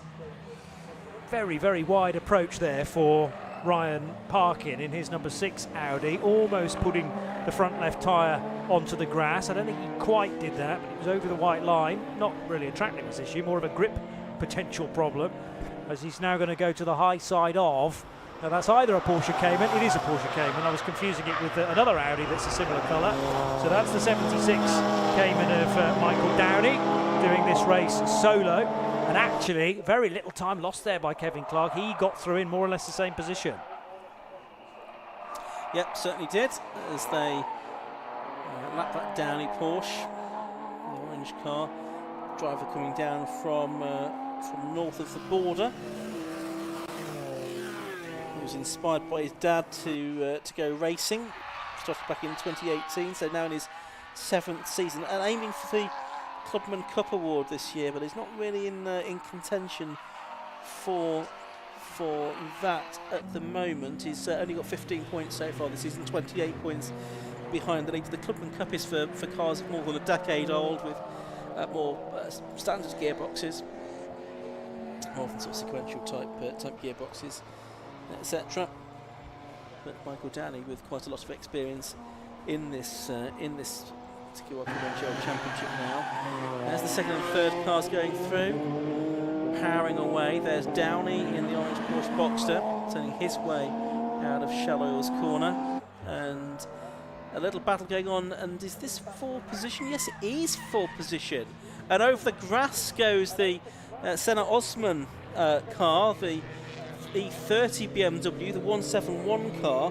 Senna Osman showing that car with Jody House, the driver from Bromley, therefore loses the position that he briefly gained back to Matthew Simonite in the Mark III Mazda MX5, and they're shortly going to be lapped by Scott Parkin, as well as Ryan Parkin and Kevin Clark as well. There's Scott Parkin getting past them now. Yeah, so it's going to take maybe a few corners actually for that E30 to clean up its tyres now, and for Osman to be happy to push, not necessarily for the remainder of this lap, but certainly for the next one.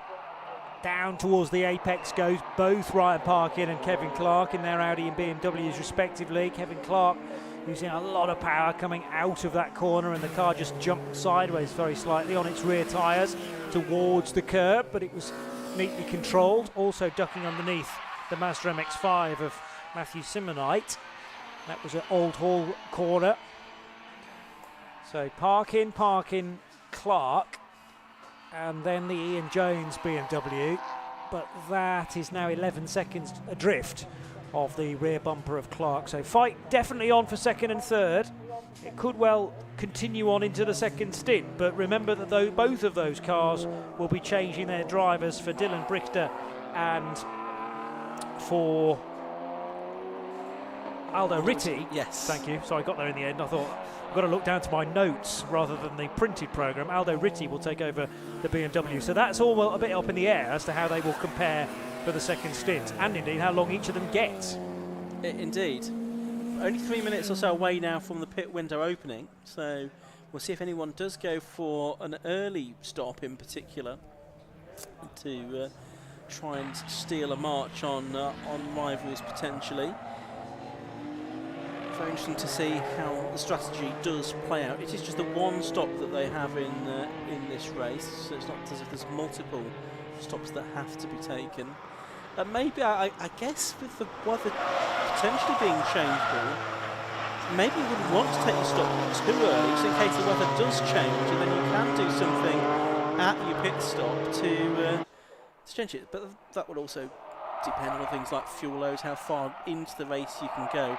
Today's race won't stretch the cars quite as far to the limit as some rounds, because it's only a 100-minute race. Often we have 2-hour races, but we've had a variety of lengths of race this season. Some 75-minute race, or 75-minute race at the Transact Grand Prix circuit, and a 3-hour race we had earlier on this year as well. But this is just a 2-hour race, oh sorry, a 100-minute race, and that should be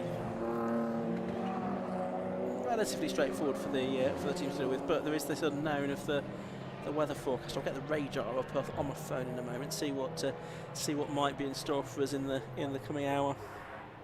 I mean, at the start of the day, there was just a general thunderstorm warning because it's very difficult to forecast where a thunderstorm's next going to go. So that has to, by the Met Office, just be an overhanging threat.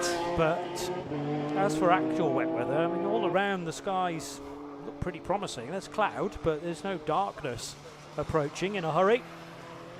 The other interesting thing for me is that Ryan Parkin and Kevin Clark have been hard at it, and I thought they'd be actually slowing one another up, but that gap to the race leader has been coming down progressively. It was 5.3 after 8 laps, 4.8, 3.1, it's now down to 2.7, so they're actually getting closer and closer to the leading Audi. Now, I've got the radar in front of me, and what it is showing me is that there is rain, some storms, some quite heavy rain heading in this general direction, but it looks, as things stand, like it might just skirt past Oulton Park. Almost as if there's a force field, there's an MSV force field keeping all the bad weather away. Absolutely. And here comes Kevin Clark, has a look at the inside of Ryan Park in there into Lodge Corner, and quickly decided the better of it, and has remained in third position. But yes, that force field keeping the rain away. And I've got a car into the pits, but before the pit window is open, and that's the Lee Dendy Sadler BMW 328i, and that was literally just about 30 seconds before the pit window opened, which is very unfortunate. But that's presumably a problem with that car, needed pushing into the pit lane. But the pit lane window is now, well, not yet, but in about 10 seconds it will be open for business, and drivers will be able to take their mandatory 3-minute stops should they wish. Kevin Clark right on the back of Ryan Parkin. He didn't have the best run through the first corner at Old Hall and was under massive pressure. Actually, his braking though into Shell Oils was a lot more beneficial compared to the BMW, so he's made another gap on the Beamer behind. Through Britons they go, threading the eye of the needle there, but the gap's about the same. That was a big chance for Kevin Clark. He still holds the fastest lap. That was done 6 laps ago, and the gap has opened back up again, more to the region of 4 seconds between the two Parkin-driven TTs. And it looks like Claire Norman is that's in. Yes, she is. So first driver making a scheduled stop there by the looks of it. There's a time penalty for car 69, which is the Matthew Hampson BMW. That's the M2 for the CS Racing car, and that presumably is for track limits infringement. So for number 69 has got a 5-second penalty that will be added to its time. So the leader's coming towards the end of the lap, first time when the pit lane window is open. Is anyone going to take it? Well, Scott Parkin hasn't, Ryan Parkin hasn't, Kevin Clark hasn't. They all continue on for at least one more lap, with the pit window now having opened for the, was it going to be 55 minutes, I think we said it was going to be open during the course of this 100-minute race, between 30 and 85 minutes into it. And there is the car.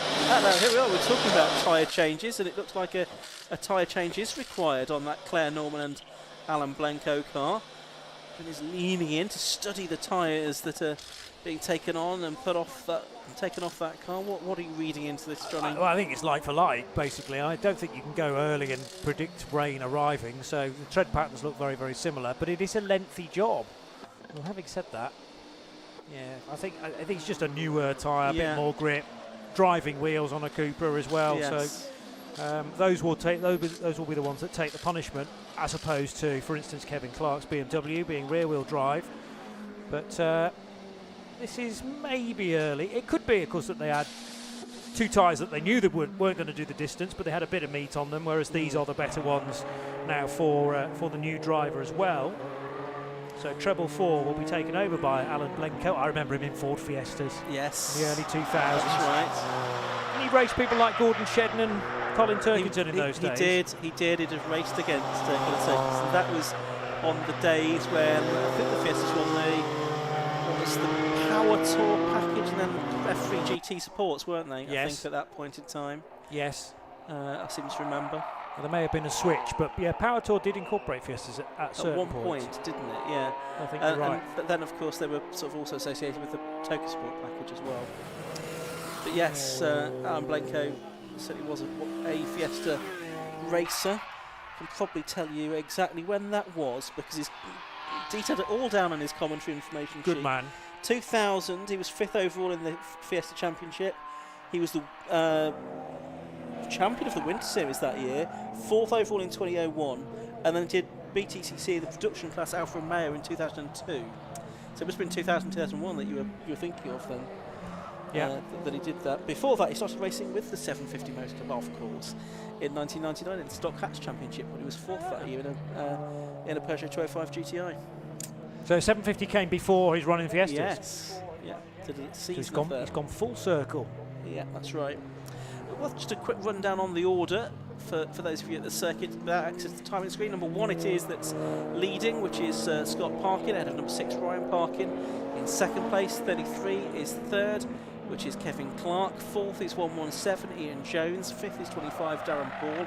And 6th is 22 Luke Browse. Class B, the leader is number 8 Matthew Tidmarsh in 9th place overall, from 55 Paul Simerson and 119 Bobby Trundley. Sorry, Simerson's in a Class A car, so 2nd Class B car is Trundley, and the 3rd Class B car in 12th overall is Will Possegill.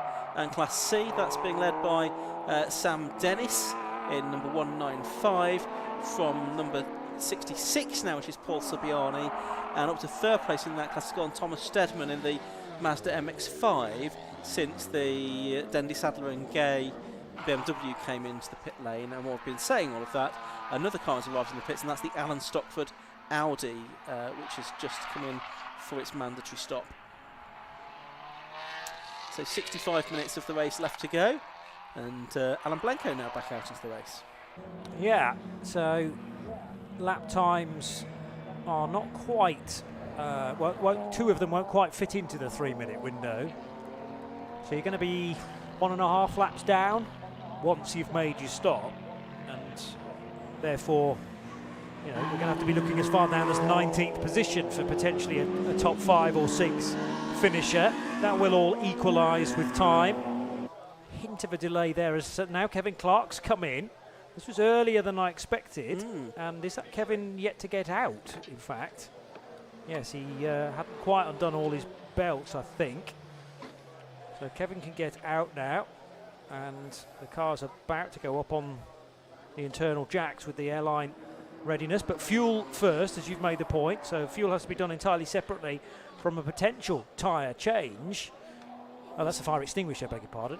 So that was in readiness for anything untoward as the fuel was going in. Brakes look very, very hot because there are a couple of very hard stops around here. Ah, yes, and it's leaking something. Yes. So that's not brakes, is it? So that's potential overheating of engine, in fact. Yeah, some form of coolant or something pouring out there. But the steam or smoke is issuing from the top part of the wheel arch rather than the brake disc. Yeah, so it is. It's coming from the engine bay, or at least the cooling system for that BMW. So that's the concern. Kieran's down there. He'll try and bring us the news if he can in a moment. There, though, now on his own in 2nd place is Ryan Park in number 6. Although, yes, he is over the line now. That's the 66 car of Paul Subiani just behind him at the moment. So we'll keep an eye on what's going on with Kevin Clark's car BMW down in the pit lane, but possibly that's why it was an earlier than expected stop, because Kevin sensed that there was something wrong with the car. Maybe the dials were telling him that things were going a little bit to pot. Let's have some news from the pit lane, and Kieran's down there. Yes, we're down here with the 33 car at the moment. There's coolant leaking from the front at the moment. The driver did not seem to be too worried about it. But they've just been rushing a load of fuel into it. It's currently been strapped back into the car. The marshal will point out the coolant, but again, yeah, the driver wasn't too concerned about it. He's just starting the car again, ready to go out, almost waiting. Oh, the car's not starting. Hang on. Yeah, I don't think it's starting. The car's stuck. Pass back up to you guys. We'll try. Oh, no, car's going. I don't know if you can still hear me, but I'll pass back up to you guys. He's just about to go back out on track. sounds like it's certainly fired up now. It's will be a moment, I would think, before the car. Well, they're pushing it back now, so the 3 minutes must be up. They must have checked the timing of that. As we're watching the Class B leader, number 8, come through, which is Matthew Tidmarsh. He's still leading Class B quite comfortably now over Bobby Trundley in second place. The Intersport car of Kevin Clark, and now Aldo Ritty is being pushed back out and is going back out into the race. And now starting to accelerate away. Coming out though, just in front of the number 1 car of Scott Parkin, I beg your pardon. I thought I knew all my symbols on the TSL screen, but the little disc there, does that indicate some sort of penalty that's been issued for car 69? The penalty, yes, they got a 5 second for track limits, we assume. Okay, yeah. To Matthew Hampson and the Andy Schultz BMW M2 CS racing car, so I was just momentarily concerned that car had not maybe come through a split recently and they were trying to locate it, but it's actually an in-race penalty. So Kevin Clark's BMW pitting on lap 19, which was about 35 minutes into the race. So when you've got a 50-minute pit window, 55-minute pit window, you've literally used 5 minutes of it and then stopped. So it doesn't leave much wriggle room should the weather take a turn or should something else happen a little later on. I didn't know for sure from Kieran whether there was definitely a driver change, as did Kevin Clark get back in, but the car was in there for such a long time. I think they have to have done the driver change. And Aldo Ritty takes over. Now, you said that Aldo maybe doesn't offer quite the speed that Kevin can, but this is his chance to step up, isn't it? And unfortunately, he's got to swallow the fact that he's now already a lap, well, maybe two laps down. Yeah, 2 laps down, because you lose a lap in the pits, and now the race leader's gone by again. But you can't let that affect you because the number 1 car hasn't pitted yet. That's right. Okay, we're told there's no driver change in the 33 car. They did so. Kevin Clark has presumably going to stay in for the whole race now. Aldo Ritty was included on the entry list, but it just say Kevin's name on the time screen. So maybe a late decision made even before the race started that Kevin would do the whole race on his own, which does change things a little bit because Kevin very much a known quantity for all of his years of BMW racing, in particular endurance racing, and things like Brit Car as well, but also known for his exploits 3 decades ago now in Eurocar, in the V6s and V8s around the short circuits and the Oval at Mallory Park and places like that. Mallory Mile. So that's the 117 car. That's just coming in now for its stop from 3rd position. So this is Ian Jones. And Martin Gadsby should be getting in for the second half of that race. And I can see Martin, I think, in the background just getting his gloves together and ready to get into the car. Before he does so, though, they will refuel it. Just need to make sure everyone is away from the car and there's someone on hand with an extinguisher before they get out into the race, or get there with the fuel to go in. So that fuel going in, or it will be going in now at the second time of asking, I think. So they'll be depositing that in. You can see how quickly the level goes down in there. Actually, they must have put a jug and a half in there, I reckon. That dump churn kind of incorporates the air release as well, doesn't it? So the venting valve, as the fuel goes in, the air comes out, and that's what makes the whole process very quick indeed. Indeed. Back out into the race goes the number 83 car as well. That's the Puttergill and Nyland car. So Chris Nyland will now have taken over the car that was, I think, 2nd or 3rd in Class B, the Honda Civic Type R. It's gone back out into the race as well, having made its stop. The other car that's coming, I can see at the other end of the pit lane now, I think it's the 55 car. It's not showing us having come in, so it's the Schultz and Hampson car that's coming. There's a car coming that we didn't want to see coming in. No, but I get the feeling Kevin Clark maybe thought that this would be the case somehow. He didn't seem overly concerned when around Kieran because he probably had his powder face on, but the poker face. But actually, when a car is overheating to that extent, it's driven straight into the garage on this occasion. Is there anything they can do? Because if the engine temperature is spiking, you risk doing an awful lot of damage to, I'm sure, a very expensive BMW engine. So give it a bit more time, allow the air to get at it, but if the temperature's not coming down, I'm afraid that might be just time to park it now. Yeah, we've got the 119 car now in. That's Bobby Trundley to hand over to Sandro Ballesteros, who is it's a local circuit. He's from Rochdale, only 17 years of age, and started racing the Junior Saloon Car Championships. Also did some 116 trophy racing.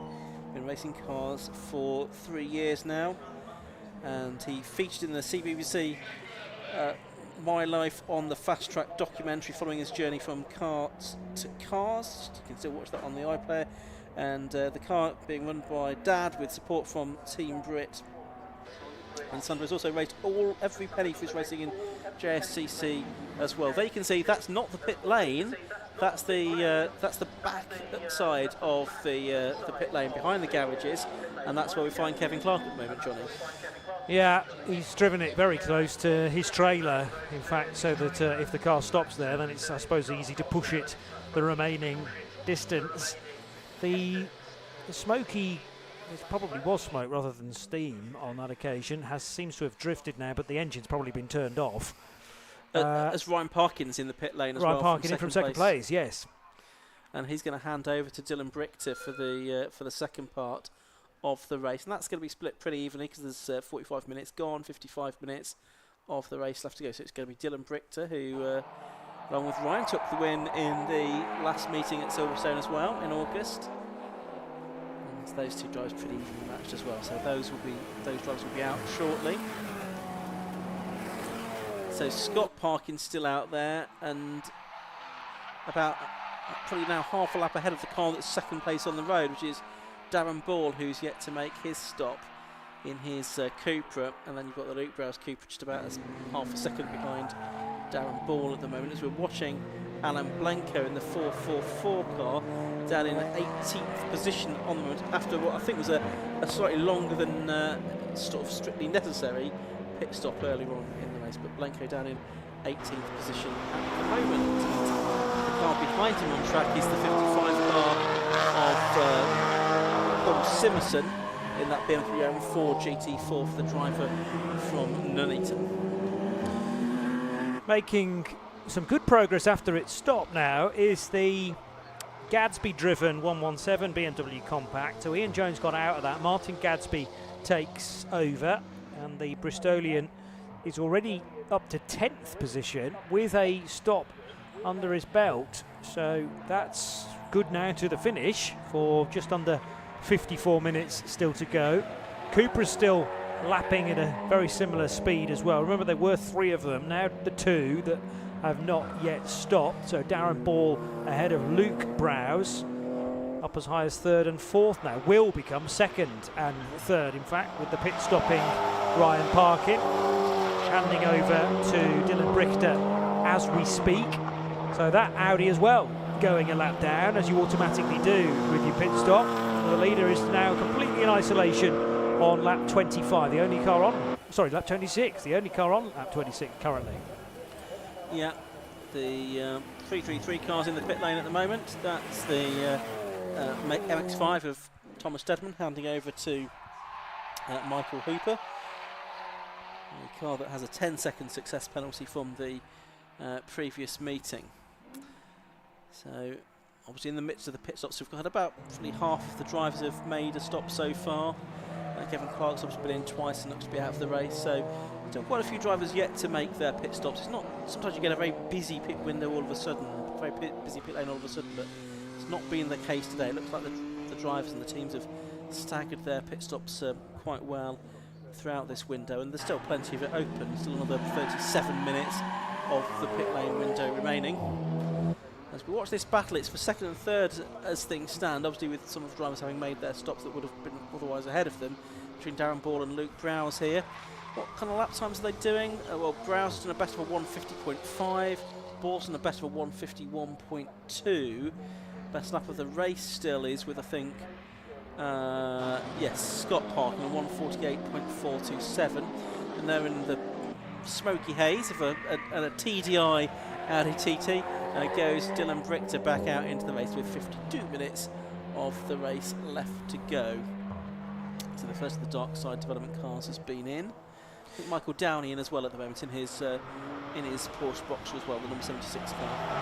Yeah, dark side development's obviously a big initiative, but I don't know how many personnel they bring to a Tegiwa. Okay, but could they service 2 cars at once, or is it a deliberate ploy to pit them a few minutes apart at least? Yeah, I think they could do. I think they could do 2 at once if they needed to, but probably safest not to if you don't need to. Well, they actually have the luxury to not need to at this stage, again, because of almost the orchestrated way that they've dictated this race from the off. Scott Parkin, it felt to me as if he was given the role of jetting off into the distance, whereas Ryan Parkin, he wasn't going slowly, but he wasn't going at the same speed as Scott, and almost acting as a rear gunner, just going fast enough, I suppose, to hold Kevin Clark up here and there.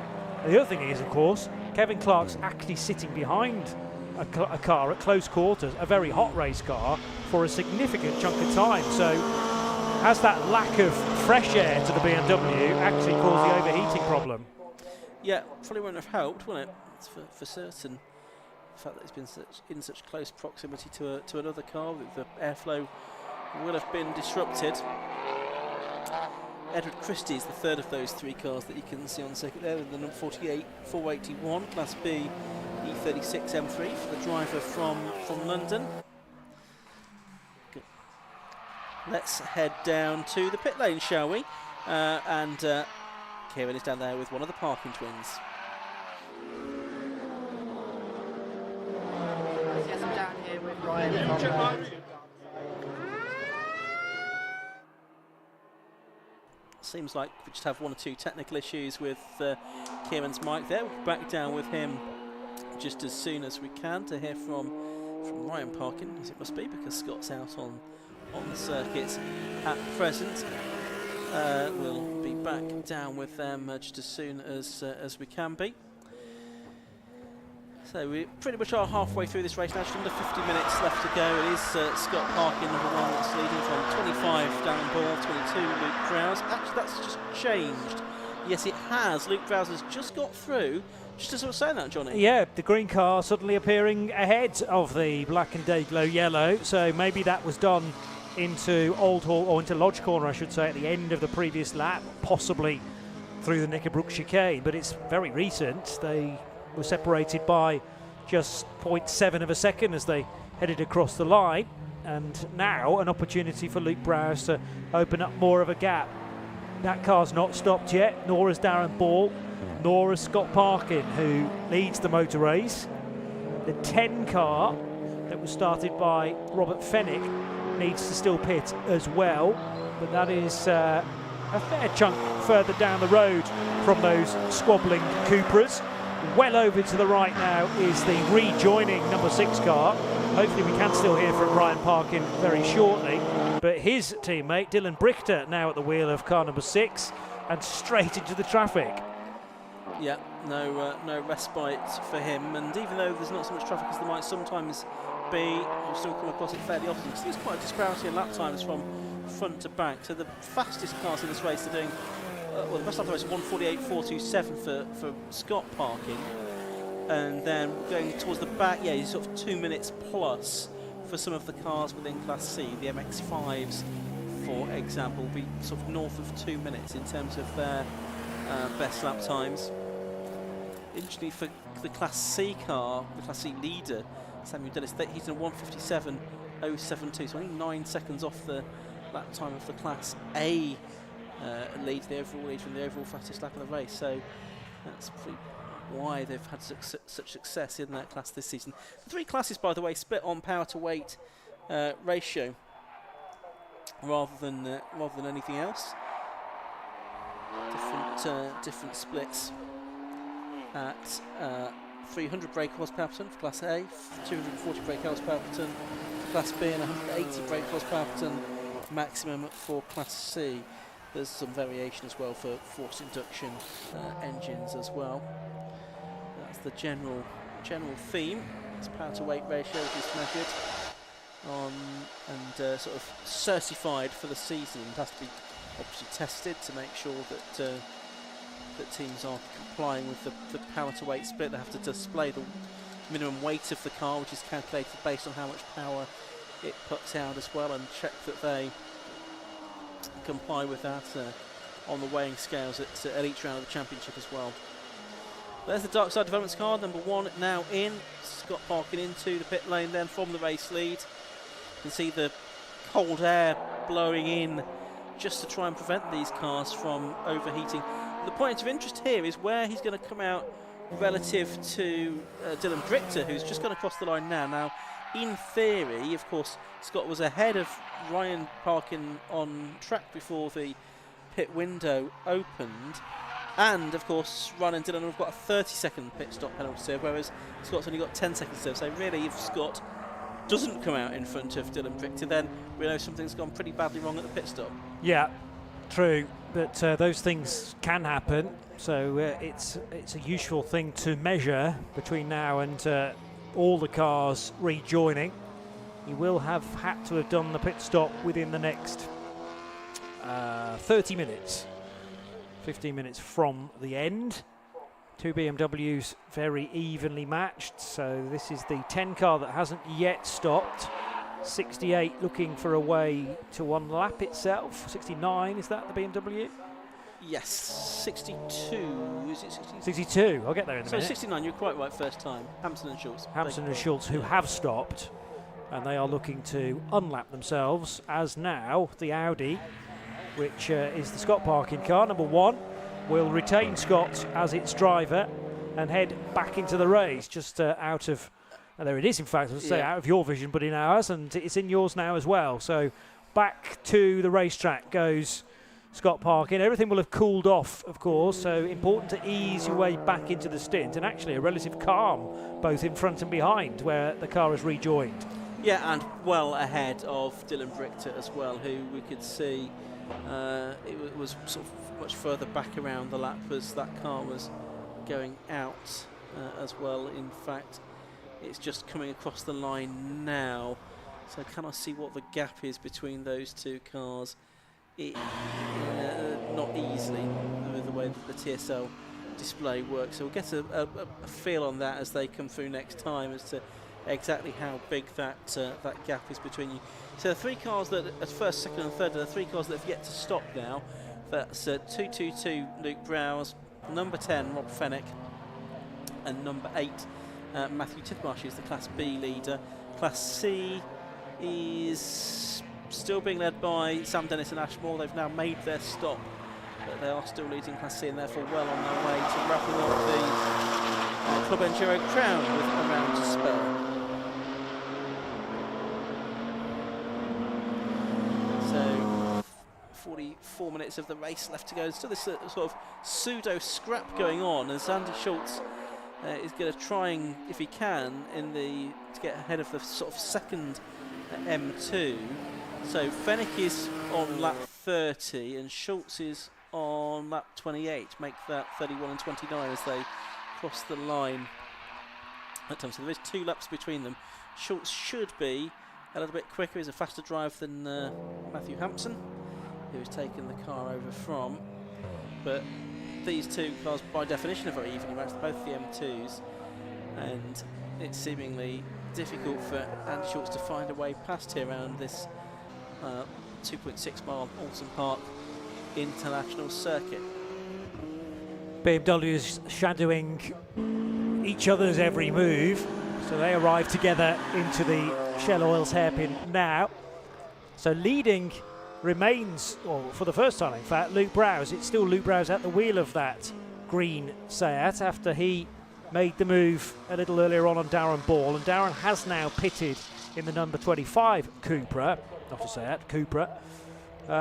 Fennick and Shepherd to become Shepherd, car number 10, the BMW, is also not yet a stopper, and benefiting from not paying a pit call is the Ginetta G40 that was receiving so much attention from Kieran Mogg earlier on.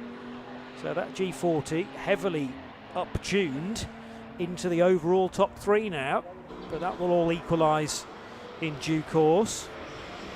So the 10 BMW threatening to hold up a faster car here. The 69 of now Schultz, Andy Schultz, looking for a way by, but can't do it at the moment, and they're going by a much older BMW, the E30. Yeah, nice to see the different generations of BMW getting on for 30 years or so between them. At least 30 years between them, I guess. Right, it looks like Fenwick has come into the pits now with 41 minutes of the race left to go, so has come out of the race, out of second position, and that does free up then Andy Schultz in the number 69 car, unshackled as he now is by having that number 10 car ahead of him.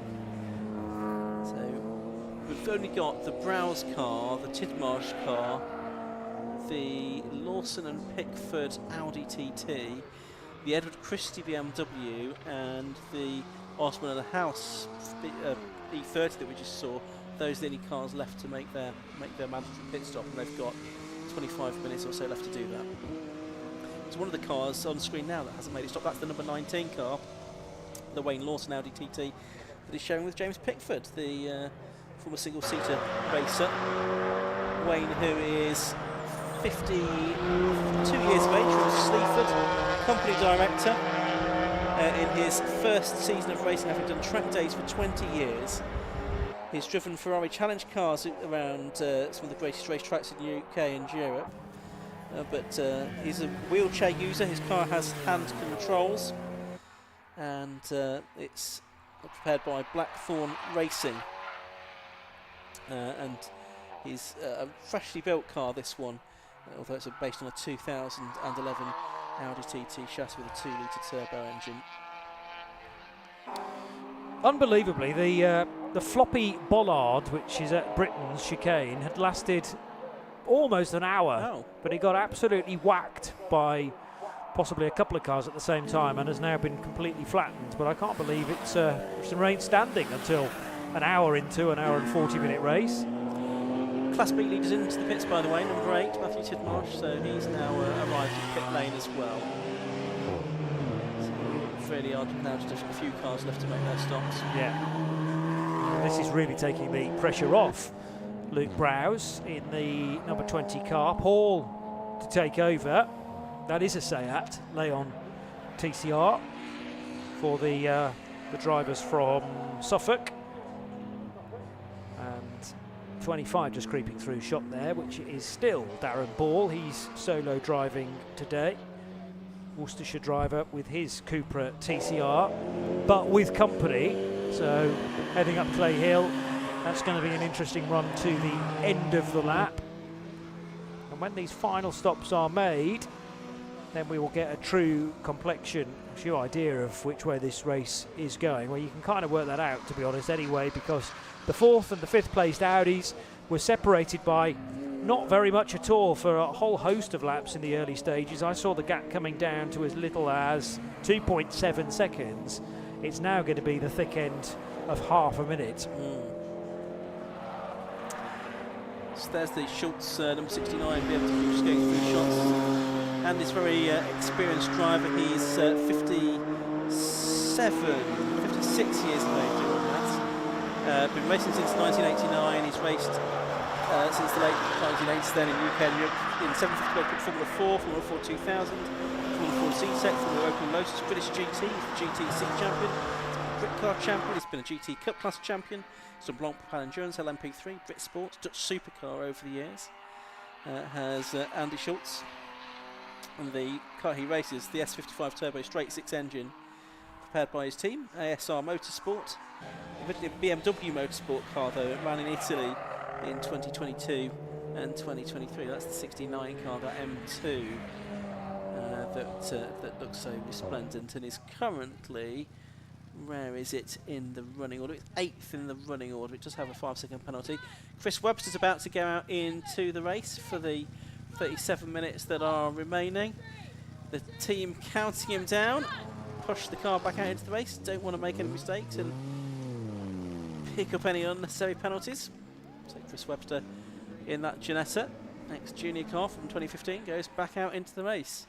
Saw in the press the other day that Ginetta giving a facelift to all of their cars that are racing in things like Ginetta Junior and also their main Ginetta GT Championship as well. Giving them a more up-to-date look. That might be the only car where the order of the names on the timing screen is inaccurate, because I had Webster circled for car 8. Oh, you're completely right, aren't you? Yes. It's a rare thing. Note this down in your diary, folks. But yes, Matthew Tidmarsh, in fact, taking over from Chris Webster. But otherwise, TSL have done a cracking job, because they should have moved the names around to mean that the first one listed was the starting driver. Shall we hear from Chris Webster now? Why not? Let's go down to Kieran. I'm down here with Chris Webster from the Ginetta. Ian, I know you've been taking the, yes, about me liking the Ginetta. I don't care. Let's talk about it. You're currently leading your class. How's it been out there? It's been good, actually, yeah. Event 3, I'd say, really. I was a bit worried about kind of starting next to Puttigill in the 83 Honda.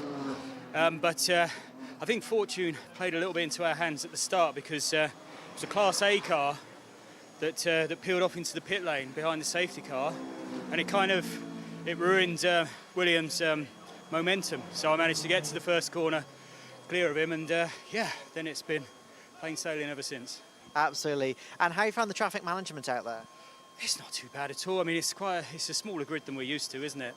So a few Class A's to duel with, some B's and C's that I don't know whether I've come round onto them or they've done pit stops and they're suddenly, in my midst again. But yeah, it's been all right. Yeah, no events, no drama. And how are you looking for the end of the race, do you think? Oh, don't ask me that, will you? It's a Ginetta, it's a race car. There's 2 reasons why I'm nervous. Matt's an ace driver. Me and him are always within a couple of tenths of each other wherever we go. It's a really good pairing, so as long as the little car does its job, we'll be fine. So we're not going to say anything about the anything then. No. Good luck for the end of the race. Cheers, pal. Cheers, thank you. Back to you guys up in comms. Webster down there leading Class B, handing over to his buddy Matthew Tidmarsh for the second part of the race. Meanwhile, more cars come into the pit lane, such that the only one that's yet to do so is the Senna Osman E30 M3 to hand over to Jody Halton. Hopefully that will appear in pit lane before too much longer. There is the 69 car of Andy Schultz, going to put a lap on the Mazda of Thomas Steppen. It's not Thomas Steppen now, it's his teammate Michael Hooper, isn't it? There's the Luke and Paul Brower's car. Now that seems to have been in the pit lane for seemingly a little while, but they're again doing some work on the tyres there, Johnny. Yeah, it's fronts, isn't it? Or certainly a front left that's been changed. It was interesting to me that the Audi's, I think Scott Parkin's car was having the wheel nuts just torqued to the right amount, to the right level, but I don't think they did a tyre change on either of those Audis. That was just a check, because you've got the time to do it, whereas this is definitely removing a front left, the tyre that's been taken off in the foreground and the correct side of the white line. And again, an attempt to get the engine temperature down as much as possible with the coolers, almost taken with the car as it's lowered back onto the deck, and that will return very shortly. It will indeed. So soon we'll be able to give you a rundown on the order as it stands after the pit stops, because it is now starting to make more sense. But we have a situation whereby basically it's Scott Parkin leading the race by 36 seconds from Dylan Brichter now, and it looks like Darren Ball possibly has come out of all of this in 3rd position, but we'll get an update on that, just confirmation on that just as soon as everything's done. It certainly is a new tyre on the left front there. You can still see the label on the tyre, so a very fresh tyre indeed, and I think on the front right as well. So stickered tyres, as they say in the business. So it's brand new fronts for both. I wonder whether that will be, well, I was going to say a noticeable difference, but of course Paul Browse has not driven the car yet in the race, but he will definitely feel the benefit of lots of grip just as soon as the tyre actually gets up to temperature. Also, sometimes there's a release agent that you have to get rid of as well, so it could be a bit greasy, a bit sideways for the first few corners, and then the grip will properly kick in. So just over half an hour to go. So yeah, it's looking like Scott Parkin is now leading on the timing screen as well, because he's just come across the line once again. and he's going to be half a minute or so clear of Dylan Brichter. He'll be second in the car we're showing with Ryan, his brother. And then it should be third, I think, Darren Ball. Class B, yeah, that's looking like Tidmarsh and Webster leading from particular Nylan and Trundley and Ballesteros.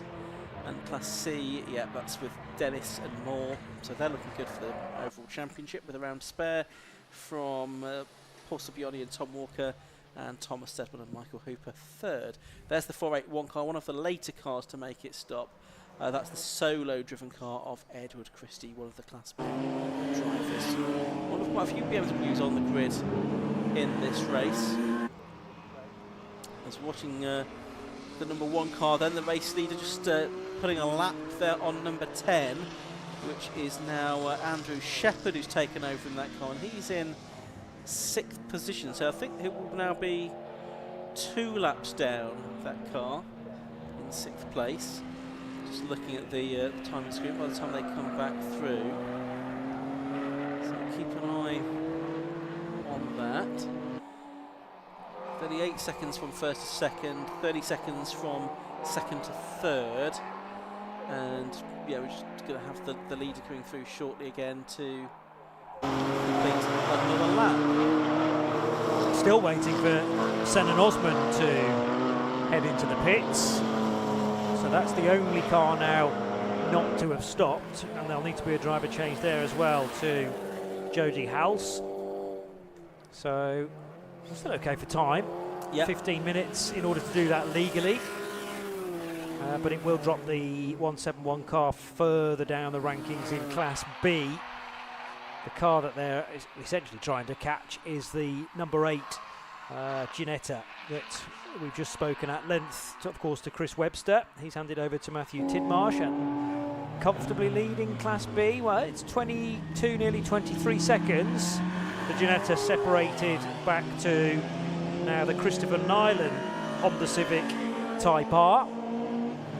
And some interesting comments from Chris Webster to say actually traffic's not too bad. This is a lengthy circuit and a slightly smaller grid than we're perhaps used to in the Tegiwa Club Enduro has made that a tad easier, although traffic has the habit of clumping together and you don't want to be suddenly turning the corner to see 3 or 4 cars right on the bit of asphalt that you want. So it depends as well where you're finding the traffic and how much of a delay it can cause.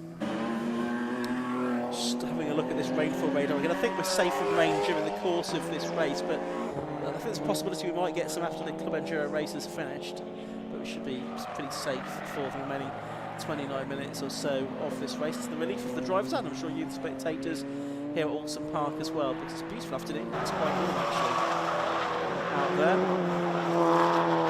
So there's the 1 car that's doing to make it stop, the 171 car of Senna Osman and Jody House. Surely it will come in fairly soon to give Jody a reasonable stint of racing for the second half.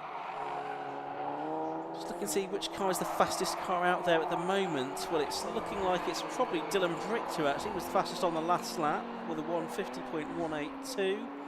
But that Alan Blanco car, fairly quick, also into the 150s as well on the last lap. And yes, indeed, the 171 car does head into pit lane. So that's everyone now having, or will have made their stops in about 3 minutes' time. Have you mentioned the 5-second time penalty for the Fenwick and Shepherd No. BMW M2? That's only just flashing up now, and I think being indicated as well. They'll give that a couple of laps to make sure that Andy Shepherd, who now drives the number 10 BMW, has been given that additional penalty. So that car is currently 7th, and they've not taken the 5-second time penalty into account just yet. No, that'll be added on at the end. Oh, is it at the end rather than in race? Because yeah. there was a time when TSL were actually toying with time penalties whilst we were going on, but that caused problems in itself. Yes, it's as well. Very confusing when that happens, especially if you're sort of trying to operate the safety car and you think, well, this car should be behind that one, but that's only because it's got a penalty, so it's not there on the road. So I think as soon as the race finishes, that penalty they are incorporated. That's yeah. Across the piece, that's the better way of doing it, in my opinion.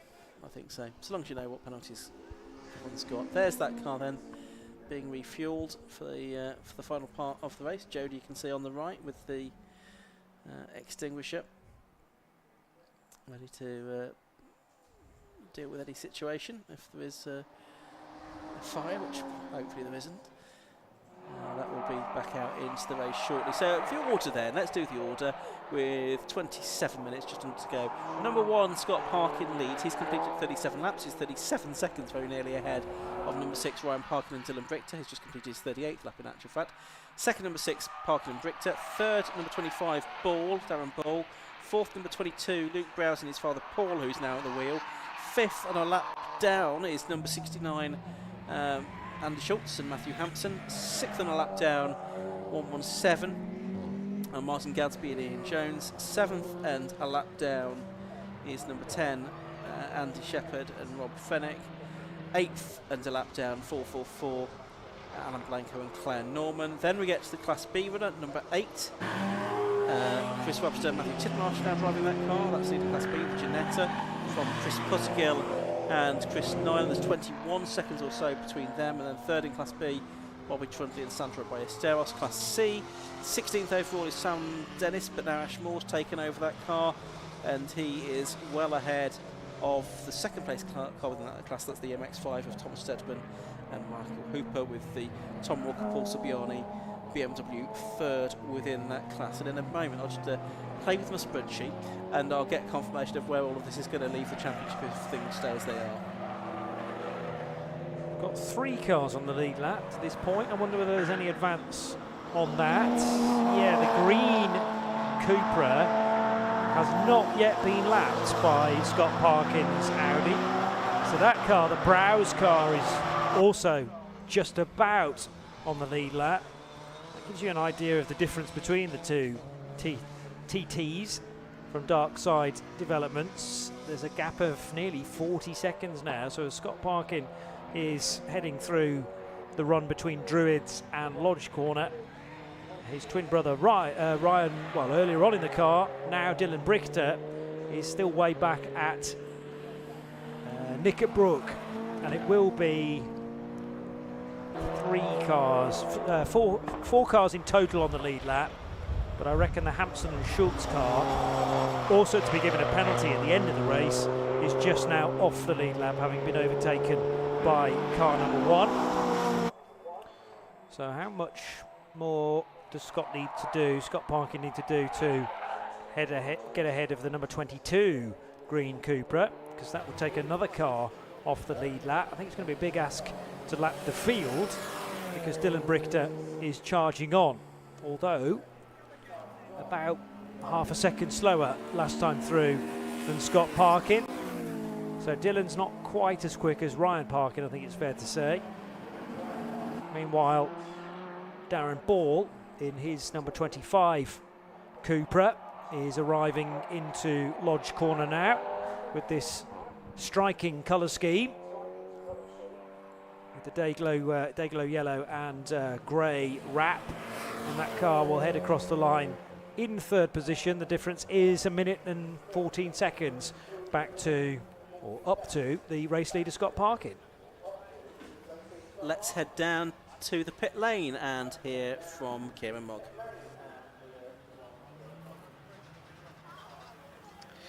Yes, well, I've got an audio report on the 117 BMW, the 3 Series Compact. Unfortunately, has just come in with brake failure. Driver reported that the brake pedal had gone straight to the floor, and obviously, unfortunately, unsafe to continue. So they are in the garage now. The brakes are absolutely smoking, and the driver is just getting out of the car. Shame way to end the race, really, but safest thing to do. So back to you guys in commentary. Car of Jones and Gadsby. Martin Gadsby was at the wheel of that in the second part of the race. Now, I've been playing with my spreadsheet, as I'd threatened to do, and I reckon, well, we kind of knew that this was going to wrap things up for Sam Ashmore and Sam Dennis if they win this race with fastest lap in Class C, which they look like they're going to do. They're going to get an unimprovable 80 points from the first 5 races. But also, if things stay this way, it's just enough, if things stay this way, for Scott Parkin to wrap up the Class A championship with 58 points. If Dylan Briggs can get the fastest lap away from him, though, in the remaining, what have we got, 20 odd minutes of the race, then that could change things a little bit. But it looks like it's enough for Scott Parkin to wrap up Class A. Class B, as things stand, that looks like it's going to go down to the wire, or is it? No, hold on, get my spreadsheet updated in the correct way.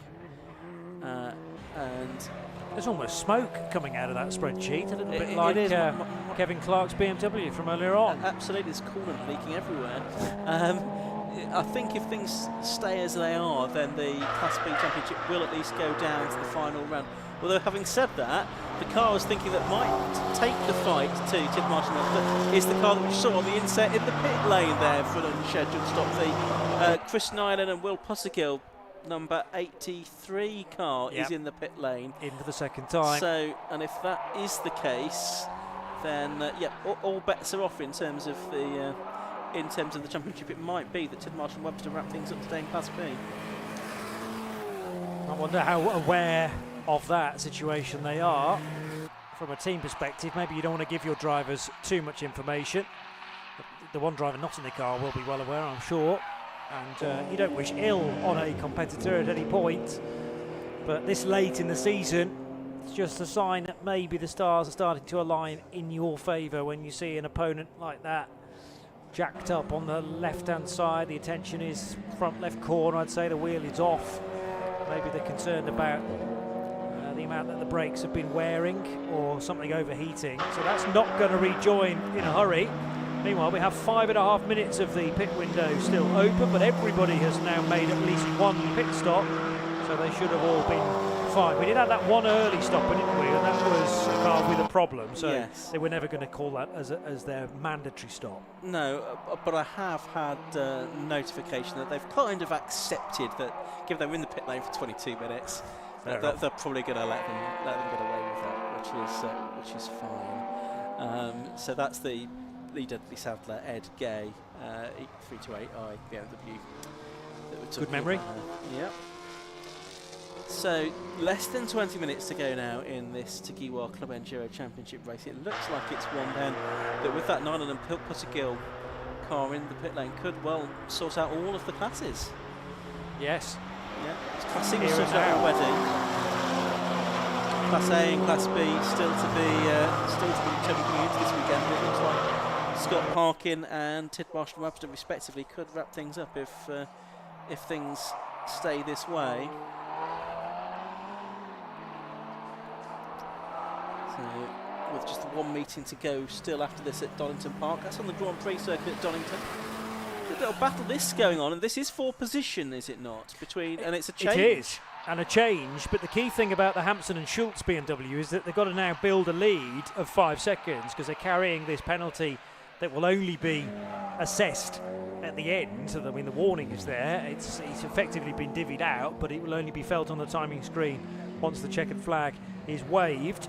So, yes, now the job of Andy Schultz to try and build a gap and make sure that the car does finish 4th rather than 5th, which that timing margin would mean it slips behind the Cupra. Yeah. Still frantic work going on the number 83 car. They're desperate to get this car back into the race for the reasons you've explained. Yes, so up to 4th place then has gone Andy Schultz for the moment. Did that at Oulton Park. The orange cars seem to attract orange cars in this race because we've now got the 19 James Pickford ex-Formula 600 from the Honda racer out in the number 19 car. He's got Edward Christie's number 481 and indeed the box just behind as well. That's fantastic for any fans of orange racing cars that are here today. You're being spoiled.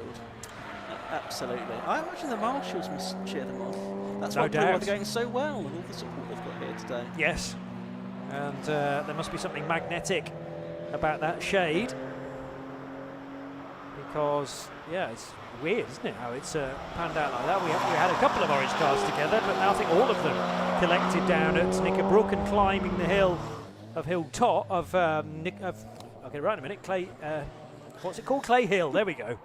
As the 83 Honda is back on the move.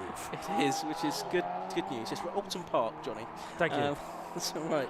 The 171 car was also in the pits. That was a battery failure for the Osman and Halt's car. Struggling to get that restarted, so I think they may have called that a day, unfortunately. So 17 minutes or so left to go in this race now. Everyone's made their stops, and just looking to see if there is the makings of a battle anywhere, but the closest one I can see looks to be for second in Class C, I think, between the Michael Hooper MX5 and the Tom Walker BMW. About half a second between them. Let's head down to pit lane once again, and we'll hear from Kieran Mark. Yes, now you may have seen a couple of the back of the shots there as Johnny was filming in the pit lane that the 171 Climax BMW M3 unfortunately was stuck right here in the middle of the pit lane. Basically what happened is they'd done the driver's swap, they'd gone out and the car died. They brought the battery booster down to try and jump it, got it started again, disconnected it, and the car died once again, and unfortunately they've just wheeled it out of the pit lane now, and it unfortunately is out of the race. Sad way to end the race again, but back to you guys up in commentary. Particularly, Kieran, as they got this far, it's an hour and 40 minutes, and within, not quite sight of the checkered flag, but inside the final 20 minutes, the late and much missed Hugh Chamberlain often used to say about runs at Le Mans is if you were going to retire, much better to retire in the first 2 hours than the final 2 hours, to have stayed up all night and fully committed to it. Learn your fate as early as possible, and then you can go down the pub, was his general way of thinking. It seems a perfectly reasonable way of thinking as well, doesn't it? Just looking at the potential implications of, there's a spit. Oh, hang on. This could affect my spreadsheet again. That's the 119 car, the Audi TT of Sandro Ballesteros, which has spun. He's got the wipers going, the steam, I think that is, emitting from under the bonnet of the Audi TT. So that's spun off at Knickerbrook by the looks of it. And it doesn't look like it wants to get going again. No. Has it stalled? I would imagine it has, or gone into some sort of limp mode, which trying to now get that out of the systems check. It's no doubt electrical more than anything else. Before I saw that car stranded on the grass, I was about to say implications of that late stop for Nolan and Puttigill are that they wouldn't be able to overhaul Tidmarsh and Webster, but Trundy and Ballesteros would have been able to overhaul Trundy and Webster, so it would, they could have got level with them in the final round. But I think the way it's going, Johnny, the championship could be decided in favour of Tidmarsh and Webster today if they get to the end, because it looks like reliability possibly, or the spin, has afflicted their rivals. We'll just get obviously the final classification and the impact that has on the points in about 14 minutes time now. Yeah. So a significant moment, particularly now as Sandro Ballesteros is not moving again, can't get the car to cooperate. They're stranded on the grass. It did look like it had stalled. That could have well have been as a result of a spin. Meanwhile, the race leader, Scott Parkin, not encountering those sort of problems in a similar car, mind you. The TDI heads over the start and finish line right in front of our commentary position. Lots of tyre pickup on the outside of Old Hall Corner now, so you don't want to be going too wide into that because grip will be at a real premium. But Scott not needing to worry because there's a real racing line that has developed over the last hour and a bit. Yeah, and we've got marshals now on the scene by the Ballesteros Audi TT as well. So it looks like they're going to try and intervene somehow to get that car to a position of safety. And we get the safety car with 13 minutes of the race to go. It's just while the pit lane window's closed, because that means that's no longer a factor.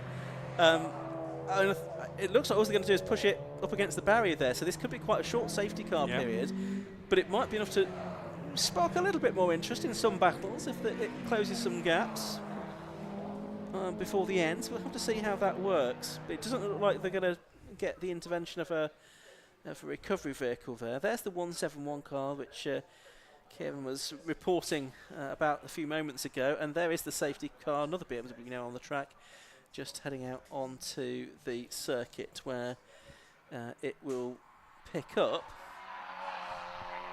the car of Andy Schultz, I think. That is the car that's going to slot in behind it. Yeah, so it may take a couple of cars to be waved by. Oh no, it's the Audi. I beg your pardon. The Stopford and Alan James car. Okay. So that, in a moment, I'm sure will be given permission to head past on a safe-ish part of the circuit, as in maybe this straight between Cascades and Island Bend, heading down Lakeside. The recovery work continues in the foreground. I mean, that's just showing off. Yeah, it's a challenge to go through those plastic blocks going forwards, but now reverse. That's almost auto test style. So they are going to try and move the Ballesteros car. Ginetti can be waved through. The other question, of course, is whether this interrupts with some of the other class battles at all and gives certain cars, maybe class leaders, a massive lead that they wouldn't have already had. It's very dependent on Scott Parkin's location in relation to Class B and Class C front runners. Yeah. So it's going to take a few moments, I would think, but it's then going to be how much racing is there left, if any, when all of this is sorted out. I must admit, I'm surprised that they are going to try and move that car. I thought that it looked like they got it reasonably far out of the way, given there's only 10 minutes of the race to go. It's not the kind of place that normally you'd expect something to go off to where they'd put it, I don't think. Agreed. So, yeah, but obviously they've made that decision that they will try to move it. I suppose they need to move it at some point, if not now, then after the race is finished. So, just trying to get that done as soon as they can. So, yep, safety car, boards, flags, lighting panels, all around the circuit.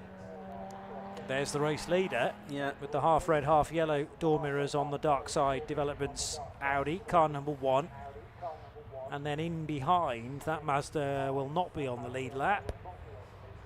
So how close is this going to draw the Dylan Brichter car now? He's going to have lots of cars between the two Audis, so won't have clear line of sight.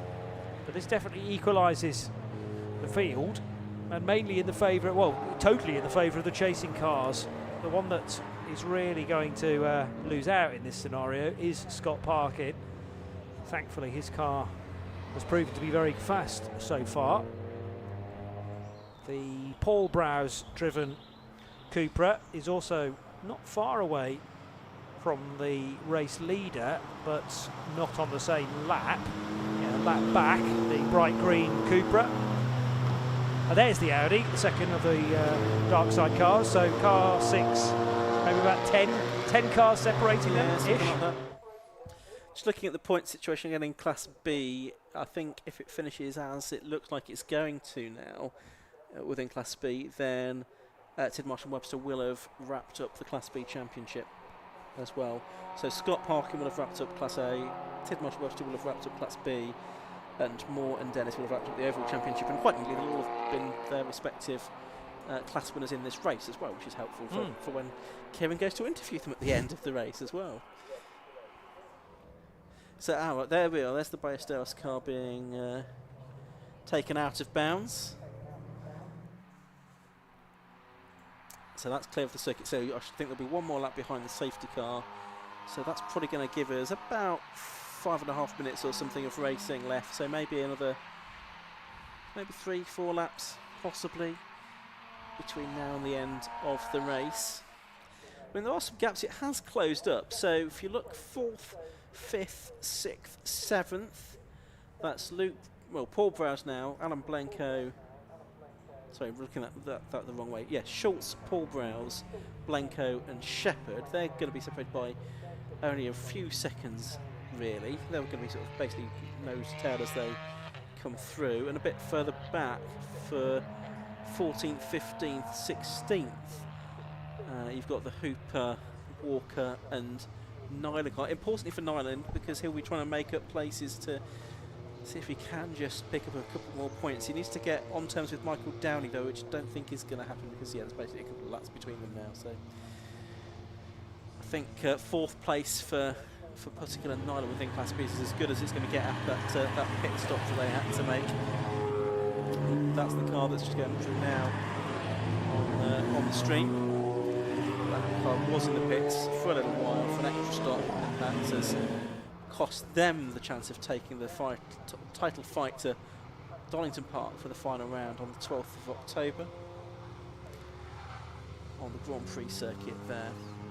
So staying with another MSV track to complete the season. 4 of the 6 rounds have been at MSV circuits this year. Brands, Grand Prix, Snetterton, Oulton and then Donington for the final round of the season. I was at Croft. We've also been to Silverstone as well during the course of the year. So I can see a marshal outside my commentary box window has got a yellow flag in one hand, he's got a green flag in the other hand, which suggests he's been given the word that at the end of this lap the safety car will go in. I think he heard his name almost being called there. We don't know every marshal by name, but we're learning slowly. Yeah, so that's definitely an indication that we get. In fact, the lights are out. Great spot, Ian. So the lights extinguished at Water Tower pretty much just before the Druids double right-hander. And yeah, all eyes on that fight for 4th, 5th, 6th and 7th. Made more spicy because there were 5-second penalties integrated into that as well. Yes, so that's right. the 69 car now driven by Andy Schultz. Can't afford to waste too much time here in the third of the white BMWs, wanting to try and gap that green Cupra as much as possible in the 6 minutes that remain. So here they come over the line with just under 6 minutes to go, and a good restart there from Scott Park. And of course, he had got a Class A MX5 behind him, not one of his Class A rivals. So all of the cars sort of shuffled out of sort of the order of their sort of lap pace, really. So it's going to take a moment or two for things to settle down as they emerge from this queue behind the safety car. But I think we'll find that Scott Parker is just able to put a lot of daylight between himself and the rest. But it looks like Schultz now has cleared the MX5, and as you say, he's got a 5-second penalty. So too does Andy Shepherd, a bit further back as well. So all will be revealed on the timing screen at the end of the race to exactly what the finishing order is for the minor places. Shepherd in the number 10 M2 BMW. So in this batch, yeah, there he was on the outside line, leaving Shell Oils. So 2 Cupras together. They were together in the opening stanza as well, just before there was a very slight error from Claire Norman heading into Lodge Corner, which rather changed the order. Over Hilltop and into Knickerbrook go the race leaders. It's only 7.2 seconds timed at the line between the Parkin and Brichter Audis, but the problem is Brichter's got all this traffic to try and deposit, and Scott Parker's got an open road, so I would very much expect the number 1's lap time at the end of this, the first racing lap from the safety car, to be a lot faster than Audi number 6.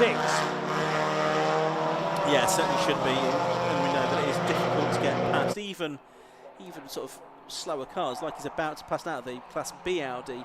It's not necessarily easy to get through here at Oulton Park. Turning their way through, across the line has already gone Scott Parkin. He actually did the best lap of the race on that first flying lap of 1:48.225, so making sure of that fastest lap bonus point as well, it would seem. There's a battle for position. That's Browse and Blenko. Paul Browse and Alan Blenko. That's for 5th and 6th. The green Cupra and the sort of white and blue Cupra behind it.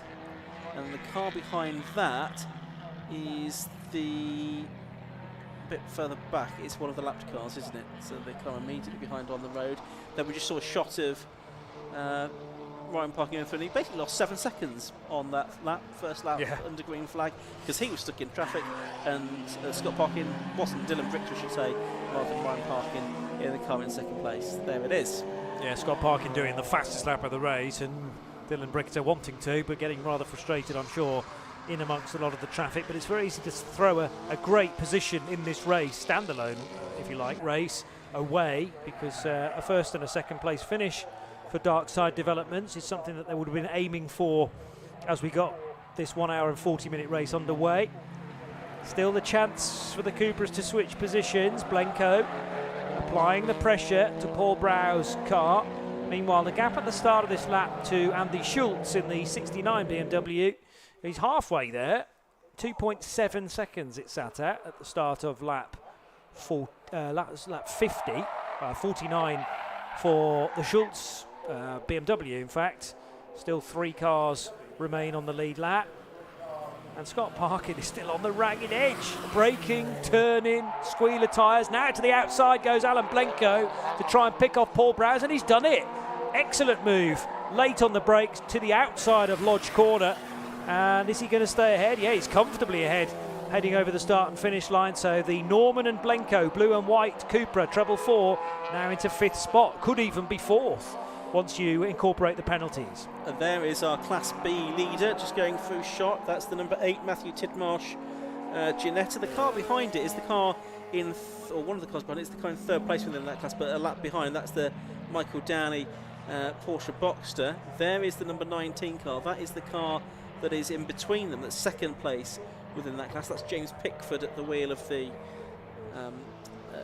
orange Audi TT at the moment, and just ahead of that on the road is the car that's in 4th place within that class. That's the Chris Nyland Honda Civic Type R that is, as I say, 4th place, and therefore not quite going to do enough to take the title fight to Donington Park.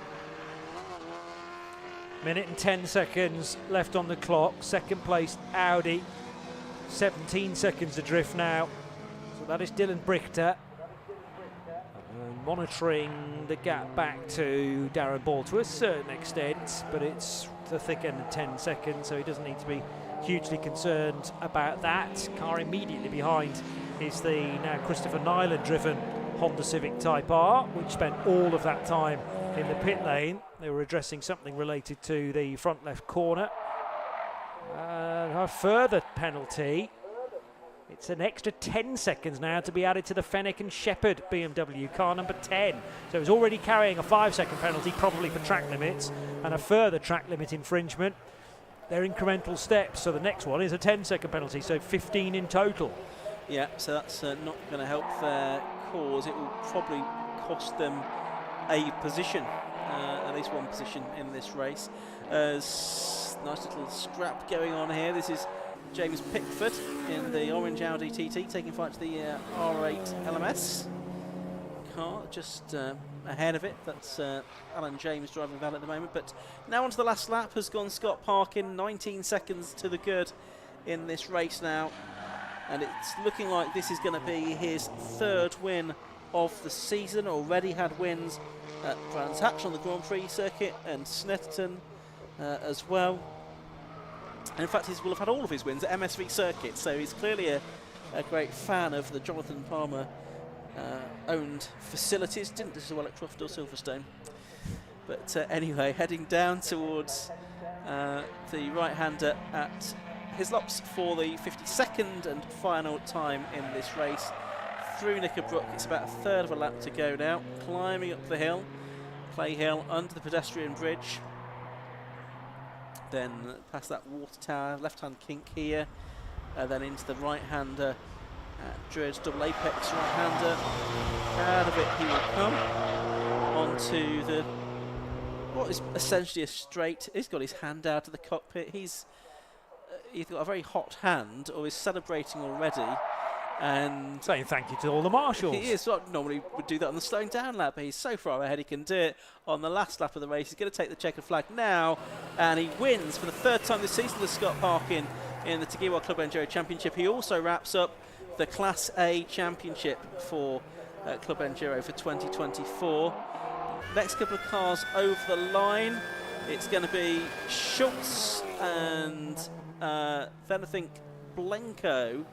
But Schultz, with that penalty, knocked a place back to 5th place. Yeah. The other penalty I've not mentioned yet, because it doesn't really affect his position, is Darren Ball. He got a late 5-second penalty in car 25 as well in the Cupra. But there was enough real estate both in front and behind for him to stay on the podium, 3rd position for number 25. That's right, and cars still coming through, waiting for our Class B winner to come through. Here he is. Class B is won by Matthew Tidmarsh and Chris Webster, who took the first part of that race. They wrap up the Class B championship, so we're now just waiting for our Class C winners to come through, and they're going to wrap up the Class C championship. And here they come. It's Ashmore with Sam Dennis 5 out of 5 wins, 5 out of 5 fastest laps. They cannot improve on that score, whatever happens at Donington Park. They are the 2024 Tegiwa Club Enduro champions in that Motion Motorsport prepared Honda Civic Type R. Congratulations to Ashmore and Sam Dennis. Ashmore bringing the car home then for a 5th Class C victory in a row here at Oulton Park. Well, a great race that we had. They're just in the nick of time, I think, because there's a thunderstorm not too far away from Oulton Park at the moment, but the Club Enduro race just getting completed before we've fallen victim to the weather. So let's have a look at the results then. It is the number 1 car of Scott Parkin that took the win at the end of 52 laps. He was 21 seconds clear of number 6, Ryan Parkin and Dylan Briggs. There was a Dark Side Developments 1-2 there for the Audi TTs. Third was number 25, that was Darren Ball in the Cupra. Those were the only 3 finishers on the leading lap. In 4th place was the treble 4 car, Claire Norman and Alan Blenko. 5th with a penalty, number 69, Matthew Hampson and Andy Schultz. 6th was number 22, Luke and Paul Browse, his father. 7th overall, number 8, winning Class B, that was number 1, Matthew Tidmarsh and Chris Webster.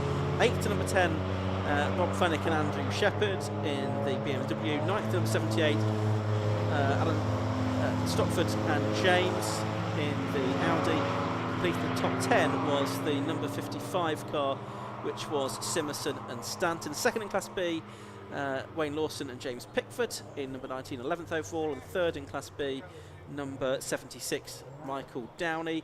For Class C, it was in 13th position overall, number 195, Sam Dennis and Ashmore. From second in Class C, 15th overall, Thomas Stedman and Michael Hooper, and third in Class C, Paul Subiani and Tom Walker in the 66 car. But it was a Dark Side Developments 1-2, a Dark Side Developments car that wins the race and the Class A Championship as well, with Scott Parkin bringing it home to make sure he will finish the season with at least 58 points, subject to any penalties or for anything that might be applied, which we haven't foreseen yet, but it will mean that he cannot now be caught by anybody else within Class A. We'll hear from him shortly. Hopefully we'll also hear as well from our Class B winners, Tidmarsh and Webster, and our Class C winners, Dennis and Moore as well. I can see Kieran doing his best to get everyone down there to have a word with them at the end of that race. But a great race for the Tegiwa Club Enduro Championship. Another round to go still at Donington Park next month, and a reminder that there's still 5 more races to go here today at Oulton Park. Coming up next, we've got the 5 Club Racing MX5 Cup, then we've got the Nankang Tyre Sports 1000 Championship, Zamp Helmets Formula V, Caton Racing Clear Sport Championship, and the High-Tech Alfa Romeo as well. So still 5 more races to come for you this afternoon here at Oulton Park. So don't go away. Very shortly we'll head down to Parc Fermé. We've seen that Kieran has very busily got everyone into position there. We'll hear from him in just a moment, Johnny.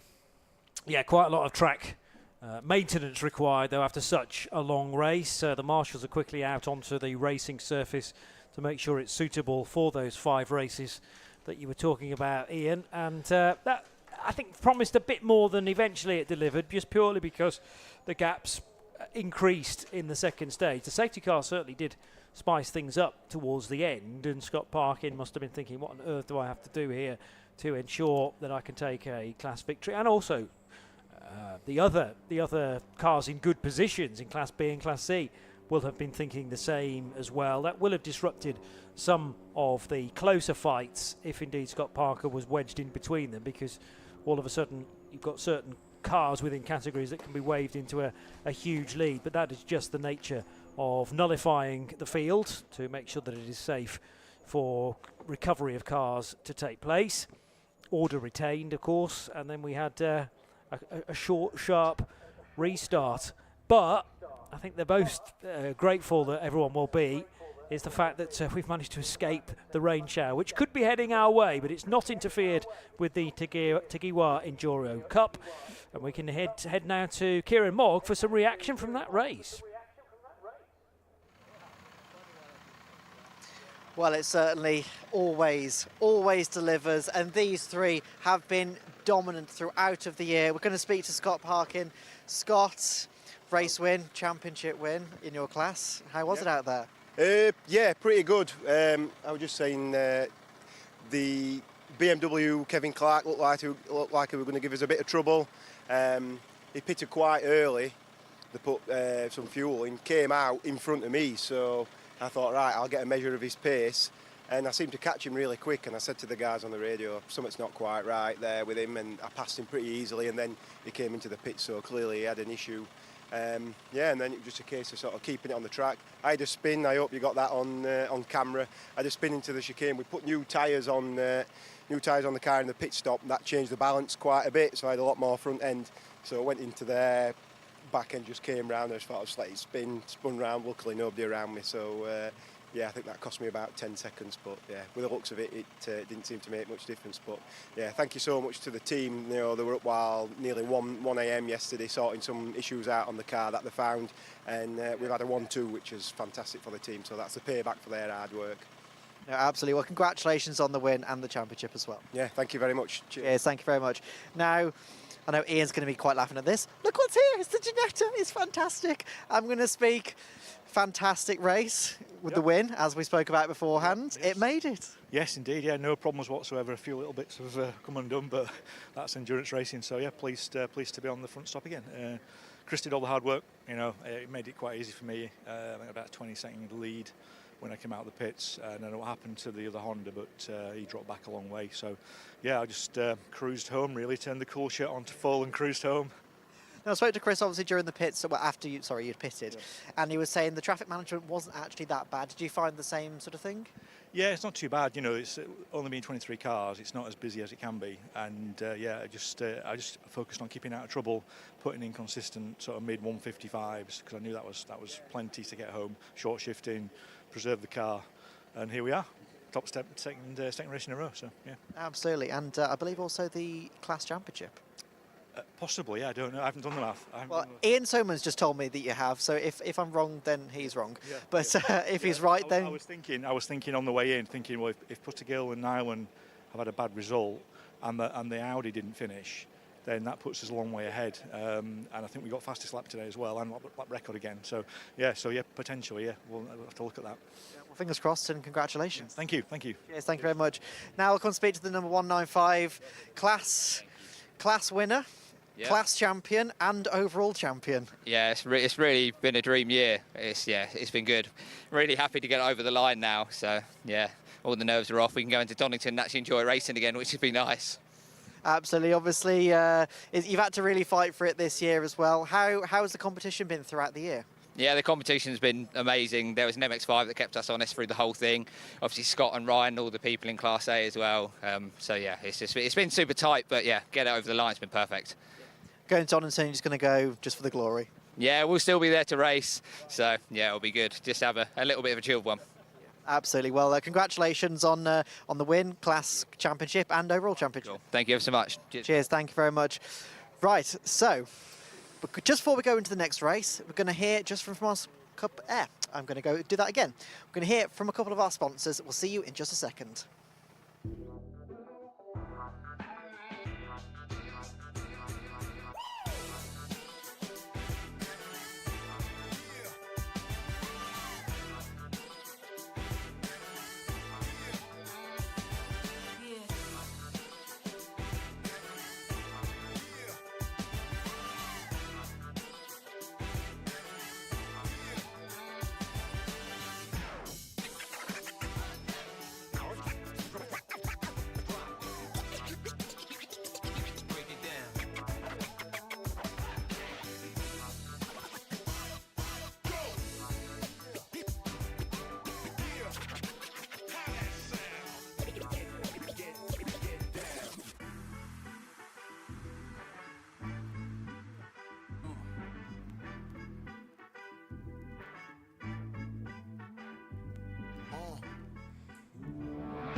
Cars lining up on the grid then for the second race of the day for the 5 Club Racing MX5 Cup. Earlier on, Ben Short won the race, wrapped up the championship. This is a partially reversed grid, reversed at 9th position from the earlier race. So pole position is number 99, Martin Vernon, and besides him is 128, Samuel Gormer. Second row is going to be 70, Michael Pearson, 9, Ian Tomlinson. Third row, 13, Scott Leach, and 44, Matthew Hallam. Fourth row, 17, Oak Richardson, and 1, Jordan Johnson. Row 5, 71, Ben Short, and 65, Amy Worthington. Row 6, 97, Jack Lawrence, and 46, Nico Favreau. Row 7, 22, Adrian Johnson, and 64, Scott Lawrence. Row 8, 23, Martina Ward, 29, Mary Barnard. Row 9, 68, Stephen Robinson, 72, Matthew Short. Row 10, 90, Andrew Robinson, 41, Alex Quashte. Row 11, 31, Neil Burrows, and 19, Andrew Beale. Row 12, 129, Paul Barnard, and 191, Philip Barrett. And on the 13th row of the grid, number 63, Stuart Dowson. That is the way that the grid is going to line up. Green flag from the back. And the red lights are about to go on for a 15-minute race for round 16 of the Massimo Tyres 5 Club MX5 Cup. Lights go out now, and the race gets underway, and it's a pretty even start from the two on the front row. Samuel Gorm from the outside might just be nosing in front, but of course he is on the outside line, whereas Martin Vernon, that Dayglow orange car, is on the inside line, but I think he is going to have to give best to Gormer. Yes, he does. There's some cars way off on the right-hand, or the left-hand side of the circuit, I should say. Drivers left of the circuit on the exit of Oulton Corner, but I think everyone does make it through there. It's Sam Gormer leading, Martin Vernon second, Michael Pearce third, Scott Leach fourth, and Ben Short already up to 5th position from 9th on the grid as they make their way out of Cascades down towards the island left-hander and then on towards Shallows Corner for the first time. But it's Gormer leading from Vernon in second. Scott Pearce to the high, Scott Leach I should say, to the high side there, and actually caught the grass, so that was much deeper into Island Bend than he would have wanted. Held on to it though and stays in 5th position. Michael Pearce is involved in that fight as well in the number 70 all green car, but leading in the early stages Sam Gormer from the outside of the front row. Martin Vernon, Ian Tomlinson, Michael Pearce all still involved in the leading gaggle as well. Big question mark about what the weather's going to do, because it just feels, even in our commentary position, a little cooler. Here's Pearce from a long way back down the inside and will get second position away from the 99 of Martin Vernon. So Vernon slipping to third, and already up to 4th position is Ben Short. He's come from 9th on the grid to now run in 4th position and looks to be, well, visually quicker than the 3 cars ahead of him. Don't really need a timing screen to prove that. As Short now cuts to the inside line and will bag 3rd position from Vernon even before Druids. Yeah, so Ben Short up to 3rd place. Not particularly surprised that we've seen him already make up 6 places. I don't think he's quite going to get to the front of the field by the end of the first lap. He has done that before. Meanwhile, Scott Leach trying to make a better position, looks at the inside of Martin Vernon there. They're still overlapping as they go out of Lodge Corner, up Deer Leap now towards the end of lap number 1 of the race. And as they go over the line, it's Gormer leading, Pearce second, Ben Short in third. 4/10 separate the 3 of them. Bit of a gap back of about a second then to 4th place, which is now going to be Scott Leach. He's through on the inside of Martin Vernon, who's all over the grass on the exit of Oulton Corner. Loses probably 3 more places as a result of that. So it's going to be Matt Hallam, Jordan Johnson, and the number 17 car as well of Oak Richardson all going through. Yeah, another costly error from Vernon this time, similar to the opening lap where a couple ran very wide. But the aim of the game when you go that far off the track is just to keep it out of the tyres and the wall way over to the left, which thankfully everyone has done to this point. So Michael Pearce now leads the race. Another car further back just dropping a couple of tyres onto the grass on the exit of Island Bend itself. Pearce maybe a sitting duck to Ben Short, looking for his optimal opportunity to outbrake the green car. Pearce with more than a couple of glances in the central mirror there to make sure he knew the whereabouts of Ben Short. Surely Ben will be able to pick him off, if not in the run into Knickerbrook, then before the end of the lap. I do like that favoured spot for Ben, which was Druids on the previous time around. He'll stay line astern. However, Scott Leach, he's going to run out of brakes. He's going for 3rd position. I'm not convinced he was going to stop the car. No, he did. And now there's contact for Gormer in behind. So 128 nerfed almost into a half spin there by the number 1 of Jordan Johnson. nose to tail for the lead of the race, and you can't believe it's going to be long before Ben Short is able to breach the defences of Michael Pearce. Heading up towards Druids Corner now. The green car of Pearce, the white car of Short. Numbers 70 and 71 respectively. Numerical order. Is that about to be overturned? Along the straight, under the vehicle bridge, towards Lodge Corner. Is Short going to pop out? Is he going to make a move to the driver's right into Lodge? No, he doesn't. Meanwhile, Jordan Johnson now gets ahead of Samuel Gormer, and that is up for 4th position now. Last year's champion getting through to P4, but it is still Pearce that is clinging on, but for how much longer in that number 70 car ahead of Ben Short as they turn their way through Old Hall Corner. Leach in 3rd, Johnson 4th, Gormer 5th. Amy Worthington there having a good battle with Jack Lawrence, who's off the road now in the number 97 car. Oh, and a big rodeo-style rejoin there, pushing him back onto the grass. Oh, I should think that's woken him up if he was in any need of that, because that was a pretty violent bucking bronco there down the grass at Old Hall Corner. Anyway, it allowed Amy Worthington to put some daylight between herself and Jack, and Michael Pearce is still leading. Amazing that some drivers have the confidence just to keep that right foot buried no matter what may happen, but you can never tell how uneven that grass is.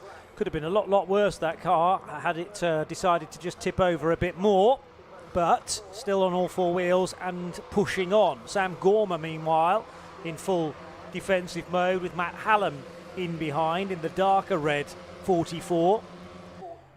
The bright orange colours of front row starter Martin Vernon continuing to slip back, but this lead change now. So was that on the brakes into Nicker Brook? It was, yeah. Completely missed that, beg your pardon. But Ben Short, it was only a matter of time to get ahead of Michael Pearce and to take the race lead. And that gap's only going to grow now with the greatest of respect to Pearce. Yeah, so Ben Short it will be, who had his 13th win of the season earlier on, looking for win number 14. And of course, he's now at this point in the season where he's got other things on his mind, like the Autosport list of winningest drivers in the year, because he was somewhere reasonably well up there in the top few positions, so every win counts. I think he's up against some drivers who race in Legends, though, who have a gazillion races every weekend and therefore have a little bit more of a crack at it than they do in the Mazda Championship. So Ben might need to do some guest races elsewhere if he's going to take that title himself this year as the most winning driver in UK club racing. I hope that's not scored on the number of points you get for a race win either, because as a Legends driver you end up with about 6,000 points, don't you, as a championship winner. So that's unfair from the off, but that's an interesting little tussle across championships. Meantime, so Ben Short's clear, Michael Pearce already out of shot. We are concentrating, well, Jordan Johnson's one to look out for in the primer grey colours, because he's just set the fastest lap of the race and ahead of Matt Hallam. There's the white car with the red roll hoop then of Ben Short. Clear by, it'll be more than a second by the end of this lap. Michael Pearce and Scott Leach getting very close to one another, plus the new fastest driver on the racetrack, Jordan Johnson. So he's just getting a little closer, meaning that scrap for second, third and fourth is condensing nicely. And then a small gap back to Hallam and Richardson, embroiled in their own fight for 5th and 6th. Yeah, just looking at that Autosport rankings coming into this weekend, leading it was Stuart Black, who races in Legends. He's had 15 wins. Dan Brown in a Honda Civic, 14 wins. Piers Grange, 14 wins, but 7 of those were only class wins in his various Fords. Do they count slightly less than an outright win then? They do in the event of a tie. Chris Latham 13 and Ben Short before today 12, so he's now on 13, so his joint 4th coming into this. If you can win this race, then assuming Dan Brown and Piers Grange aren't adding to their total, will be joint 2nd, 1 win off the lead behind Stuart Black. Yeah, so all the more important to get the race wins when you can, and this was one of the more difficult ones. I mean, you wouldn't get any more points in that scoring system, but it's also important to know where winning cars have come from on the grid. 9th to 1st, before half distance in the race, I think I'm right in saying. You did it very swiftly indeed, and now our fastest lap to boot, so you do get an extra point before that, on course for another 101. Yeah, absolutely. 100 points to the win, 1 for fastest lap as well. In the MX5s, it is very much a high number of points that you get for the win. 100 for the win, then 97 for second, 95 for third, and so forth. So there's not much differential between first, second, and third. But when you're winning pretty much every race, it doesn't really matter, does it? You're always going to be at the top of the tree. So a good battle going on here with now Jordan Johnson ahead of Scott Leach. Well, he was when I said that, but Scott Leach has got back through as they go through Ireland that time. Scott Leach just seemed quick at that part of the circuit. I seem to remember that he was in the earlier race as well. And he's back up to third, and it looks like Matt Hallam might also squeeze past Jordan Johnson on the way out of Shallow's Corner. That's going to put him on the wrong line though for Britain. So yeah, Jordan Johnson in the grey car does hold on for fourth to the moment. Then it's Matt Hallam fifth and Oak Richardson in sixth. And talent in this part of the field. You've got last year's champion. You've got the other two winners besides Ben Short this season. You've got the very experienced Scott Leach and Michael Pearce, who's had a pretty good season as well. Coming into this season, he was sixth in the overall championship standings. So yeah, pretty good quality of battle here in this MX5 Cup, Massimo Tyres MX5 Cup, which has been the most well supported of the various different MX5 Mark 1 competitions this season. Now under the auspices of Ben Hansey, who's taken over the running of the championship this year from Alan Robson, who stepped down and retired at the end of last year, having written the original regulations for Mazda MX5 Mark 1 racing in the UK a couple of decades ago. What a legacy that has been, because there's been so many of these cars that have been built and raced. They've been a mainstay of club racing for about 20 years, since the early 2000s. Oh, and Drum said that's Matthew Short spinning off onto the inside, but who was the car that was with him that's gone off into the gravel? We're looking, it's sort of around the Jack Lawrence, Mary Barnard kind of territory that he was running. So we'll see if we can pick up someone who's dropped down the order next time through. But 4 minutes to go of this race, John. It seems to have flown by. Yeah, and that 5-car train fighting for second position has jumbled entirely, because Oak Richardson had a very good run coming through Druids, managed to pick off Jordan Johnson, and he's also got ahead of Scott Leach as well. So Oak Richardson is now into fourth place, in behind Matt Hallam, who kind of made up the same places that Oak was doing in sync. So that was an interesting little dynamic mid-race. Still trying to work out who's dropped a lot of places. Well, did we deal with... It was Tomlinson, wasn't it, I think? Ian Tomlinson dropping five, yeah, yes. I think it's probably him. And we dealt with Matthew Short at the time as well.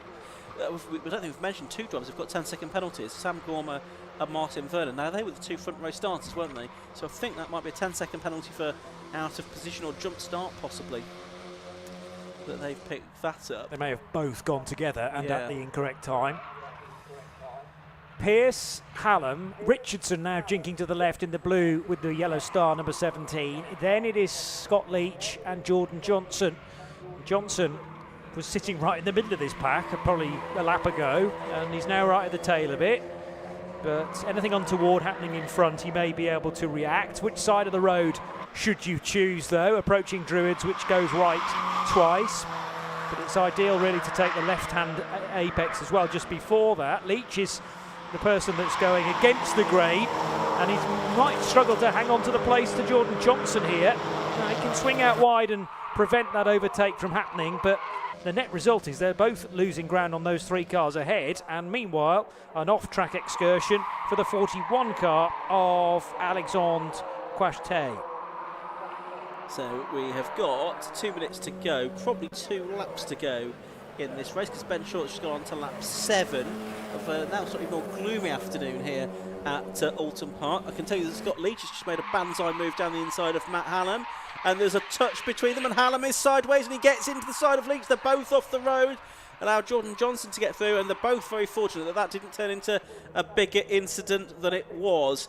It could easily have ended up with one or both of them barreling into the barriers, which is never a fun experience on the exit of Oulton Corner. We've seen it happen before, but just about both of them, Hallam and Leach, surviving. But now Leach is off the road again. Maybe some damage to that car that's causing it now to handle badly. Or possibly the steering's broken, because there was definitely contact on. Yeah, he's not continued. So a couple of cars able to get by the blue and yellow of Scott Leach. We're down to effectively 3 now for second, third and fourth, with Matt Hallam still circulating but much further behind Jordan Johnson, and is his 44 car now carrying damage. I think had Scott Leach not gone off the throttle pedal, then it could easily have seen Hallam going fully for a spin, and goodness knows where it might have ended up. Here's Oak Richardson from quite some way back, but it might be that Pearce has chosen to defend too late. That is the case, and Oak Richardson, very close to the end of the race, will get into second position. I was fearful that he wasn't going to be able to control that through the second bit of Knickerbrook, but in the end, expertly done. And the blue car running, is he second in the championship, Oak Richardson? Yes, he will be, I think, probably after this. After this? Yes. A preemptive championship talk there from me. Because Jordan Johnson sits ahead of him, or did at least, arriving here at Oulton Park, and he is 2 places further back. Yeah, there's 5 points between them. So, and I think in the earlier race it was Johnson ahead of Richardson. So really, it's the gap's going back down. So I think it might still be Johnson second, Richardson third after this, especially now as Johnson has made up another position at the expense of Michael Pearce. So if they finish in this order, and Scott Leach is off the road again for the 3rd time in a lap, maybe there's something in that broken steering, Johnny, then Johnson and Richardson, they'll effectively leave Oulton having in more or less the same position as they came in, although Michael Pearce is trying to make sure that's not the case by getting back up the inside of Jordan Johnson, which he doesn't manage to do. And now you've got Hallam, who almost for a second time in 2 laps nearly makes contact with someone on the exit of Holt Corner, but all is safety gathered in. And as they turn their way out of Cascades, it's Richardson second, Johnson third, Pearce fourth, and Johnson fifth. This is the final lap. Yeah, last lap board being displayed to everyone as they headed through. It was fairly close to the clock reading 0, but one more lap squeezed out of it, particularly for Ben Short, because he's 10 seconds up the road from everybody else. Now going a little deep is the 72, which is being lapped, so that's not one of those front-running cars that we need to concern ourselves about. Matthew Short, who started this race in 18th position. So Richardson and Johnson duelling for positions in this race, but also for a very good championship finishing position on points. Michael Pearce now under pressure from Matt Hallam behind them, as all of a sudden the 17 of Oak Richardson had to put in some opposite lot there. Again, I don't think his car is necessarily handling to the best that it might, unless that's just how Oak likes the car to behave, dancing beneath him, but having a nibble on the top of the hill there, Clay Hill that is, and now to the inside of the corner known as Water Tower. Here's Johnson. This is crucial for the championship as well, not to win it, but to finish second. And Oak Richardson just about stays ahead. They're almost level pegging again as they head underneath Warwick Bridge for the final time. Yeah, Ben Short just up the road. He'll already be turning out of Deer Leap. He's up and over the line. There he is to take the checkered flag. 14 wins this season for Ben Short. There's 2 more races to go, but who's going to be second? It looks like it's just going to be Oak Richardson from Jordan Johnson. So they've based out a second and a third apiece, in though in fact they're almost overlapping over the line. Second and third apiece during the course of the day, so those 2 things cancel one another out. There's still about 5 points between them for second place going to the last round of the championship at Donington Park. There's some dramas going on a bit further back. One of the BS Motorsport cars getting a bit out of shape there. Was that Scott Lawrence's car, number 64? Yes, it was. Allowed Adrian Johnson to make up a position. So checker flag waving at the end of that race. It was a 10-second victory in the end for Ben Short over Western. Scott Leach pitted, in fact, at the end of lap 7 after he'd been off 3 times within the lap. So he won't make it to the end of the race, but still a few more cars that do just need to make it up towards the checkered flag, the likes of Paul Barnard and so forth. But let's have a look at the results for those cars that have made it through already. 8 laps then completed for number 71, Ben Short, and he was 10.395 seconds clear of number 17, Oak Richardson, in second place. Third place number 1, Jordan Johnson. Fourth was number 70, Michael Pearce. Then fifth, 44, Matt Hallam. Sixth, number 65, Amy Worthington. Seventh was 128, Samuel Gormer. Eighth, number 22, Adrian Johnson, ahead of Scott and Jack Lawrence. 9th and 10th in 64 and 97 respectively. Then it's Martina Ward, Ian Tomlinson, Mary Barnard and Martin Vernon. A bit further back down the order, Nico Favreau, Stephen Robinson, Matthew Short, Paul Barnard, Neil Burrows and Andrew Beale rounding out the top 20. Ahead of Andrew Robinson, Alex Quashti, Philip Barrett, Scott Leach and Stuart Dowson rounding out the field, although I think he was probably a lap down, Scott Leach, a non-finisher. So that's the MX5s for this weekend. They're back out at Donington Park in 3 weeks' time for their final 2 races of the season, where the podium positions in the championship are still up for grabs, with Ben Short having wrapped up the championship already this weekend. 4 races still to come this afternoon here at Oulton Park. Next up, it's going to be the Lancang Tyre Sports 1000 Championship. Ryan Yarrow looking to complete a double at his local circuit, having had the win earlier on today. And then we've got the Cleos and the Alphas, and the Formula Vs indeed. The Formula Vs, the Cleos and the Alphas to complete this afternoon's programme here at Oulton Park. Plenty more good racing to come. Ben Short, I can see, just about making his way into Parc Fermé now at the end of his cooling down. Now, those grey skies do look a little bit threatening there in the background. And looking at the radar as I did a few moments ago, I don't think we're going to get away with it all afternoon. I think there could be some rain. There's a band of rain heading in this general direction from the south before the end of the day. We'll see how much of that we get. So Ben Short it is that's going to be into Parc Fermé, along with Oak Richardson and Jordan Johnson. Same top 3, but in a slightly different order than the earlier race. Kieran Mogg will be busy gathering them all in for a chat, and we'll hear from him very soon indeed down there in pit lane.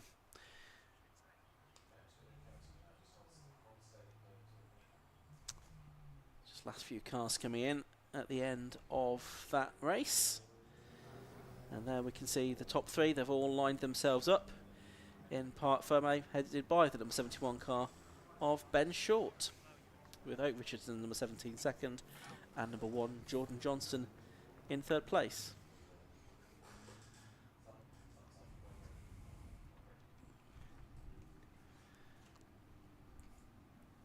Cars will soon be released for the next race, the Sports 1000s as well, and combined with the Cup 200, where we've got Ryan Yarrow, the winner from the earlier race, who will be not on pole position this time actually, because Clint Newman qualified fastest for that, but he and Ryan Yarrow will be on the front row for the Sports 1000 race that's going to come up very shortly. It's going to be a 20-minute race for the Sports 1000s.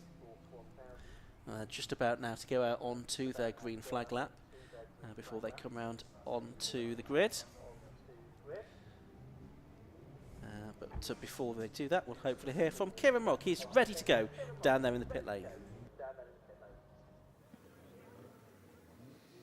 Well, what an amazing race for Ben Short. Started, well, 9th place, was it? Yeah, that's right. 9th was called for the reverse grid. I suppose it could have been worse, could have been 10. And yeah, so we started 9th and had a really good race there with Mickey. He was a bit of a tricky customer for a bit, and then got my head down and tried to disappear, really. Yeah, I mean, that race kind of, I think, was a perfect example of what this year has almost been like. You have pretty much been the class of the fields and almost have just been in a different league sometimes. Yeah, I mean, you need to say well done to all the lads who work on the car. I mean, the car has been perfect every single time. We came in with these new Massimo tyres, and they've turned out to be really good as well. We're still learning how to sort of manipulate them to make the car come on stronger at different times of the race. But I think, you know, hats off to JJ and Oak as well for doing some really good racing this year, and it's been clean and the way 5 Club should be. Absolutely. Now, you won the championship earlier on. Clearly, you're not letting anybody else get the race win still. No, I mean, you've travelled all the way to Oulton Park, and it's such an awesome track. So, yeah, there was another race available, so let's go and race. Absolutely. Well, congratulations then. Thank you very much. Cheers. Thank you very much. Now, go speak to our 2nd place, Oak Richardson. Now, Oak, that last lap, I think, was a mastery in defence, really. I suppose. Yeah, I wasn't going to let Jordan past. I could sort of see he was coming, but he was either going to try something and we were going to have a crash, or it wouldn't come past, and he wasn't coming past. No, absolutely. And how do you go about that? Are there any ways that you can kind of see what they're doing and react to that, or do you kind of have to sort of predict what they're going to do? There isn't that many places to make a decent move here, and I've raced with Jordan for a while now, and I have a pretty good idea of what he's going to do in the car. And he's one of those people you race against, and you don't think you're going to get taken out, and if you do, which has never happened between us, but if you did, it would be a complete accident. So I knew he was going to go for it, but I knew it was going to be fair. And when you squeeze the door in certain places, you're not going to go past. So that was that. Absolutely. Well, congratulations on the second place. Thank you very much. Cheers. Thank you very much. Now, Jordan, just very quickly, because we can hear cars coming through. Third place there, you had to come through the fields, and what a battle. Yeah, I made it hard for myself again, but that was a brilliant race, to be fair. There was a couple of dodgy moves. My friends being stupid behind me now.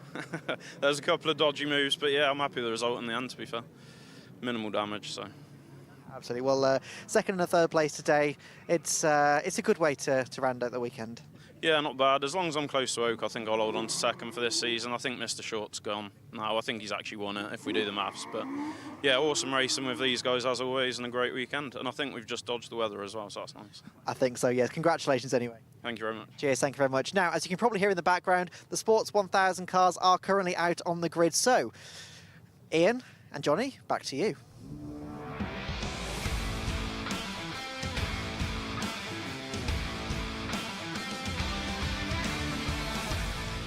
Thanks very much indeed, Kieran. So pole position for this race is number 42, Clint Newman. Besides him is 54, Ryan Yarrow.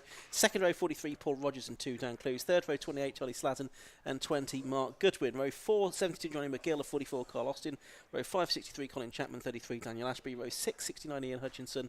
And 85, David Watson. And 98, John Cutwell. 111, Mike Woman Hayward. 83, Alex Uller. Row 46, Charles Wright. 24, Rich Miles. 34, Stephen Dean. 4, John Murphy. 99, Hack. 35, Leon Morel. Red lights go on, they go out. The race gets underway, but not very well for 43, Paul Rogers. They all dodge around him, and even worse for number 28, Charlie Sladden in the Metal. But finally, all of the cars do get away, and they get away unscathed, because it's always a scary moment when those cars slow away from a grid of fast-starting cars, such as these Sports 1000 and Cup 200 cars. Early on today, it was a win for Ryan Yarrow from Clint Newman and Dan Clues. Here, it's Ryan Yarrow that's stolen the march at the beginning of the race, because it wasn't a particularly quick getaway from Clint Newman from pole position. So as they head down, and there's a car, looked like they might have gone off into the gravel trap there. Marshals are mustering, can't see the car because it's behind the barriers there, but it looks like someone has gone off down there at Cascades. We'll try and pick up on that in a minute, but leader, yeah, it's Ryan Yarrow leading, Dan Clues second, Clint Newman from pole position third, Carl Austin fourth, and Dave Watson, a thing that is, in fifth position overall, so he dodged around some of those cars as the safety car is being scrambled and got up to fifth position. But yeah, an early safety car period with that car, or cars, possibly, we don't know, in the gravel trap at Cascades. I think that was inevitable, sadly, because the Cascades gravel does a very good job, generally speaking, of arresting the speed, very high speed of a car leaving the track there, but then it leaves it vulnerable for lap 2 because somebody who's found their way to the gravel, that situation could be repeated with any number of these cars, of course. So much safer, especially this early on in the race, to get that car recovered from the Cascades gravel. Hopefully it's not too far embedded and it can be a relatively quick recovery over the next 2 or 3 laps. But Ryan Yarrow then having to rethink perhaps. Well, he's got the crucial thing is that he got the jump on Clint Newman. Yeah. He didn't allow cars behind him on the second row through. In fact, it possibly did a favour for Dan Clues because it parted the waves, parted the seas for him to go through as well. Clues, did you say up to second position? Yes, yeah, ahead of so again, it's the outside line, a bit like Brands Hatch, I suppose, because at the start of the day there were a lot of leaves actually on the right-hand side of the line, which is generally considered the better line because it delivers you into the apex at Old Hall, but seemingly not in this race.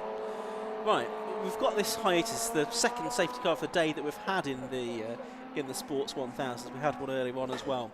But it allows us to have a look at the point situation heading into this race. And just seeing now, we've got it was Ian Hutchinson, number 69, the car that hasn't come through at the end of that lap. So Ian Hutchinson, who is Spire, the driver from Doncaster, is the driver that didn't come through. So he's the one in the gravel trap, unfortunately, at Cascades. Point situation coming into this race, though.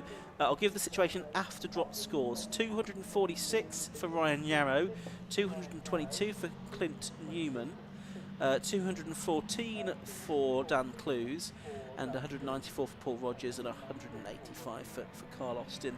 So that's how things are looking in there. In the Cup 200, Mike Whiteman Hayward 125, John Cutmore 110, Dave Watson 102. So I think it's likely that the championship is going to go down to the wire. I'll perhaps just do a little bit of jiggery-pokery with my Excel in a moment, just to confirm if there's a way that it could be wrapped up in the favour of Ryan Yarrow today. So I shall do that in just a moment as the cars, Johnny, continue their way around behind the safety car. Yeah, well, Ryan will be chuffed to bits that he's managed to get into this position where potentially that scenario could play out. He was very happy earlier on in the day to have scored a decent victory as well, and what will have pleased him earlier on, that was this morning before the lunch break, that actually the cars behind him were embroiled in their own fight, so not necessarily focused on working together to reel in Ryan's car, the 54, the Spire GT3. Remember, there are sports car Cup 200 in this as well, the MK Sports cars, and the highest place of those to complete the first lap is actually David Watson, who's as high up now as 5th position. So that's great going so far, and ahead of the earlier race winner, which was Whiteman Hayward won earlier on, didn't he? Yes. No, John Cutmore was ahead for a bit of the time. Then Cutmore developed problems, and that gave the class lead back again to the treble one car. Just looking at the way the points work, if it stays something like what it is now, the championship will go down to the final meeting at Donington in 3 weeks' time. At which there are 2 further races. 2 further races there. If both Newman and Clues have some fairly serious problems between now and the end of the race, it's possible that Ryan Yarrow could wrap it up today. But okay, we'll cross that bridge if and when we get to it. But at the moment, even if he wins, providing Clues and Newman are somewhere reasonably close behind him, one or both of them is, then the championship will go down to Donington Park. We will be racing again at the end of this lap because the safety car lights were off coming through Druids. It has set off for the horizon, and now the pace is being dictated by Ryan Yarrow, who will possibly be heading quite slowly. No, he's not. Coming out of Druids, he's already gone for this restart, and Dan Clues was alert to that. Likewise, Clint Newman as well, possibly caught a touch napping Carl Austin. So there's a larger gap, 3rd to 4th, but the leading trio are right together and almost thinking about a move down the inside was Dan Clues there. The concrete wall of the pit wall, though, was looming large to his right. So he stays, well, outside-inside trick maybe. The next corner is kind of a right-hander, but they have to get set up for Cascades. Can Clues get through? The answer is no. Still Yarrow in the race lead. Certainly is, but that was a good restart for Dan Clues, wasn't it? I mean, Yarrow went early, but Clues really took the fight to him. He's just had the one win so far this year, has Dan Clues. That came in the previous round of the championship, actually, at Snetterton back in July, where we had 3 different race winners, and we've had 6 different winners out of now 11 races so far this season. So it has been a very wide open championship this year. With lots of different drivers capable of taking race wins, including both of the 2 drivers immediately behind Ryan Yarrow here. Dan Clues and Clint Newman have both won races. Clint's race win also came at Snetterton last time out as well. Carl Austin is the only other car in sight of Sports 1000s in 4th, and a gap back to Dave Watson in 5th, who has got some of the Spires coming up behind him, and they nearly get into one another. Daniel Ashby and Johnny McGill were barreling down the inside, but actually through that part of the circuit, the Cup 200 cars are pretty nimble through there, and they were unable to outbrake the Cup 200 car of Dave Watson. Here is Watson now, this MK Indy with the Suzuki Hayabusa engine in it, 1.3 litres. There's Paul Rogers in the number 43 car. He's trying to make a move past one of the Cup 200 cars. That's Mike Whiteman Hayward. He's getting past, and just in the background as well, you've got John Cutmore. You've got the Spires side by side there. It's McGill getting ahead of Ashby for track position, and as they come through to complete lap number 3 of the race now, with 11 3/4 minutes of the race to go. It's Yarrow leading by 0.6 of a second from Dan Clues, and a similar gap back to Clint Newman third. Yeah, things just starting to space out a little bit away from those top two. McGill to the inside line of the Cup 200 race leader, who, as I've mentioned, is David Watson. So Watson under a bit of pressure now, heading down Lakeside. And Ryan Yarrow's car just moving around spectacularly on the road. A little bit of porpoising because he caught the right-hand curb on the exit of Shell Oils. Likewise, the front left rides right over the red and white paving there, but doesn't unsettle the car too much. So coming back into sight, it's Ryan Yarrow leading just from Dan Clues, who's now under pressure again from Clint Newman, and that gap is definitely established itself back to 4th position. Johnny McGill having a much cleaner race compared to earlier on, because he dropped well back into the high teens before coming back again to finish, I think, 6th or 7th. He's back in 6th again in this race, and there's scope to gain another place on David Watson in the near future. Out of Druids come those first 3 then, and there's a real race on here between the 3 of them at the front.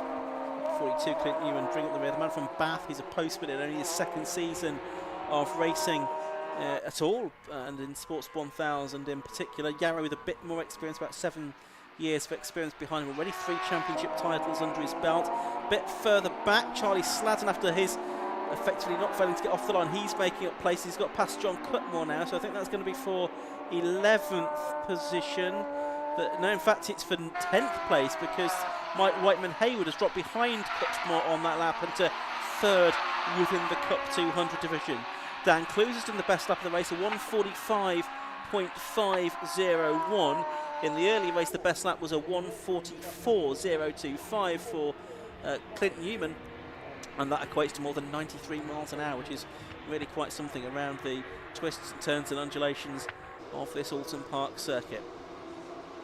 Just got a brief glimpse there of Paul Rogers, who's now got ahead of David Watson, so Watson retains his Cup 200 lead. But Paul Rogers, who we surmise maybe might have had a spin in the earlier race, and that heavily delayed him on one lap in isolation, but then the speed of the car looked good after that. It looks good in this 2nd race of the day as well. Squeal of tyres, but everyone's still pointing in the right direction, exiting Nickerbrook, and Yarrow's making a break now. This is a much bigger gap than he had at the start of this lap over Dan Clues. So half a second, might be near 8 or 9 tenths by the end of this. So some breathing space finally for the race leader. Yeah, it looks like it, but Clues and Newman, they're not too far behind. Still 8.5 minutes of the race left. They'll get at least 5 more laps out of that. And so more opportunities to come. But yes, it is now 0.8 of a second between Yarrow and Clues. That time through, Yarrow's about 1/4 of a second faster than Clues. Then Newman 3rd. Carl Austin going well in 4th position, but rather lonely now.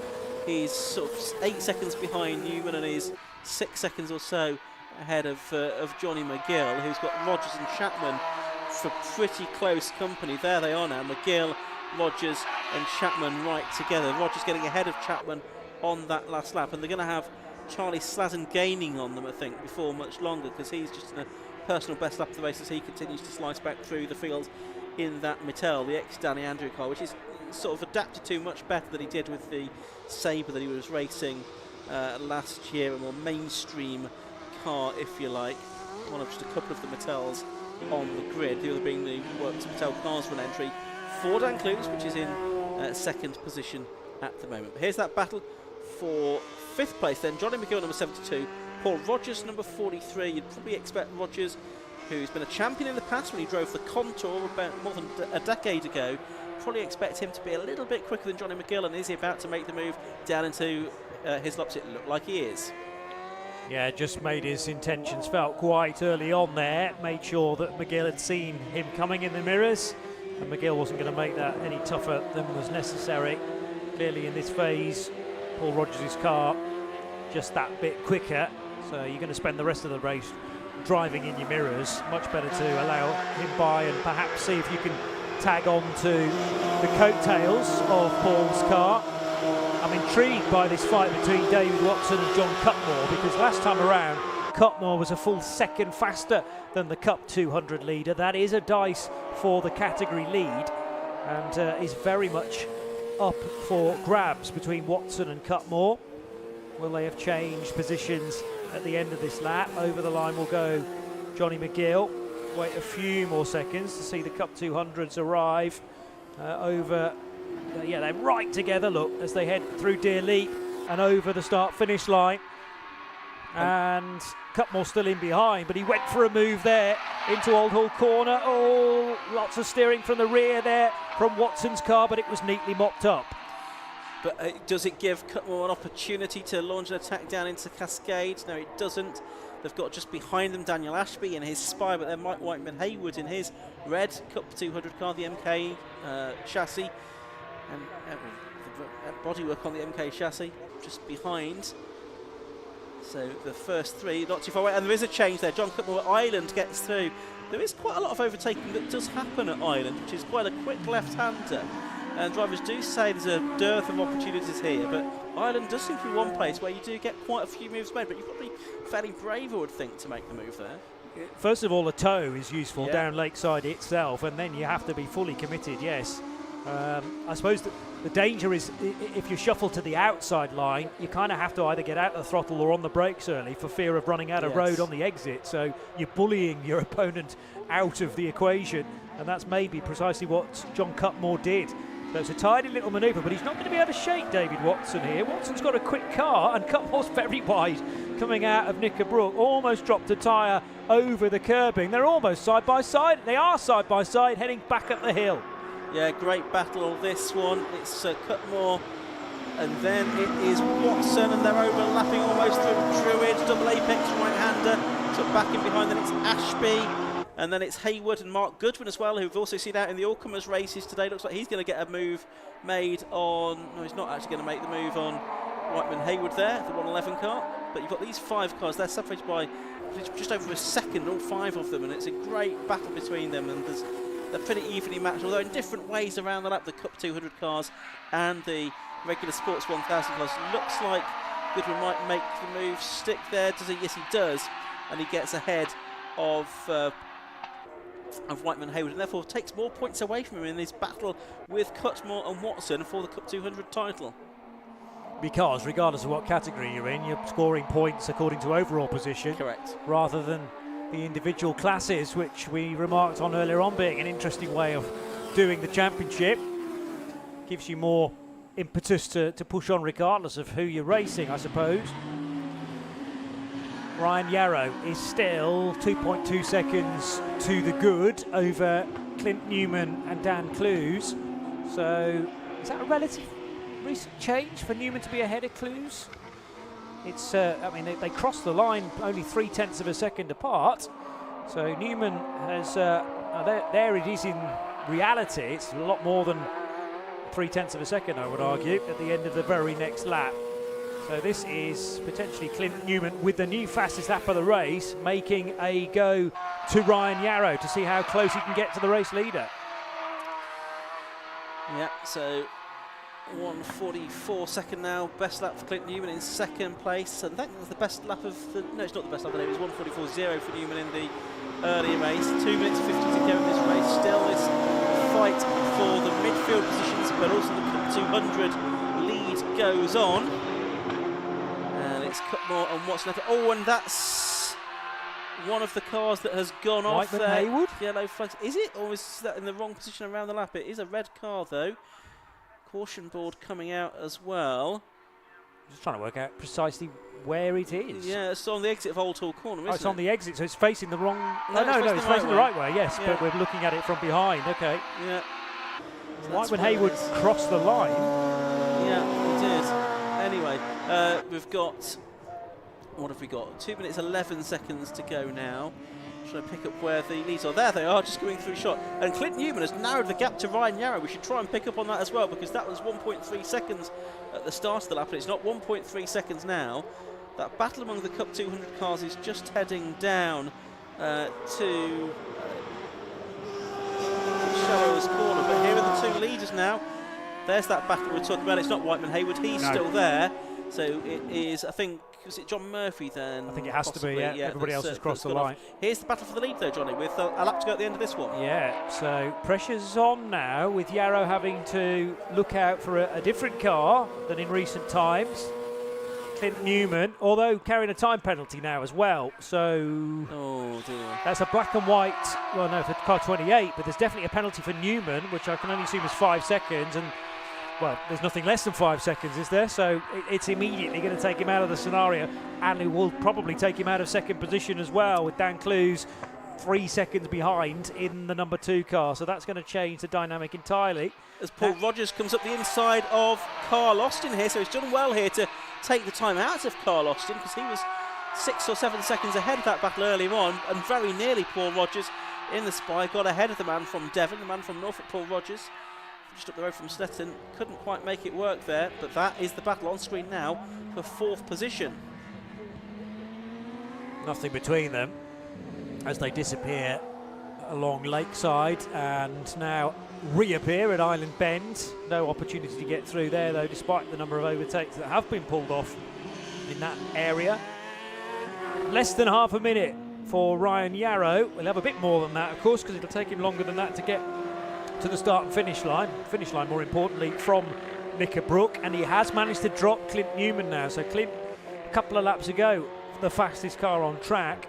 Has he been informed that he's carrying a time penalty? Well, that would surely actually give him the purpose to increase the speed to make sure he finishes second and ahead of Dan Clues. And he might still do it. Let's wait and see. They're coming up into the final corner now at Lodge. Oh, and Yarrow's a bit out of shape there. Doesn't really need to be, pressing himself too hard there, but he's going to bring it home to take his 5th victory of the season in the Nankang Tyre Sports 1000 Championship. Second on the road, Clint Newman, but he drops to 3rd, 1.5 seconds behind Dan Clues after that penalty has been applied.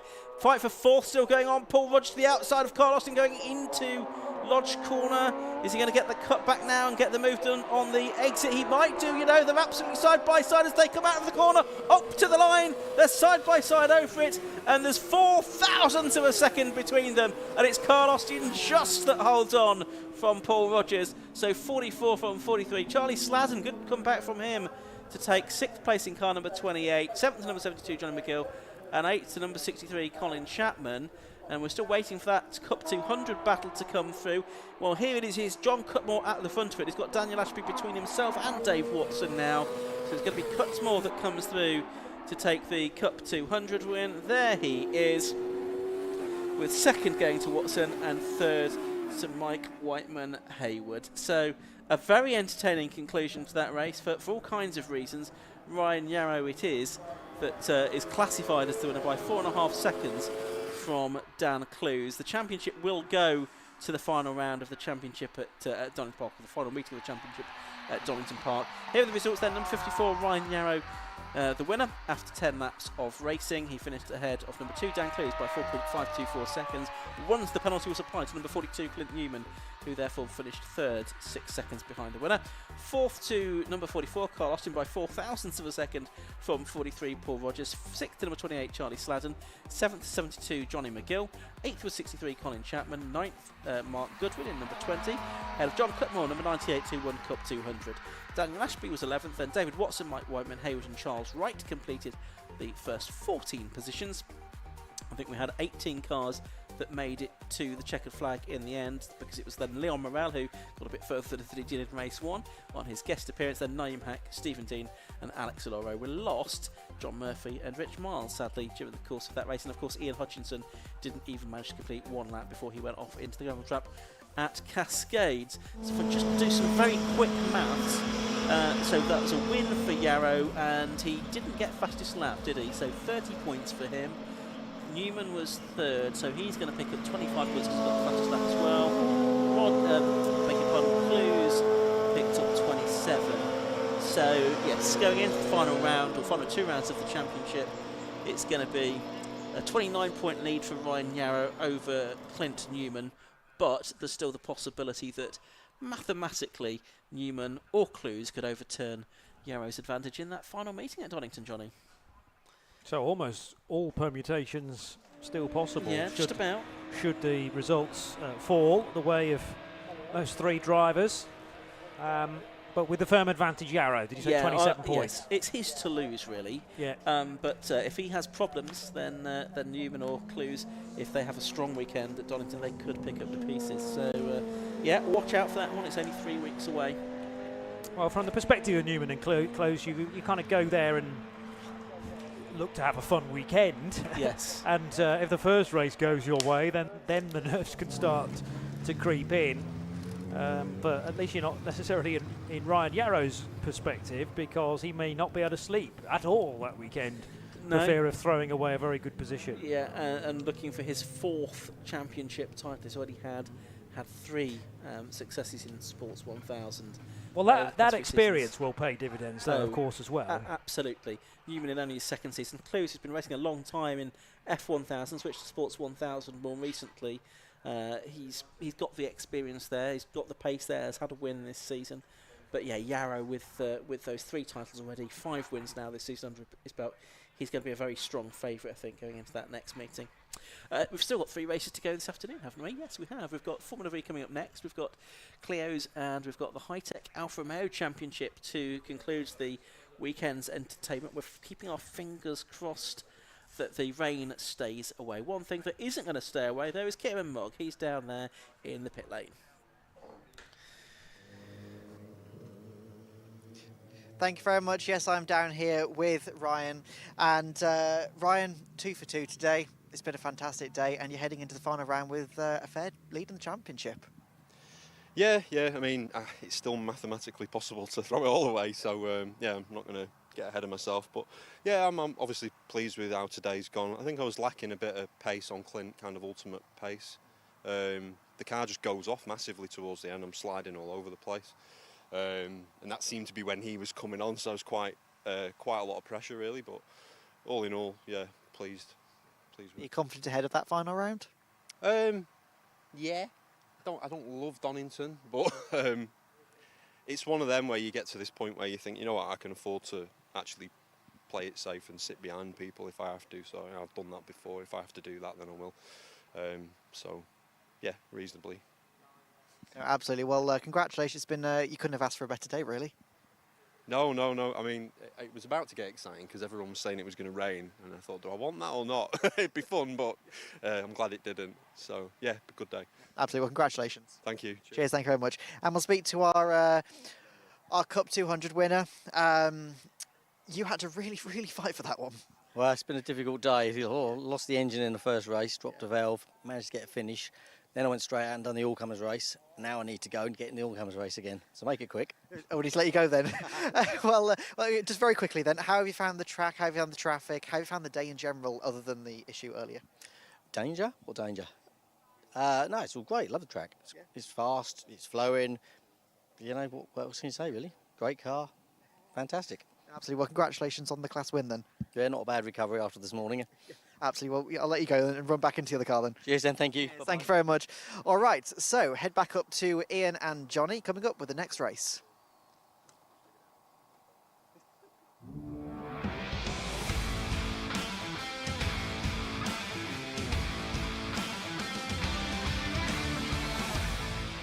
Yes, indeed. We've got the cars coming out onto the circuit shortly for the Zamp Helmets Formula V Championship, their 2nd race of the day.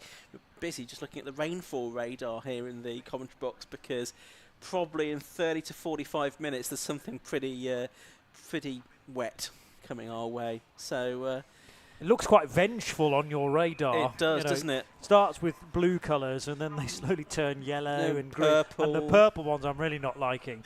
Purple on race timing screen's always good. Good. On a radar, fast lap, yeah. bad. Yeah, absolutely. So keeping our fingers crossed, it's coming up from the south. And I think the yellow blobs are lightning strikes. So are they? Yeah, okay. Okay, so watch out for them. Yes. Anyway, Formula 3 is about to come out onto the circuit now for their second race of the day.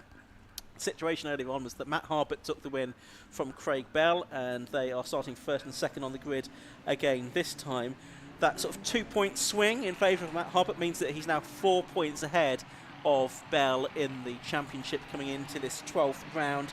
They're both a long way clear of the rest of them being the likes of Vaughan Jones, Leon Frost and Bill Garner. So really we're looking at a Harbert or Bell championship.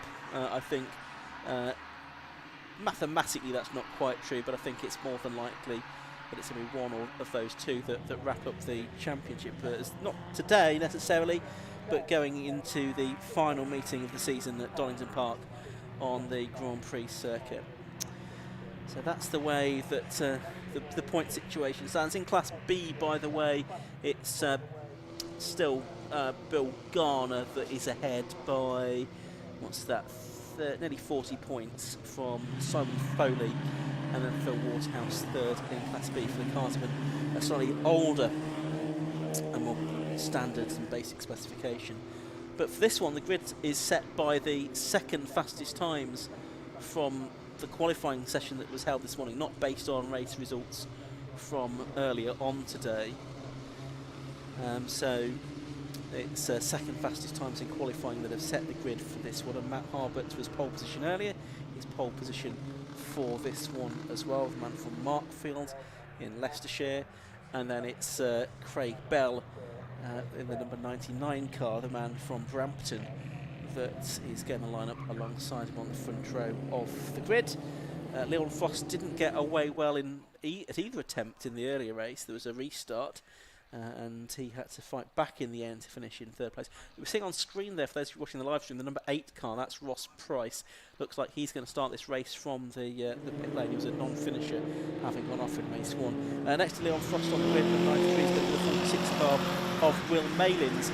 Martin Snare, in the car's previous until a month or so ago, messaged me after the first race to say that, yeah, it was definitely the driver rather than the car that was the problem there with explaining the improvement in the important performance there with Will Malins having recently acquired Martin's car. I'm sure Martin's being a little bit hard for himself there, but Will clearly a very talented driver. Bill Garner on the inside of row 3, Tortulla. He was a non-finisher in race 1, so we'll see if he's out there for this second race in the number 90 car. The 36 Bradley Tartan and 32 Simon Folk on the 4th row. 1 Peter Belty and 3 Vaughan Jones on row 5. Row 6 is going to be 24 Rick Lanier and 4 Tim Probert. Row 7 will be 88 Francis Twyman and 56 Adam Hayes. Then row 8, 94 Maurice Gloucester and 66 say Phil Waterhouse. Then row 9, 42 James Huckle, 47 Matt Topham, 8 Ross Price and 60 Mark Newton on the 10th row. 95 Adam from Mitchell and 59 Chris Wilshire on the 11th row, and David Huckle on his own 40 on row 12 of the grid.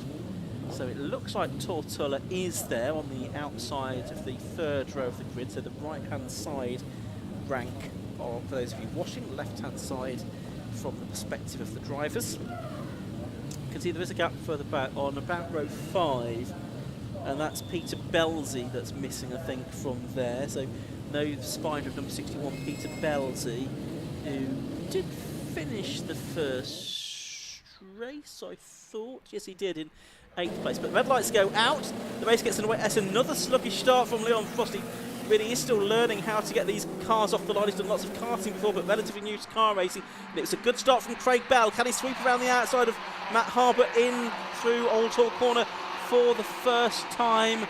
Try and pick that up as they arrive down at Cascades in just a moment. Yes, he did. So from the outside of the front row, Craig Bell has crucially taken the lead of the race away from Matt Harbert, which is important because Craig was saying after the first race, well, I don't want to try anything too risky at this stage of the season. Well, it's the business end of the season now. He's got ahead of Matt Harbert now. He needs to try and keep him behind, which might not be easy because they're alongside one another as they go through Island Bend that time. And it's Harbert on the inside now. Has he got the move done? We'll pick them up at Shallows Corner. No, he's not. So it's Craig Bell leading. Harbert second, a small gap back then to Leon Frost in third. Then it's the car of Bill Garner, but the leaders are at it hammer and tongs. They really are, and I just wonder whether once we get to about half distance, whether Matt Harbert will take the ideology of Craig Bell to say, well, I'm in second place, I shouldn't really risk taking a wheel off my own car, as now though darting down to the inside. This is the time to try and make the move, because neither car is quite yet in the ideal operating window. They're still getting up to temperature partway around this opening lap. Have spotted 1 or 2 strikes of lightning in the distance, and if you're here at the track you might well have heard a bit of thunder as well, because there's a storm clearly heading in this direction. But is it going to affect things over the next just less than 15 minutes? Turning their way through Druids then for the first time in this race. It's Bell leading. He's pulled out a few car lengths now over Matt Harbert in second place. Leon Frost and the Gackies third. Leon Frost was fancying a bit of wet weather early on, wasn't he? So if it starts raining, he's not going to be too concerned. Bill Garner fourth, and it's side by side for fifth as well, and that's Bradley Tarleton in the number 36 GAC up on the inside of the 32 Simon Foley Maverick. So a change there for fifth position as the leaders came across the line that time. 35/100ths of a second between them. Another second or so back to Frost in third place, and then another second or so back to Garner in fourth position. So many of them kicking their tails out at Old Hall Corner. Grip is a real premium. Remember, it's treaded tyres for Formula V, road tyres effectively, so the grip levels when we're at cool temperatures and there's some moisture in the air could be even more compromised, and the cars worming their way around at that high speed left-hander island bend into Shell Oils for the second time, and Craig Bell is going to have to work incredibly hard to try and gap Matt Harbert, who is in second position. Also, as perhaps predicted, the first area to be affected by rain, wet weather, is the Shell Oils hairpin. So the weather's coming in from that direction. It's going to slowly work its way along the track towards Britain's, towards Island Bend as well. So the next few laps could be very crucial, and that might be all important for Harbert to get the race lead as long as he can get it stopped. Almost ran the left side tyres into the grass there, which is still relatively dry, and he hangs onto it. So that was a neat and tidy and perhaps timely manoeuvre to get ahead of Craig Bell on the brakes. Yeah, absolutely right. A bold move that, a decisive move that from Matt Harbert to get the lead of the race away from Craig Bell. Has Craig Bell got an answer? The rain started to fall at parts of the circuit. My phone had a message flashing to expect not just thunderstorms but strong thunderstorms that we're watching out for now, and there is a bit of noise in the atmosphere which we can just about hear sometimes through our headphones as well. But it's Harbert leading, Bell second, Frost third. Garner now has pressure from Bradley Tarleton, who's made a bit of a gap away now from Simon Foley. Then it's Vaughan Jones 7th in the Storm, and Tortulla is in 8th position. End of lap 2, and it's about a quarter of a second the gap between Harbert and Bell. Still dry on the main straight, and the speed they're going through Old Hall Corner suggests that grip is still there through the first corner and the run towards or down the avenue and into Denton's. Now the left-hander at Cascades, and it's Matt Harbert who has just completed the fastest lap of the race. That was the first proper racing lap, of course, lap 1 from a standing start. 0.255 of a second as they cross the line, but it's closer than that. But how much grip is there at Shell Oils? Can you use both lanes potentially? It's probably still psychological rain at this stage. That's what Mike Jordan often called it in the past. Yes, you know it's raining, but it's not actually affecting the road surface or the amount of grip that's on the top of the road surface just yet.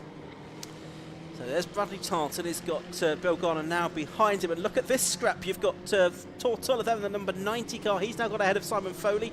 He's just tucked in behind the man from Abergavenny, Vaughan Jones, as well. And Tim Probert in the number 4 car, also in there as well, in I think 9th position at the moment. So they're making their way down towards the right-hander at Knickerbrook, his Lobson Knickerbrook complex. Making their way out of it. Now this battle is sort of 6 seconds plus behind the race leader, which is Matt Harbert still. Yes, it is still Matt Harbert, just making sure he is there. And Craig Bell is still there in second. It looks like Harbert's pulled out a few more lengths maybe over the course of this lap. Yeah, this will be frustrating for Craig Bell. He will have rehearsed the race start over and over again in his mind, I'm sure, and actually completed it to perfection. Got ahead of Matt Harbour and stayed ahead for a short while, but Matt knows one or two tricks around here. He was a super defender earlier on in the day and could clearly assess where Craig's strengths and weaknesses were. It's another fastest lap from Matt Harbour, so still clearly grip levels are good, and they're getting a good drag out of Shell Oil's hairpin, probably helped by the fact that that's such a heavily banked corner, so even if there is a bit of rainwater on top, it should flow quickly away from the racing line. Yeah, now Bell looked like he was challenging there, and they are overlapping into Ireland that time, the left-hander. Is Bell going to have a look up the inside into Shell Oil's corner to try and get the lead back away from Matt Harbert? Well, if he did, it's not worked out. He's a couple of lengths behind again. And is Leon Frost catching them? He was 2.2 seconds behind Bell at the beginning of the lap. Okay, it might still be about 2.2 seconds actually. It's possibly deceptive there at the hairpin. But Leon Frost looking to buy into this as well. There is still more than half of the race to go. Over the rise, Matt well over to driver's right to make sure that he defends from any potential last-ditch manoeuvre from Craig Bell, but Craig wasn't going to be close enough on that occasion into Knickerbrook. Leon Frost was there or thereabouts. He was in the low 156s, whereas the race leader, well, mid 155. Bell a 155.8. Quicker than, no, not quicker than Tarleton. Not such a good lap in fourth position, so that gap's opening up now to 5 seconds. In fact, 157.7 last time around for the 36 car that has made places in the early stages. Brad started 7th, he now runs 4th. But the gap's growing, isn't it, between these two dominators now. So but 2 cars off the road, and one of them is Tarleton. Yep. Under pressure from Garner. And Garner is the other one, yes. Yeah, Bill Garner and Tarleton have both gone off into the gravel at Druids here. Yeah, and just on the edge of the circuit there as well. The thumbs up to the drive, to the marshals there to say they're okay, but they're not going to get out of there very easily. And so one fears for what that might mean. Meanwhile, you've got Vaughan Jones 4th, Tortola 5th, and now Tim Probert up to 6th positions. Then it's Simon Foley and Will Malins, who's not really shown his hand in this race as he did the early race. He's there in 8th position at the moment. He's still Matt Harbert leading, though, by a second or so from Craig Bell in 2nd place, as they head off down towards the Shell Oil's part of the circuit once again. So being promoted a number of positions, Vaughan Jones now up to 4th spot because of the demise of the previous 4th place battle at Druids, which is accounted for Bill Garner and Brad Tarleton. 3 all together though, and as I say, this is the Jones, Tuller and Probert fight. Good to see Tuller involved in this race when he was out of it very, very quickly earlier on in the day. A nasty clash into the braking area for Knickerbrook, and had a long think about an overtake on Jones into Knickerbrook, but it's going to have to wait a little bit longer. Yeah, that's right. 5.5 minutes of this race still to go. Climbing the hill. They go, oh, and there's another tangle there. Who's involved in that? Simon Foley is one of the cars, I think. Malins. Yeah, may well have been Will Malins, I think, the other one. Yes, that would make sense. They're only 0.8 of a second apart at the start of the lap. So it looks like Simon Foley's car is stricken. Now, they're getting past those 2 cars. Drivers now out of both of those cars. They have continued on the tyre off the rim on Simon Foley's car. Now, was that cause or effect of whatever went on there? Yeah, difficult from our perspective to tell. They will have their own story, I'm sure.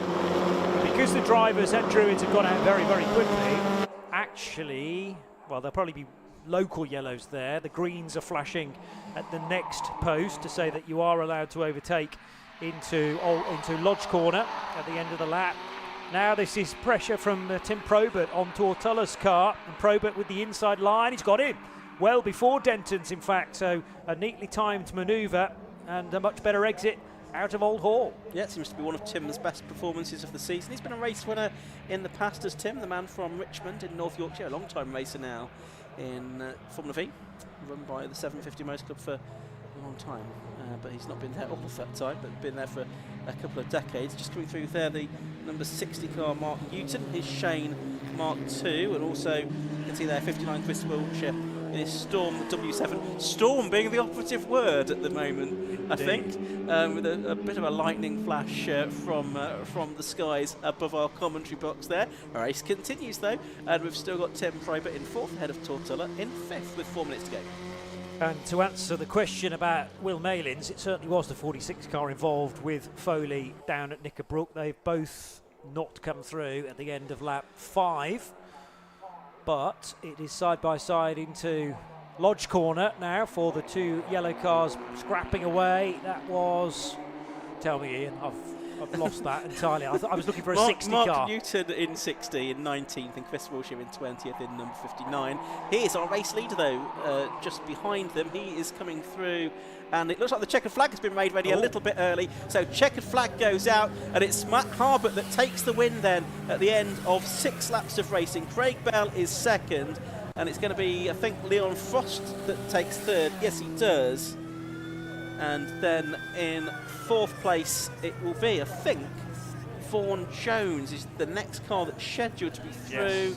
Here he comes now. Yes, he does. Tim Probert not too far behind him though, and it's Tortola that completes the top 6. So the check flag being shown early, I suspect partly because of those cars off in the gravel at Druids, and we've lost another 1 or 2 as well, and the weather conditions as well may also have played a part as well in the officials deciding to throw the flag on that race, probably 2 laps earlier than otherwise it would have been. Yeah, I think because these are open cockpit, single-seater cars, there's definitely a concern about lightning strikes nearby because there's no protection other than the race helmet and those 2 cars off. I mean, they've been off for a while, so everyone was aware, but the weather's probably only going to get worse. I think the confirmation I've just had from race control is it was for the 4 cars that they needed recovering, and the lack of time in the programme. So get the cars off the circuit, do the recovery, and then hopefully we'll have time for our remaining 2 races. So probably just a pragmatic decision there to try and get as much racing in terms of the other categories that we've still got to see throughout the rest of the afternoon. Well, we must have got 12 minutes out of that, out of a 15-minute race. Yeah, we did. We weren't far off that. So it was a win for number 33, Matt Harbert, in the AHS Dominator.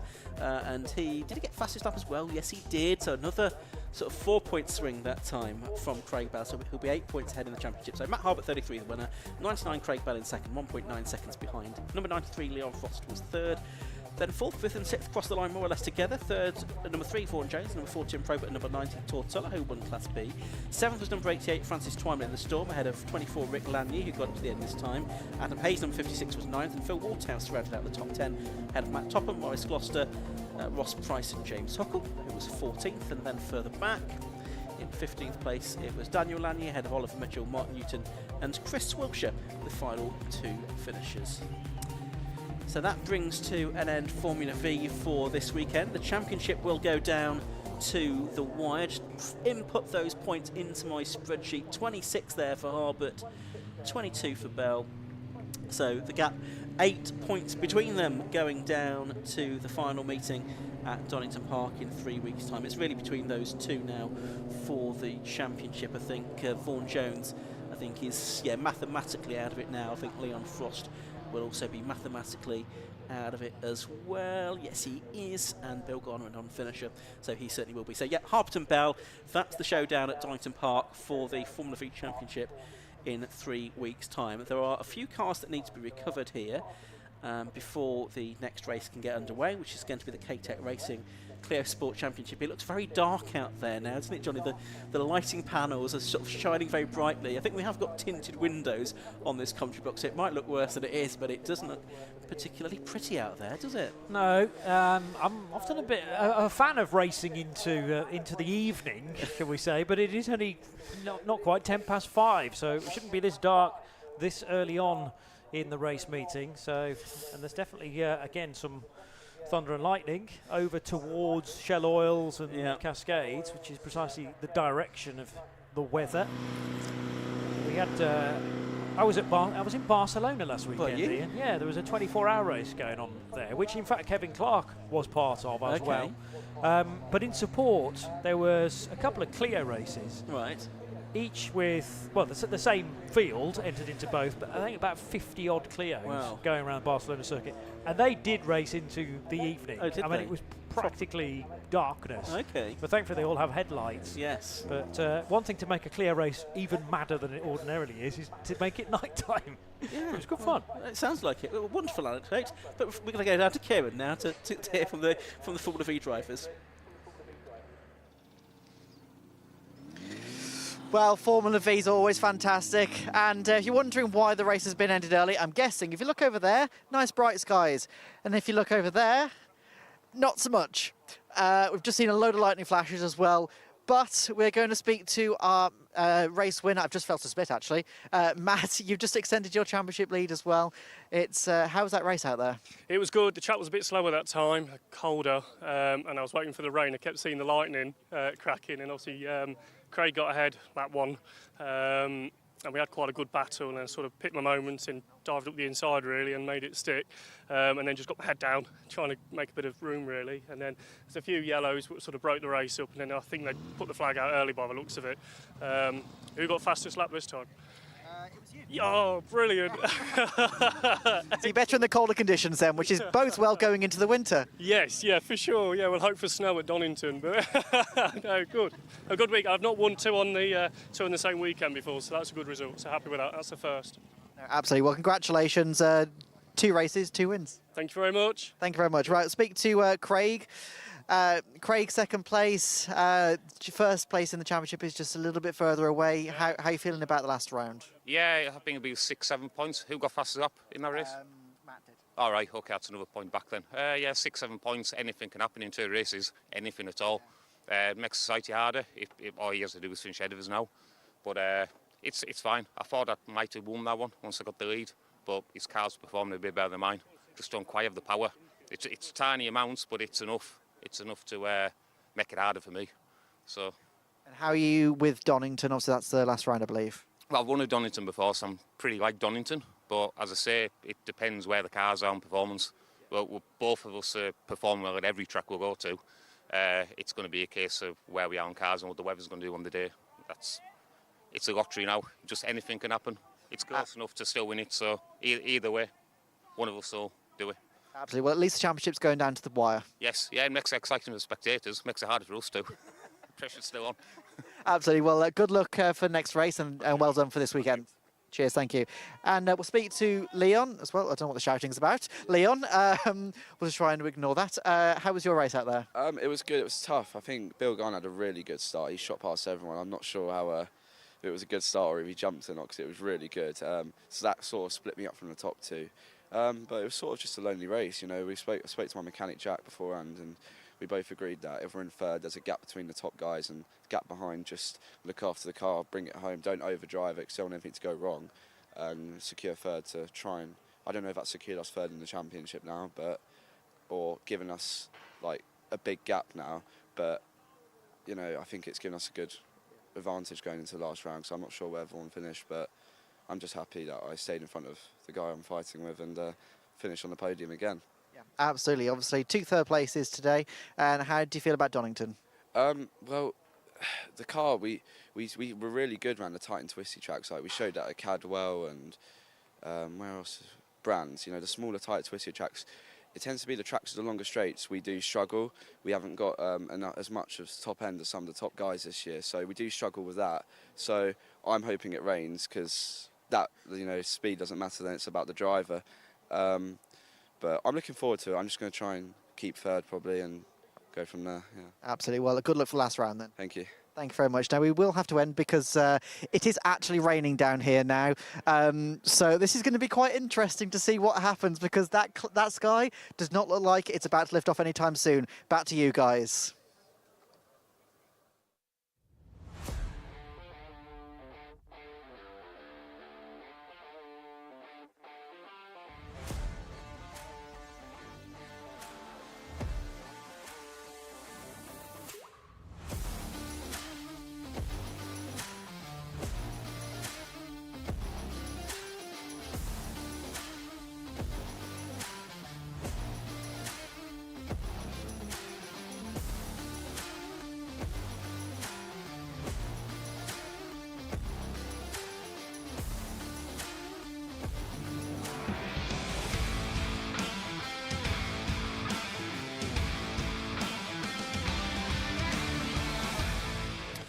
Yes, it's next up. It's the K-Tech Racing Cleo Sport Championship. Their second race of the day. We'll have the cars released for that shortly. All being well, there's still cars to clear up from the Formula V race. It's extremely dark. It's raining.